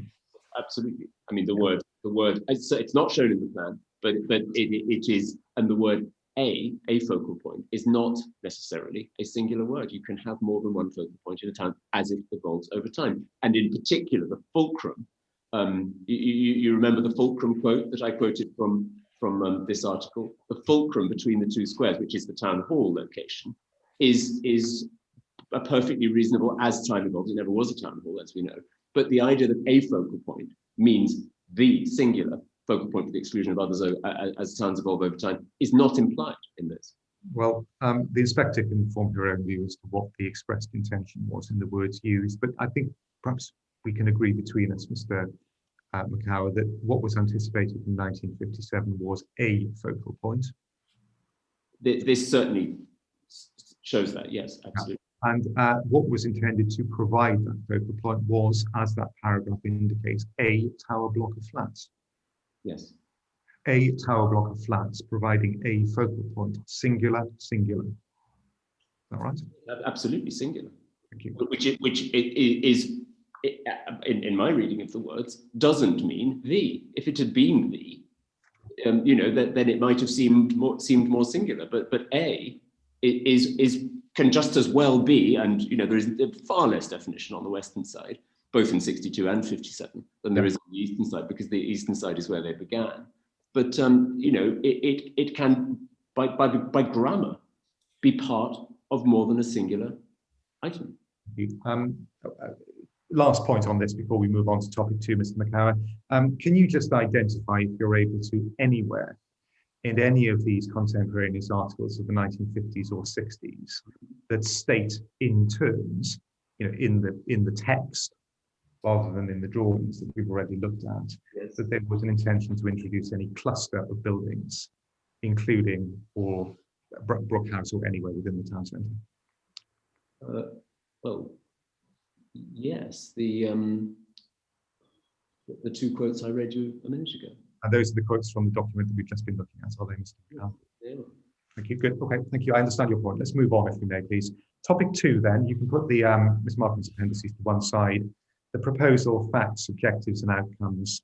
Now, I just want to set some parameters in terms of what is proposed within this scheme relative to other existing or proposed or approved features in the town centre. Yeah. Brookhouse first. Brookhouse is 14 stories above the Pelotti, isn't it? Yes. Yeah. Okay. In terms of its height, it's 78.4 meters AOD or above datum and 49.13 meters above ground level. Does that sound right to you? I don't have the figures in my head, but I believe you. Yeah. Okay. Well, look, there might be an easy way of doing this, Mr. McCann. Do you want to go to your DAS addendum? So go to core document D8, please. Yeah. Tell me when you have it. Okay. So D8. D8, yeah.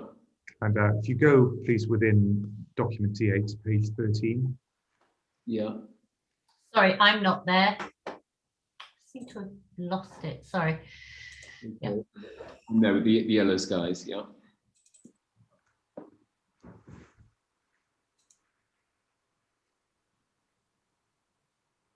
Thank you. And it's the lower of the two images on page 13. Yeah.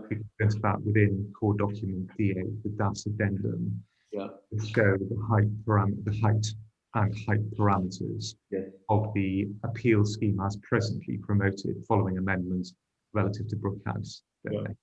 So there was no sort of trick in the questions I was putting to you, Mr. McCower. We can see there from your own analysis that Brookhouse is 78.4 meters AOD and 49.13 meters above ground level. Yeah. And just on that, please come back to it later if you can't confirm the answer now. The heights that you give for Brookhouse, is that to the top of the 14th story, or is that to the top of the building, including the sort of rooftop plant? Do you know? Crown. I believe it's the top of the crown, the sort of parapet ribbon thing at the top. Absolutely, thank you. So that's what we thought, because slightly different figures were given to the Orwell appeal, so the inspector can see what position is there. And we can see there the height, both in terms of the proposals for the detailed parts of the scheme and for the maximum height parameters for the outline part of the scheme, both given as AOD and given as above ground level, can't we? Yes. Really. And we can see that in all cases, the height of the proposed development, both in its detailed and its outline form, when the maximum height parameters are taken, are higher than Brookhouse. Yeah. Those are the levels of difference. Yeah. And just to clarify one matter, block D in that image, Mr. McCower, do you see that? Yes.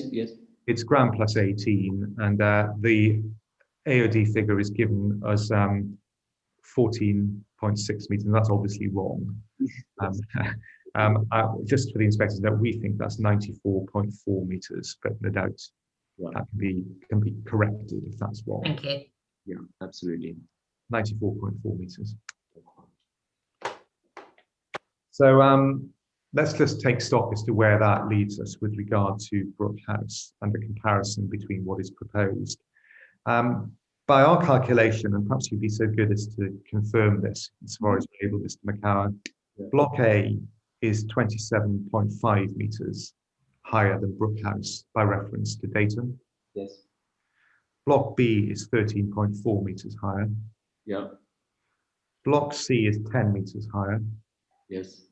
And Block D is 16 meters higher. Yes. Okay.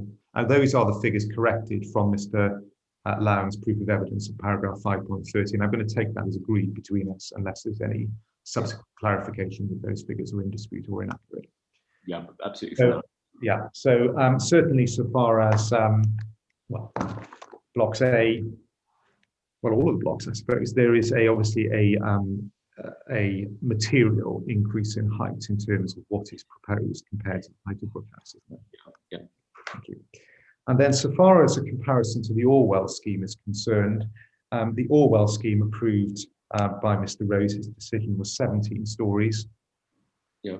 And again, I'm going to put the figures to you, Mr. McCower, for your confirmation. If these prove subsequently to be wrong or need correction, of course, come back to the inquiry. The Orwell scheme, in its highest component, its highest tower of 17 stories, is 56.45 meters above ground and 85.91 meters AOD. You see, I'm putting those figures to you, Mr. McCower. Could you read it again? 56. Yeah, the 17-story element, 56.45 meters above ground, Yeah. 85.91 meters AOD. Yes.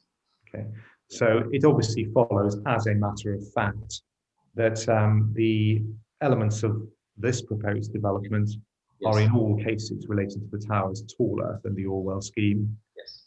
And in terms of Tower A, Yes. in the order of 20 meters taller, isn't it? Yes. Actually. And then in terms of the spatial difference between the appeal scheme and Brook House, the figure is given elsewhere in the material before the inquiry that building D, which will be the closest building to Brook House, or the footprint of Brook House, is 60 meters to the east of Brook House, isn't it? Yes, it's off. It's worth noting it's offset, but so it's closest, but at a sort of offset, slightly diagonal relationship. But yes, that's 60 meters. And it's common ground between us that the appeal proposal will involve development within the same town or city block as Brook House, and that's a point that the appellant has been at pains to rely upon during the course of his evidence. Yes. Good, thank you. So that was the factual elements of the topic 2, proposed as facts, objectives and outcomes. Can I just then turn briefly, if I may, to the objectives and the outcomes, just to understand how you describe what is sought to be achieved and about what you would say is achieved. Mm-hmm. Before I do that, Mr. McCower, it is right, and I think perhaps worth confirming between us, that you were commissioned to design architecturally a scheme for a specific site within Basildon Town Centre, weren't you? That's what you're doing. That's what you've done. That's what you're doing. Yes, yes. Okay. Yeah. Now, you were not commissioned to carry out any kind of master planning exercise for the whole of Basildon Town Centre, were you? That is no part of your role. No, but we always, and with our client's agreement, it was a sort of known aspect of the way we work. We don't do master plans when we're not asked to do master plans, but we think macro, we think beyond the red line. That is in the nature. We think townscape. We are literally half and half master planners and architects in terms of our work scope. So although what you say is correct, we were thinking holistically and broadly beyond the red line. We were thinking about the big picture of the town, as well as focusing on our site within the red line and its immediate adjacencies. Thank you, Mr. McCower. I don't mean this in any way disrespectfully, but you have no remit in terms of the master planning of Basildon Town Centre, do you? Yeah, and you have no control, nor does your client, over the master planning of Basildon Town Centre. We are part of a collaborative dialogue with all parties, of which we are one. So in that sense, we have, I'm not saying influence to wield, but we have a duty to be part of that dialogue. I mean, because I mean, the sense of dialogue's carrying on now, isn't it? But no, so we are part of a collective. So, you know, we haven't got a commission to master plan any part of. I mean, you could call this a master plan, to be honest. It's a project of more than one building. And in many definitions of master plans, you know, it's a small master plan within a master plan, if you like, of a group of buildings. But no, for the wider town centre, we don't have a commission, but I think we have a mandate as professionals to be part of a collaborative dialogue, which is the overall regeneration of a currently in decline town centre. So you know, I agree with you in the strict terms of the way of what you said, but I have to qualify it by the fact that we and our clients, you know, but we as designers are a significant part of a collective. The reason why I asked the question, Mr. McCower, in the way that I did, is that having heard your architectural presentation yesterday, you have, can I say, very strongly felt and held views about how Basildon Town Centre should evolve, including and beyond the appeal site. The simple point I'd like your confirmation of, and I think you've more or less given me that confirmation, is that you have no remit, you have no control, and you cannot, with any confidence, foresee how Basildon Town Centre will evolve in the future, because that's not a matter that you have any degree of control over in terms of your role as the scheme architect for this proposal, do you? Well, control. I mean, one project is a catalyst for other projects. One piece of change is a catalyst for other pieces of change. All of them, one would hope, positive. That's certainly our intent, and you know, most people's intent is that change should be positive. And the catalyst effect is something that one can't control, and one certainly can't predict with certainty the future, but one can see opportunities opening up for the future, which are visible. Design is a visionary profession, and we can see into and sometimes make happen, not with control, but by the catalyst effect, things that are, by strict contractual or commissioning terms, outside of our immediate red line. That is the nature of development, happily. Very much indeed. And just 2 points following up from that. I'll make submissions on that in due course, Mr. McCower. But firstly, I'm sure you would accept that in terms of any evolution of Basildon Town Centre, there are a wide range of stakeholders that have an interest in that, including the public, don't they? Yes, actually, could you say that sentence again? I slightly... I'm so sorry. In terms of the future of Basildon Town Centre, there are a wide range of stakeholders that have an interest in that, including the public. Yes, absolutely. 13 of which objected to this project. And secondly, Mr. McCower, you would accept that it is not a function of this inquiry to determine the future of townscape or evolution of the townscape of Basildon Town Centre. This appeal is all about a proposal within the town centre, isn't it? This scheme and this appeal is about a scheme in its context, and its context is part of a holistic big picture, the picture of Basildon Town Centre. Thank you. And the answer to my question, Mr. McCower? Say your question again, but I don't think I agree with the way you worded it. I think if in as far as you worded it the way you did, I think I'm going to disagree with it, but please restate. One last go and we'll move on, Mr. McCower. It is not the function of this appeal to determine the wider future of Basildon Town Centre, is it? It is not the primary purpose, but this appeal and the result of this appeal will have a significant influence on the wider and outside of our red line development of the town centre. It is a highly significant site, and it is a significant part of the future of the town centre. Therefore, this appeal is about more than just this site. So I don't agree with you the way you worded that question. Very good. Thank you, Mr. McCower. Can we then move on, please, to what you are seeking to achieve through the scheme? First of all, can we just look together at your proof, your main proof of evidence? Turn to that proof, please, page 53. Our proof, which is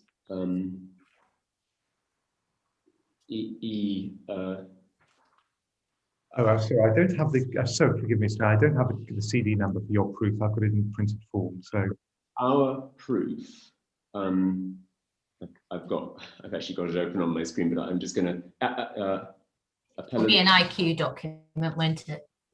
It's an IQ inquiry document. Yeah, hang on. I'll give you, just give me a moment and I'll just. The object presentation.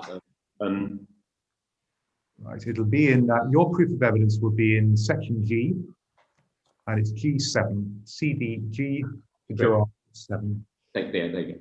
Okay, yeah. So I now, just to be absolutely sure the pages are the same. So here we go. Yep, got it. Can you go to printed page 53, please? Did you say 53? Yeah. Okay. Well done. I am now at 53. This is always the way. It's a lot of looking for a document when it's a very short point, but forgive me for that. But page 53, if you look at paragraph 8.20. Yes. It's just a simple hook it's on, Mr. McCower. If you look at the first bullet point. Yeah. The town square is well proportioned space and a new major landmark, the West End, Yes. the proposed height will successfully counterbalance Brookhouse, Yes. hold the space.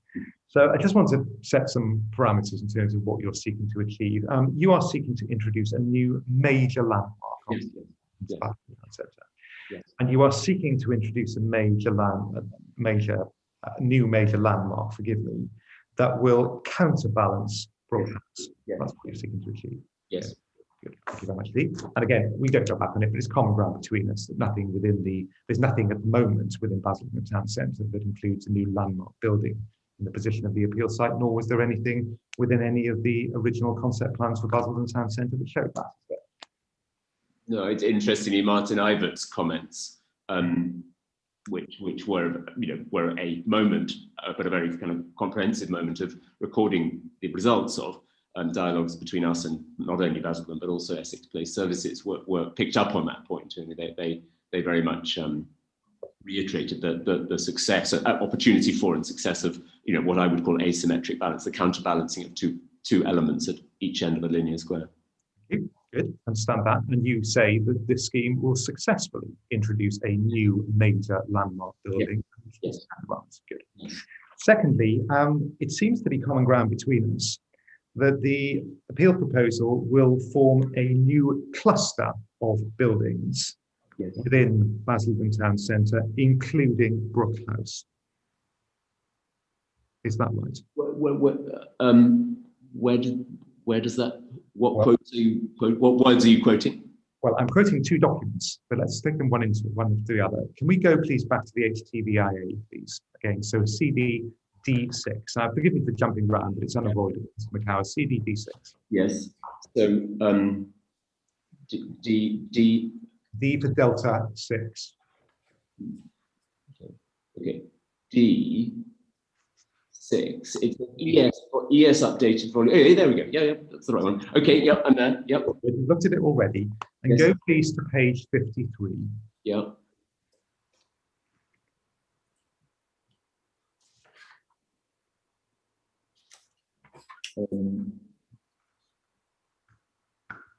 You're there. I am 50. No, okay, nearly there. Yeah, 1, 2, 53. Okay, I'm 53 now. Yeah. Yeah, and can we look together, please? Second column of text, paragraph 8.27. Yeah, got it. The creation of new residential blocks A, B, C, and D in the Yes. same city block as Brookhouse Yes. will reduce its visual prominence so that Brookhouse forms part of a cluster Yes. of tall buildings Yep. with a new, more dynamic composition. Yes. Yeah. Yes. And it's a reference that's made elsewhere, including Clement Soso in the open statement given yesterday by the appellant. Yeah.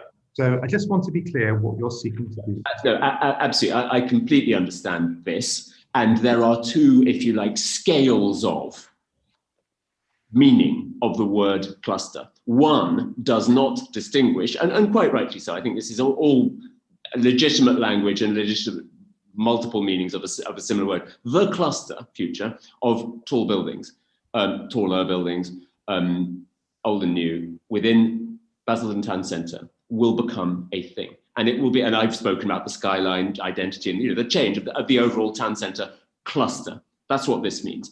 I have talked, and I'm not the only one. I mean, Mr. Rose talks about, and other people talk about the Western cluster, of which Brookhouse will not be a part. In other words, it's a sub-cluster. But this talks about the overall cluster, and it's like the grandparent, or a person gathering friends around it, or the grandparent gathering an extended family around it. So this is the wider town centre cluster of which Brookhouse will be a part. And yes, they share a city block, which is the Town Square North linear piece. Right. And Orwell is on a different city block, obviously, on the other side of the. Well, I'm just needs to just understand that answer a little more if I stick McCower. The HTVIA, past the environmental statement, paragraph 8.27, is clear beyond peradventure. It is clear. It's clear. It's clear beyond peradventure. It's a clear statement. The effect of the creation of the new residential blocks will reduce Brookhouse's visual prominence. I'm not going to ask you any more about that. We'll come to that. So that Brookhouse forms part of a cluster Yes. of tall buildings with a new, more dynamic composition. Mhm. I just want to understand very straightforwardly, Mr. Yes. McCall, are you saying that Brook House will be effectively become part of a cluster, including the appeal proposal, or are you saying that the appeal scheme will introduce a cluster that is separate from Brook House? Or what is it? I would say that there will be, if you look from a certain distance, if you look from the station and you just think, wow, that's Basildon Town Centre, there's a cluster of towers there, there will be a wider cluster. This is cluster in the widest, all-encompassing sense of the word. And within that, there will be subclusters. And I believe that the Eastgate building and other taller elements developing, and we're not there is no detail on Eastgate at the moment, but there will be a sort of east and west sub-grouping. But one is not to negate or contradict the other. But this is the wider, okay, that's Basildon Town Centre, that's its skyline. If you want, if a simplified use of the word cluster wants to group it all together, then yes, it will be one cluster. Actually, the eastness and westness of the two ends of this very linear, very distinctively linear square, town square, there will be distinction. And effectively, the new group, the Western cluster, which is the closer to the station, and the station is an important part, and obviously so is legibility and wayfinding, there will be a distinction of sub-clustering, and Brook House's role, which is on the eastern side, it will still perform its role in many respects. But to say that its visual prominence will be reduced, and to use that overriding use of the word cluster for the entire town centre is not entirely wrong. It's just not the full story. There is a story within a story about clustering. So is your evidence to the inquiry then, Mr. McCall, just so I can understand this, that you say, yes, in certain viewpoints, Brook House will become part of a cluster of buildings, but in other viewpoints, they will still be maintained a degree of separation with the cluster sitting somewhere to the west. Is that what you're saying? Yes. Okay, thank you. What are the viewpoints and the particular views, if you can help with this at this stage, where Brook House will become part of that wider cluster of building? I think I can go straight to one, which I happen to think is a very strong, positive, town centre identity. View, the kind of view people will think, great, wow, this town's got better. This town has actually improved over time, and it's one where I'm scrolling through the views looking for it, and I will find it. I know exactly what I'm looking for. It's one where I'm pretty sure, in my opinion, in a very positive way, that the town centre has a cluster as opposed to plural or two subclusters. Okay, it's the one on the. Here we go. Okay, it is. I'm in the same document, and it's T24. So I'm on page. Where am I? No, I'm on page 124. View 16. There we go. View 16. Yeah, this is a good example, and it changes. If you look at the first increment, just us, and the second increment, Orwell. Hang on, Carl, you're just ahead of me. Forgive me. Just pause for a moment. Okay, thank you. Yeah. I mean, in a way, this is a public, very much a public place, but it's a pedestrian footbridge. So it's not a very prominent location in a sense, but I'm sure the pedestrian bridge gets used well. But it's a classic example of saying that Brook House is part of a bigger picture over time, as well as over space and built form. And this cluster, an emerging cluster, in this case, one's looking from east to west. Therefore, this is not a case where the distinction between the Western cluster and the Eastern cluster, or the Eastern original, which is Brook House, is a relevant point. But I think this is a very positive part of the evolving, and my Croydon analogy is not a bad one, actually, that these things are good for towns. They represent density and intensity, but they also represent identity. Okay, I'm going to stop because we need to make some progress on this. Thank you. I've noted what you've said about the viewpoint you've identified, and that obviously is one of the views there where the prominence of visual prominence of Brook House will be reduced. That's set out in the TVIA, isn't it? Visual singularity, certainly. Can we just, I understand your point. I'm not going to go through these views laboriously with you, but can we just go to view 4 for a moment, please? 4. Yeah, it's on page 76, and then we'll move on.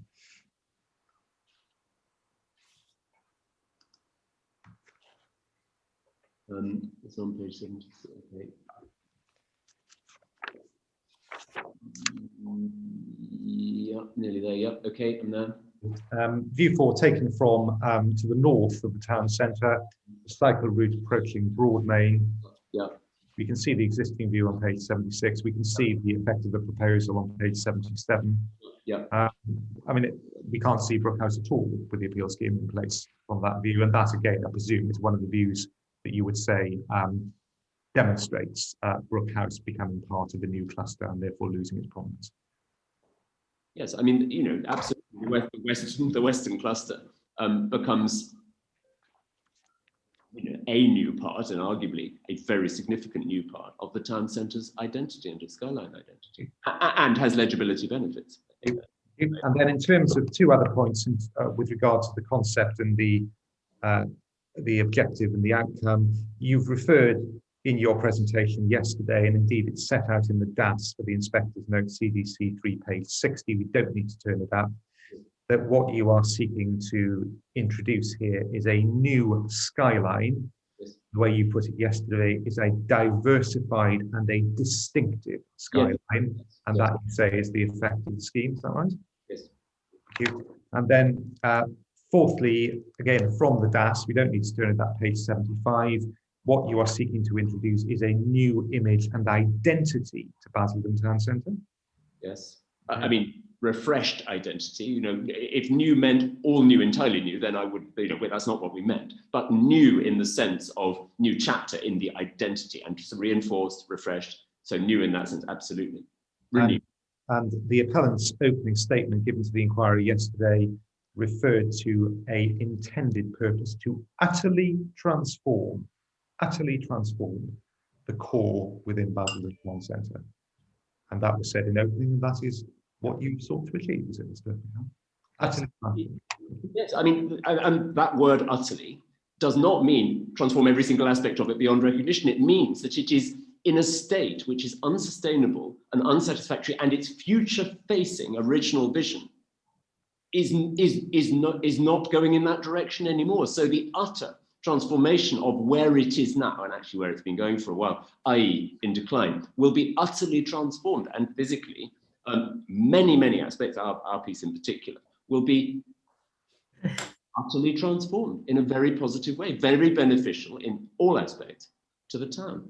Thank you. Understand your answer. So the inspector can note that part of your objective, so far as the appeal proposal is concerned, and you no doubt say it's successful, is that it should be utterly transformative in terms of Basildon Town Centre. Yes, utterly transformative in a positive way for people. Views may differ on the positivity of that, Mr. McCowan. Let's move on to topic 3. Scheme evolution in brief, please. Can we go back to the design and access statement in its original form CDC3? C3. C3, yeah. Yeah. And when you have it, please go to printed page 52. I'm sorry, Mr. Edwards, where are you? That's madam, CDC3. Thank you.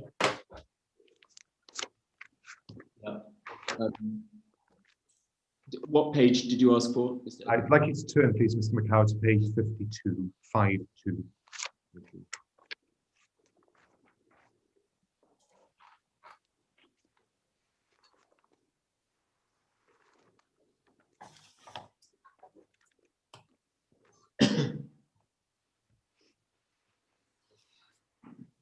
Do you have that page open, Mr. McCowan? Yeah. Thank you. And just to be clear, this is on the subject shortly, I hope, of the scheme evolution. Yeah. We can see on page 52 of the DAS what I think are described as early massing studies. That's the heading used on the left-hand side of the page, you see? Yes. And we can see that there are 3 options that were subject to consideration as part of that early massing study process. Options A, B, and C. Yeah. Option A, low rise. Option B, mid rise. Option C, high rise. Yeah.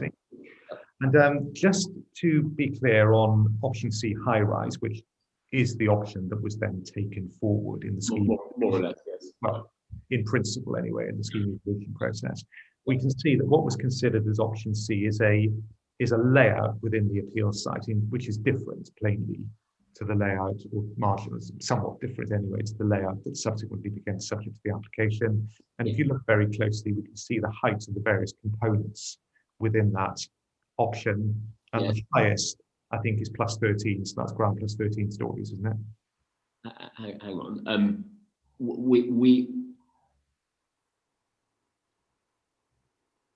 We are, yes. So you're looking at option C, the drawing. Yeah. Option B. Tower A is shown as plus 17. Plus 17. And then plus 17, and then what it became block B is shown as plus 13. Yes. And then in this drawing, there seem to be 3 eastern blocks that have story heights of plus 13, the western of the 3, plus 9 in the middle, and the eastern plus 5. Do you see? Yeah. So that was one of the early options which we were looking at. It's obviously somewhat different in terms of the overall height. And we ended up the first, if you like, crystallized, much closer to our submitted designs that were in a very resolved way presented to the local authority were 30 stories for Tower A. So how tall? It's funnily enough, actually, that the leader of the council, in multiple consultations, but he was an important consultee at the time. Said with identity and density and intensity in mind, is this tall enough to do the trick, to be that new, not to do the job? So height. This is where we were then, and I'll come to the point about viability and optimization in a minute. But this is where we were then. But absolutely, we went higher than that, and then we came down again. See, let's just take it to the stage. I'm not interested in what the leader of the council said. I'm interested in what the process that you went through as disclosed in this design access statement, Mr. McCallum. So we know that the early massing study identified low rise and low, mid and rise and high rise options, and the high rise option was as shown in the bottom right hand drawing on page 52, right? Well, there were many. So, well, then we go on, please. Can we turn on in the DAS page 54, please? Yeah. And can we look at the left-hand block of text on page 54, the subheading Tower Geometry and Scale Options? Page 54. Yeah. Yeah. Left-hand block of text, Tower Geometry and Scale Options. The proposed geometries and massing for the new residential towers were extensively tested in townscape massing and landscape terms. Options were tested that included different locations and heights for the towers to assess the composition and relationship to Brook House. Do you see? Yes. None of that is set out in the design access statement, is it, Mr. McCallum, in terms of what options were tested and what the pros and cons of any of those options were? Well, some of it is. It's in front of you on this page, but there is not a step-by-step, fully comprehensive sort of almanac of all the options that were tested. No, there isn't in the DAS. Well, there's not anything at all, is there, other than the statement we've just looked at? Mr. McCallum. Well, the 2 images on the right, the right-hand side. So the testing of landmark Tower A, rotation, setback, they are part of that iterative testing process. Right. So let's just make clear that I've got what you are referring to and what you've put before the inquiry. In terms of this option testing, yes, you've got the statement that different options and types of towers were assessed. Yes. To assess the composition and relationship to Brook House, and we've got the 2 images above. Yes. And we've got in fairness to you, we've got the image, which is the early massing study for a high-rise option at page 52. Yes. And that's it, I think, Mr. McCallum. That's it, isn't it? Yeah, well, yes, it's not none, but it's only this in the class. It's not none, but it's edited and selected. So how you ended up in terms of the decision taken amongst all these options that were considered to arrive at that which was put before the council and then subsequently following modification is before the inspector is not revealed in this document, is it? The pros and cons of those various options. It's not revealed in a comprehensive way. Or at all, beyond what you've just identified, Mr. McGowan, or at all. A pros and cons explanation of, well, I mean, I will say that one thing is revealed, which is that the drop from 30 stories to 26, I mean, for Tower A, and then the correlated height reductions of the adjoining blocks, the three drawings with the yellow skies, you know, are also, they're not in this section of the DAS, but they are also related to design process and design in particular on the heights. So you know, but no, that this is what we have in terms of the explanation of the design evolution. Good, thank you very much. And we judged, we certainly talked about, should we, you know, take up more page space and be more comprehensive, more thorough, more lengthy, and we judged that it was better to edit and give the key points. And of course, it is, you have very fairly to you acknowledged, Mr. McGowan, in the page of DAS that we've just been looking at, that the composition and the relationship to Brookhouse is obviously a sensitive matter, isn't it? Yes. Yeah. So Sorry, I missed that question, Mr. Edwards. I put my hand in my Just again. Yeah, you accept, as you acknowledge in the page of the design and access statement that we were just looking at, that the composition of the development and its relationship in terms of height to Brookhouse is a particularly sensitive matter, isn't it? Yeah. Yeah. I think it might have been helpful to explain that to the inspector, how you got to where you got to. I mean, we judged, and I have judged, that we didn't need to say more on that. Thank you. Good. Thank you. Can we move on then, please? Second element of topic 3, the brief. Can we go, please, to your proof of evidence? So you can put away the DAS. Yes. For my purposes now. Proof of evidence, paragraph 7.4 on page 40. You say 40, 40? Yeah, 40. Thank you. Okay, yeah, getting there.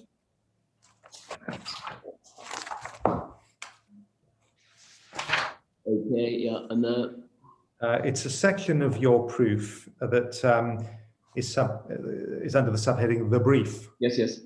And you say in paragraph 7.4 that our original brief, which was developed with your client through intensive discussions in 2019, was ...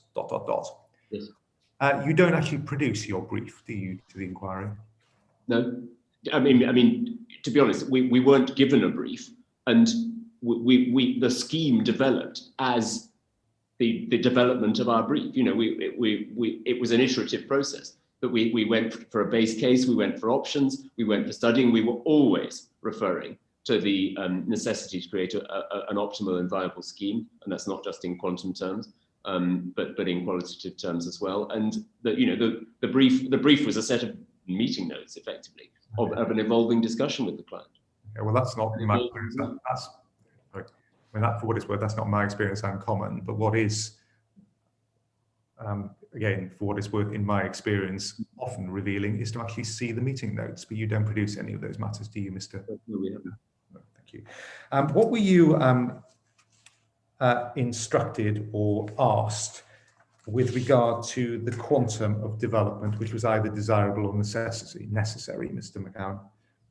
Well, there was an iterative process of assessment of both quantitatively and qualitatively, and as you know, technical constraints and technical requirements ranging from bins and bikes and parking to there's a very, very complex interface between retail and then other non-residential uses and the residential, and the constraints. The other aspect of constraints is the more physical ones of new build, phasing. Phasing was a massive subject. Those are all factors in achieving the best solution. But the word viable (brackets also buildable) were fairly early on. I mean, one begins with blue sky thinking and broad brush, and to be bogged down by all constraints fully on day one would be overly constraining. But fairly quickly, we were iteratively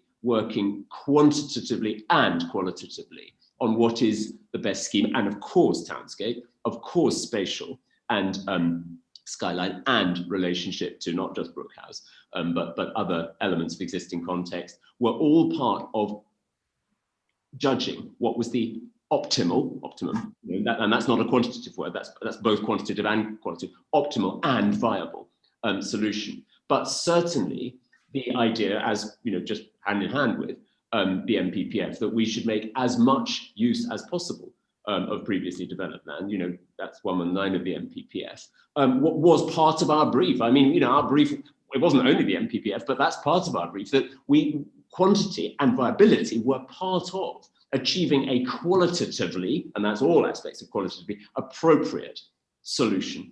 And it was iterative testing on all fronts, including those nitty-gritty aspects that I've just mentioned. It's very, forgive me, Mr. McCann, it's a very long answer to a question I didn't put to you. Can I just put the simple question to you again? What were you instructed in terms of the amount of development that was either necessary or desirable? Well, optimal and viable. And that's it. You were not given any other parameters than that. Make the most. Okay. And make the most is both a qualitative and quantitative phrase. Make the most of this site. We weren't given a 500 flats number, 300 flats number. We weren't given a quantum. No, it's make the most of this. That's it. That was a very simple answer to the question. Thank you, Mr. McCowan. Can I then pick up a final point before we move on to the last topic, just to see where the evidence lies to support the point you raised in your evidence? Can you go in your proof, please, to, just give me a moment to check my note. Forgive me, Mr. McCowan. Yeah, could you go, please, in your proof of evidence to page 83?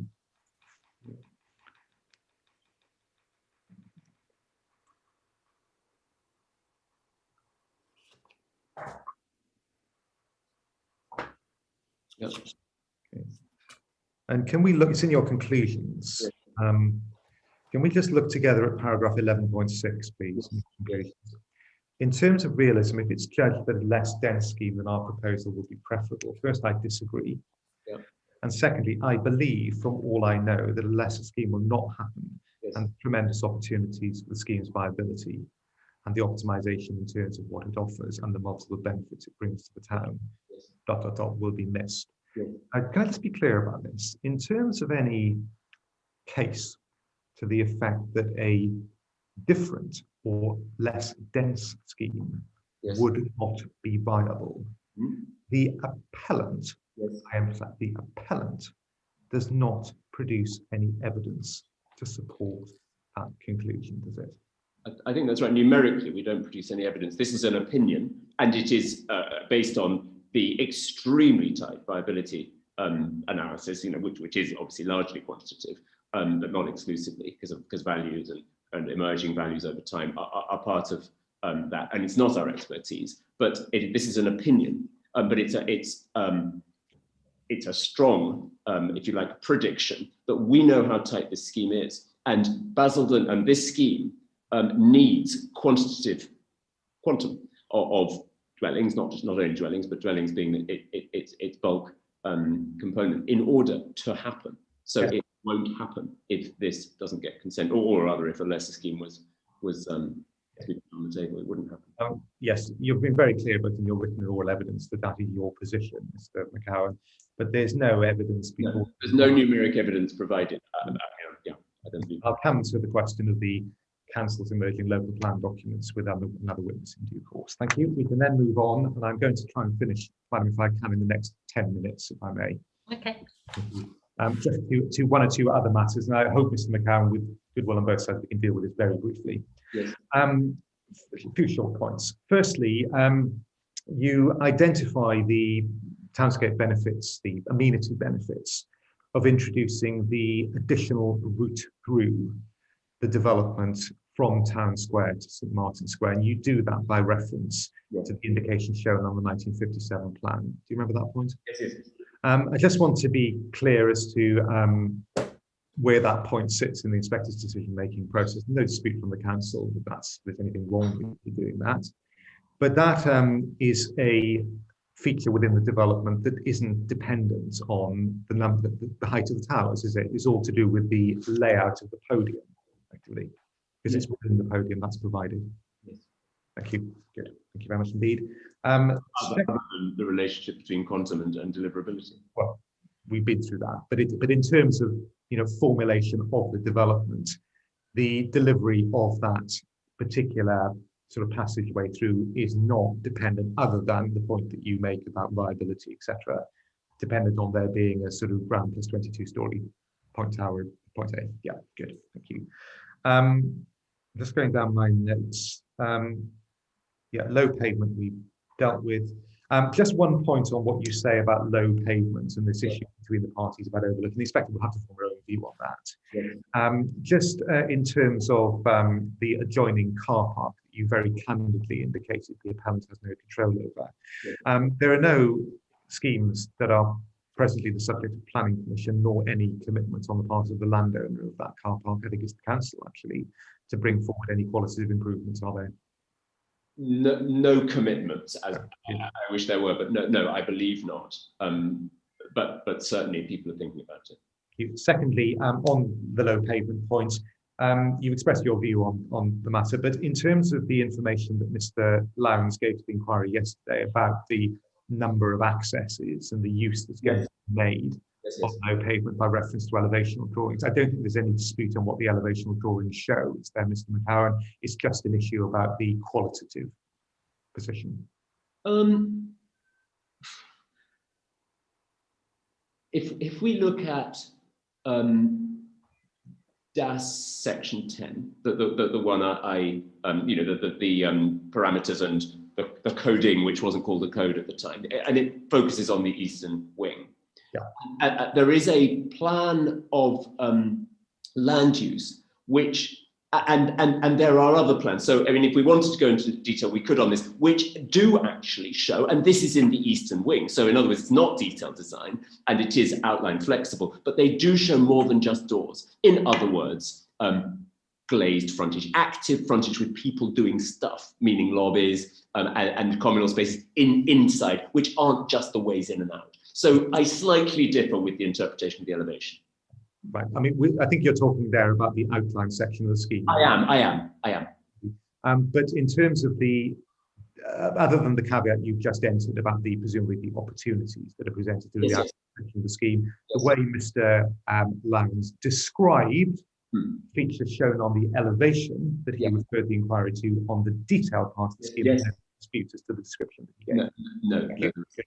Thank you very much. And then finally, please, on the question of the design code, there's obviously an issue between us on that. I just want to just pick up one or two points that you raised in your evidence. You referred the inquiry to section 10 of the DAS and what that shows.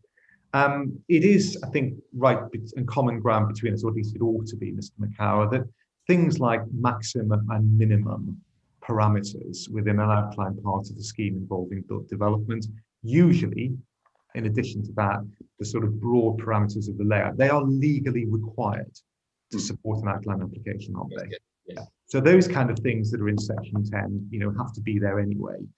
But what is within section 10, what is omitted from within section 10 are, for example, any matters relating to the design code that would be adopted in the outline part of the scheme for elevational treatment, for example, for materials and things like that. They're just not there, are they? There is actually a piece on materials holistically, which connects. It's not. I don't think it's in section 10, which talks about materials both for towers A and B and for D and C. But we never pulled it together as a code, and we're not asked for. But we do talk about materials. I mean, broadly, we certainly have not given lots of detail of coding within the DAS. And it was our decision to leave it much more at the flexible end of the scale. Good. Thank you very much indeed. That then answers my second point. And you confirmed both in your evidence in chief and now that this is what you describe as being a highly flexible scheme. Yes. That presumably is in order for the developer, whomever it may be, to introduce particular features when it comes forward with reserved matters at that point. Yeah, yes, albeit the condition does require a code which would precede that. Thank you. Well, I'm talking about the position for this decision maker, i.e. the inspector. I think you understand that, Mr. McCower. And thirdly, you've candidly accepted that you and your practice have not been retained, at least thus far, to bring forward as architects the outline part of the scheme. Into detail? No, we haven't. No one has. So in terms of, for example, how the elevational treatment, I would use that as merely as an example, that the commitments as to how the elevational treatment would come forward in the outline part of the scheme, the kind of thing that you might expect in a design code, is not something that's presently before the inspector, is it? Could you repeat that question? I just want to... It was a very badly put question. Let me try again. The kind of information such as you might expect to see in a design code for an outline part of the scheme, that is, yes. This is the palette of materials, for example, that we commit to use for the purposes of bringing forward the detailed part of the scheme in order for it to sit comfortably with the with the outline part of the scheme, so it sits comfortable with the detailed part of the scheme. That sort of information is not before the inspector, is it? That's correct. That is correct. Good. Mr. McCower, you've been very gracious in answering my questions. Thank you very much indeed. Thank you. Thank you, madam.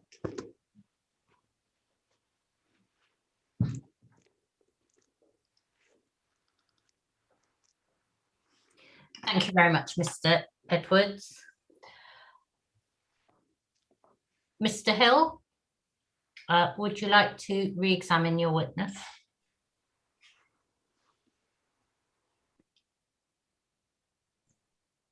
Yes, thank you, ma'am. Can I just check that I can be heard? Yes, you can. Probably about half a dozen points, Mr. McCower. I'm going to take them in the order in which they were put to you, in the sequence in which they've been put during the course of this cross-examination. So we'll go back to the first series of questions, which was considering the town centre context, yes, and looking through a variety of historic documents, including, of course, the account of character given in the DAS. And we looked at that C3. I'm not sure there's a need for you to turn it up because I've got the reference for everyone's note. It was page 35 of C3, the DAS, and the point about Brooke House being a standout building in Basildon. Let's, for short circuit and say an iconic building in Basildon.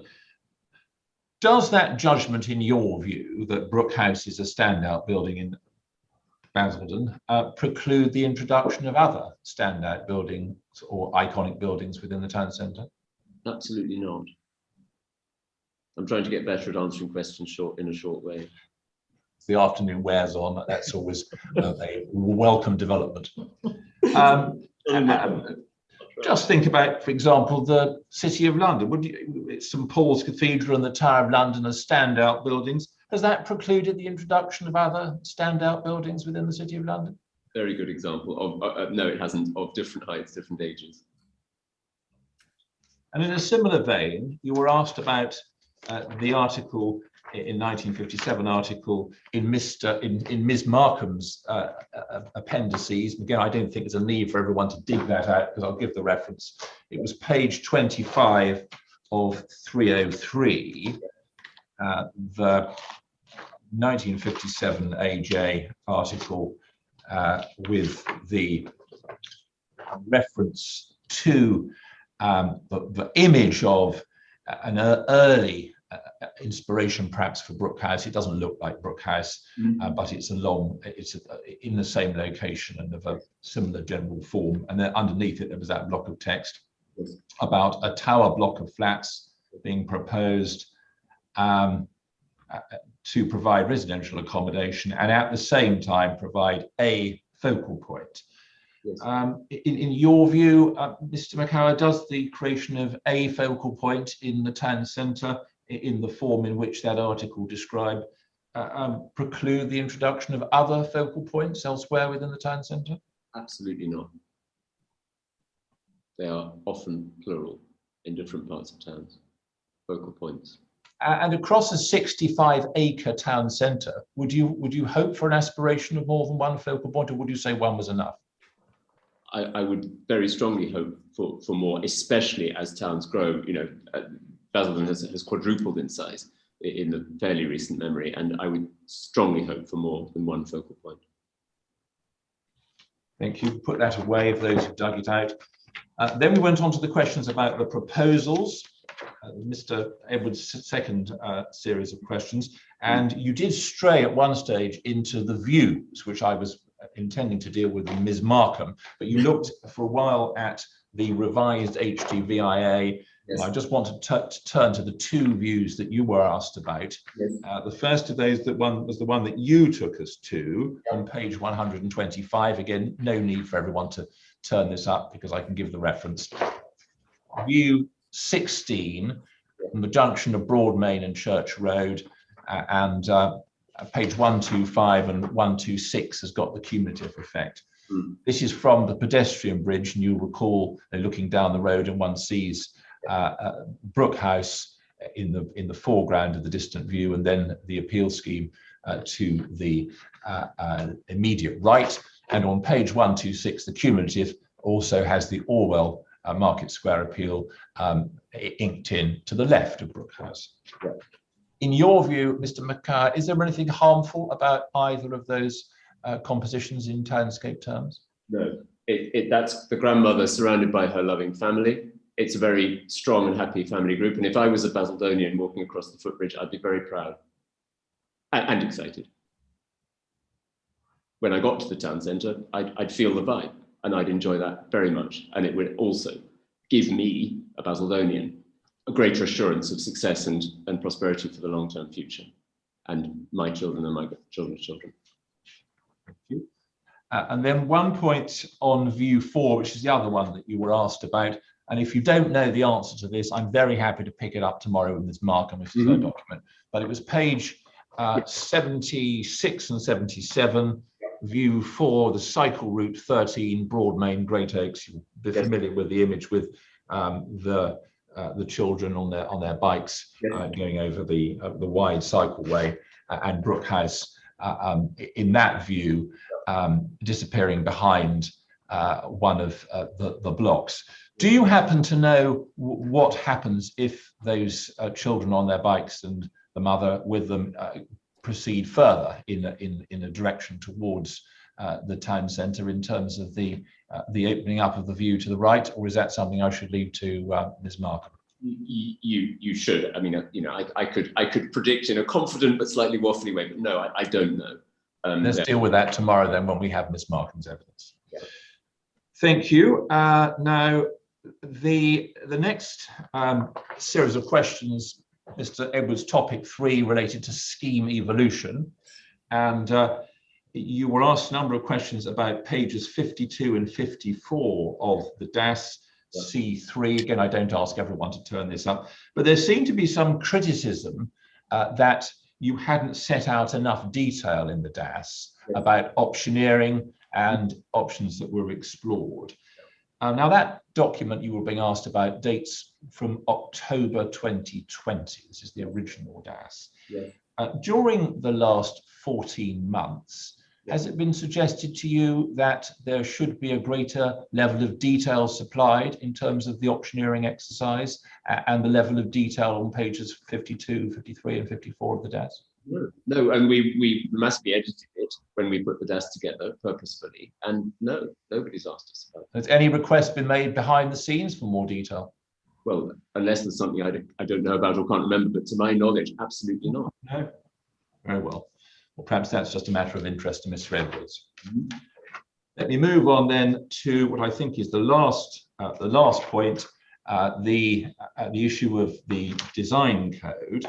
Again, I just want to be clear about that in relation to materials and in relation to detailed elevations, to what extent would you expect the local planning authority to insist upon details coming forward which ensured that the outline elements were compatible with the detailed elements of the scheme?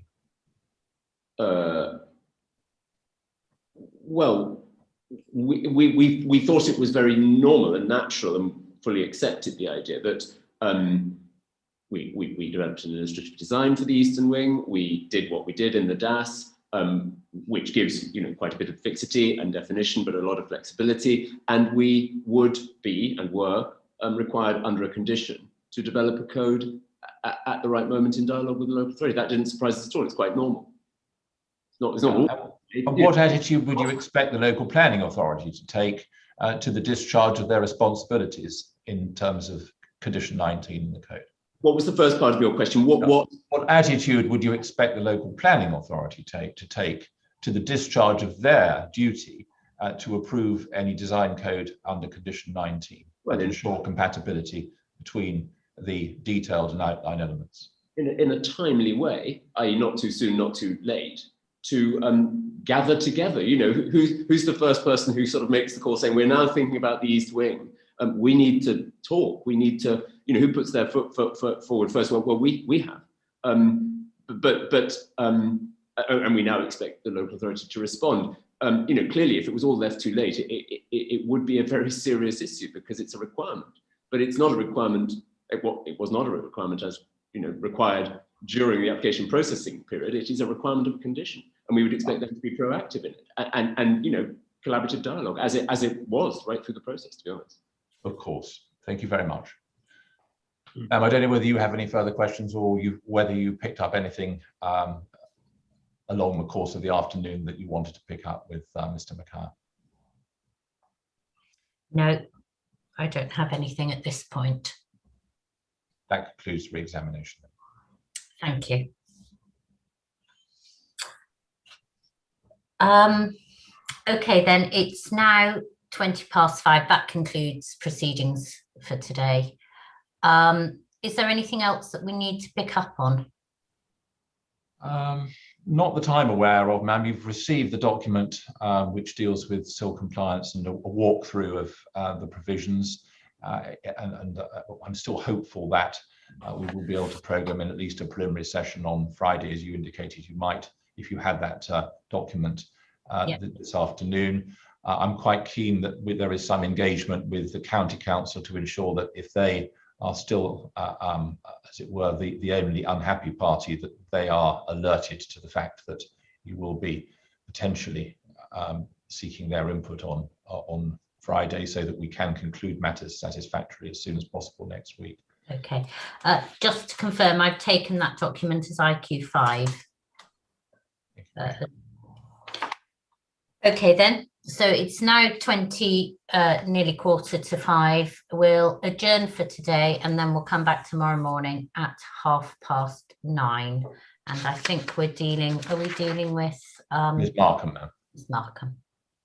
Okay, thank you very much, everybody. Have a nice evening. The inquiry is now adjourned.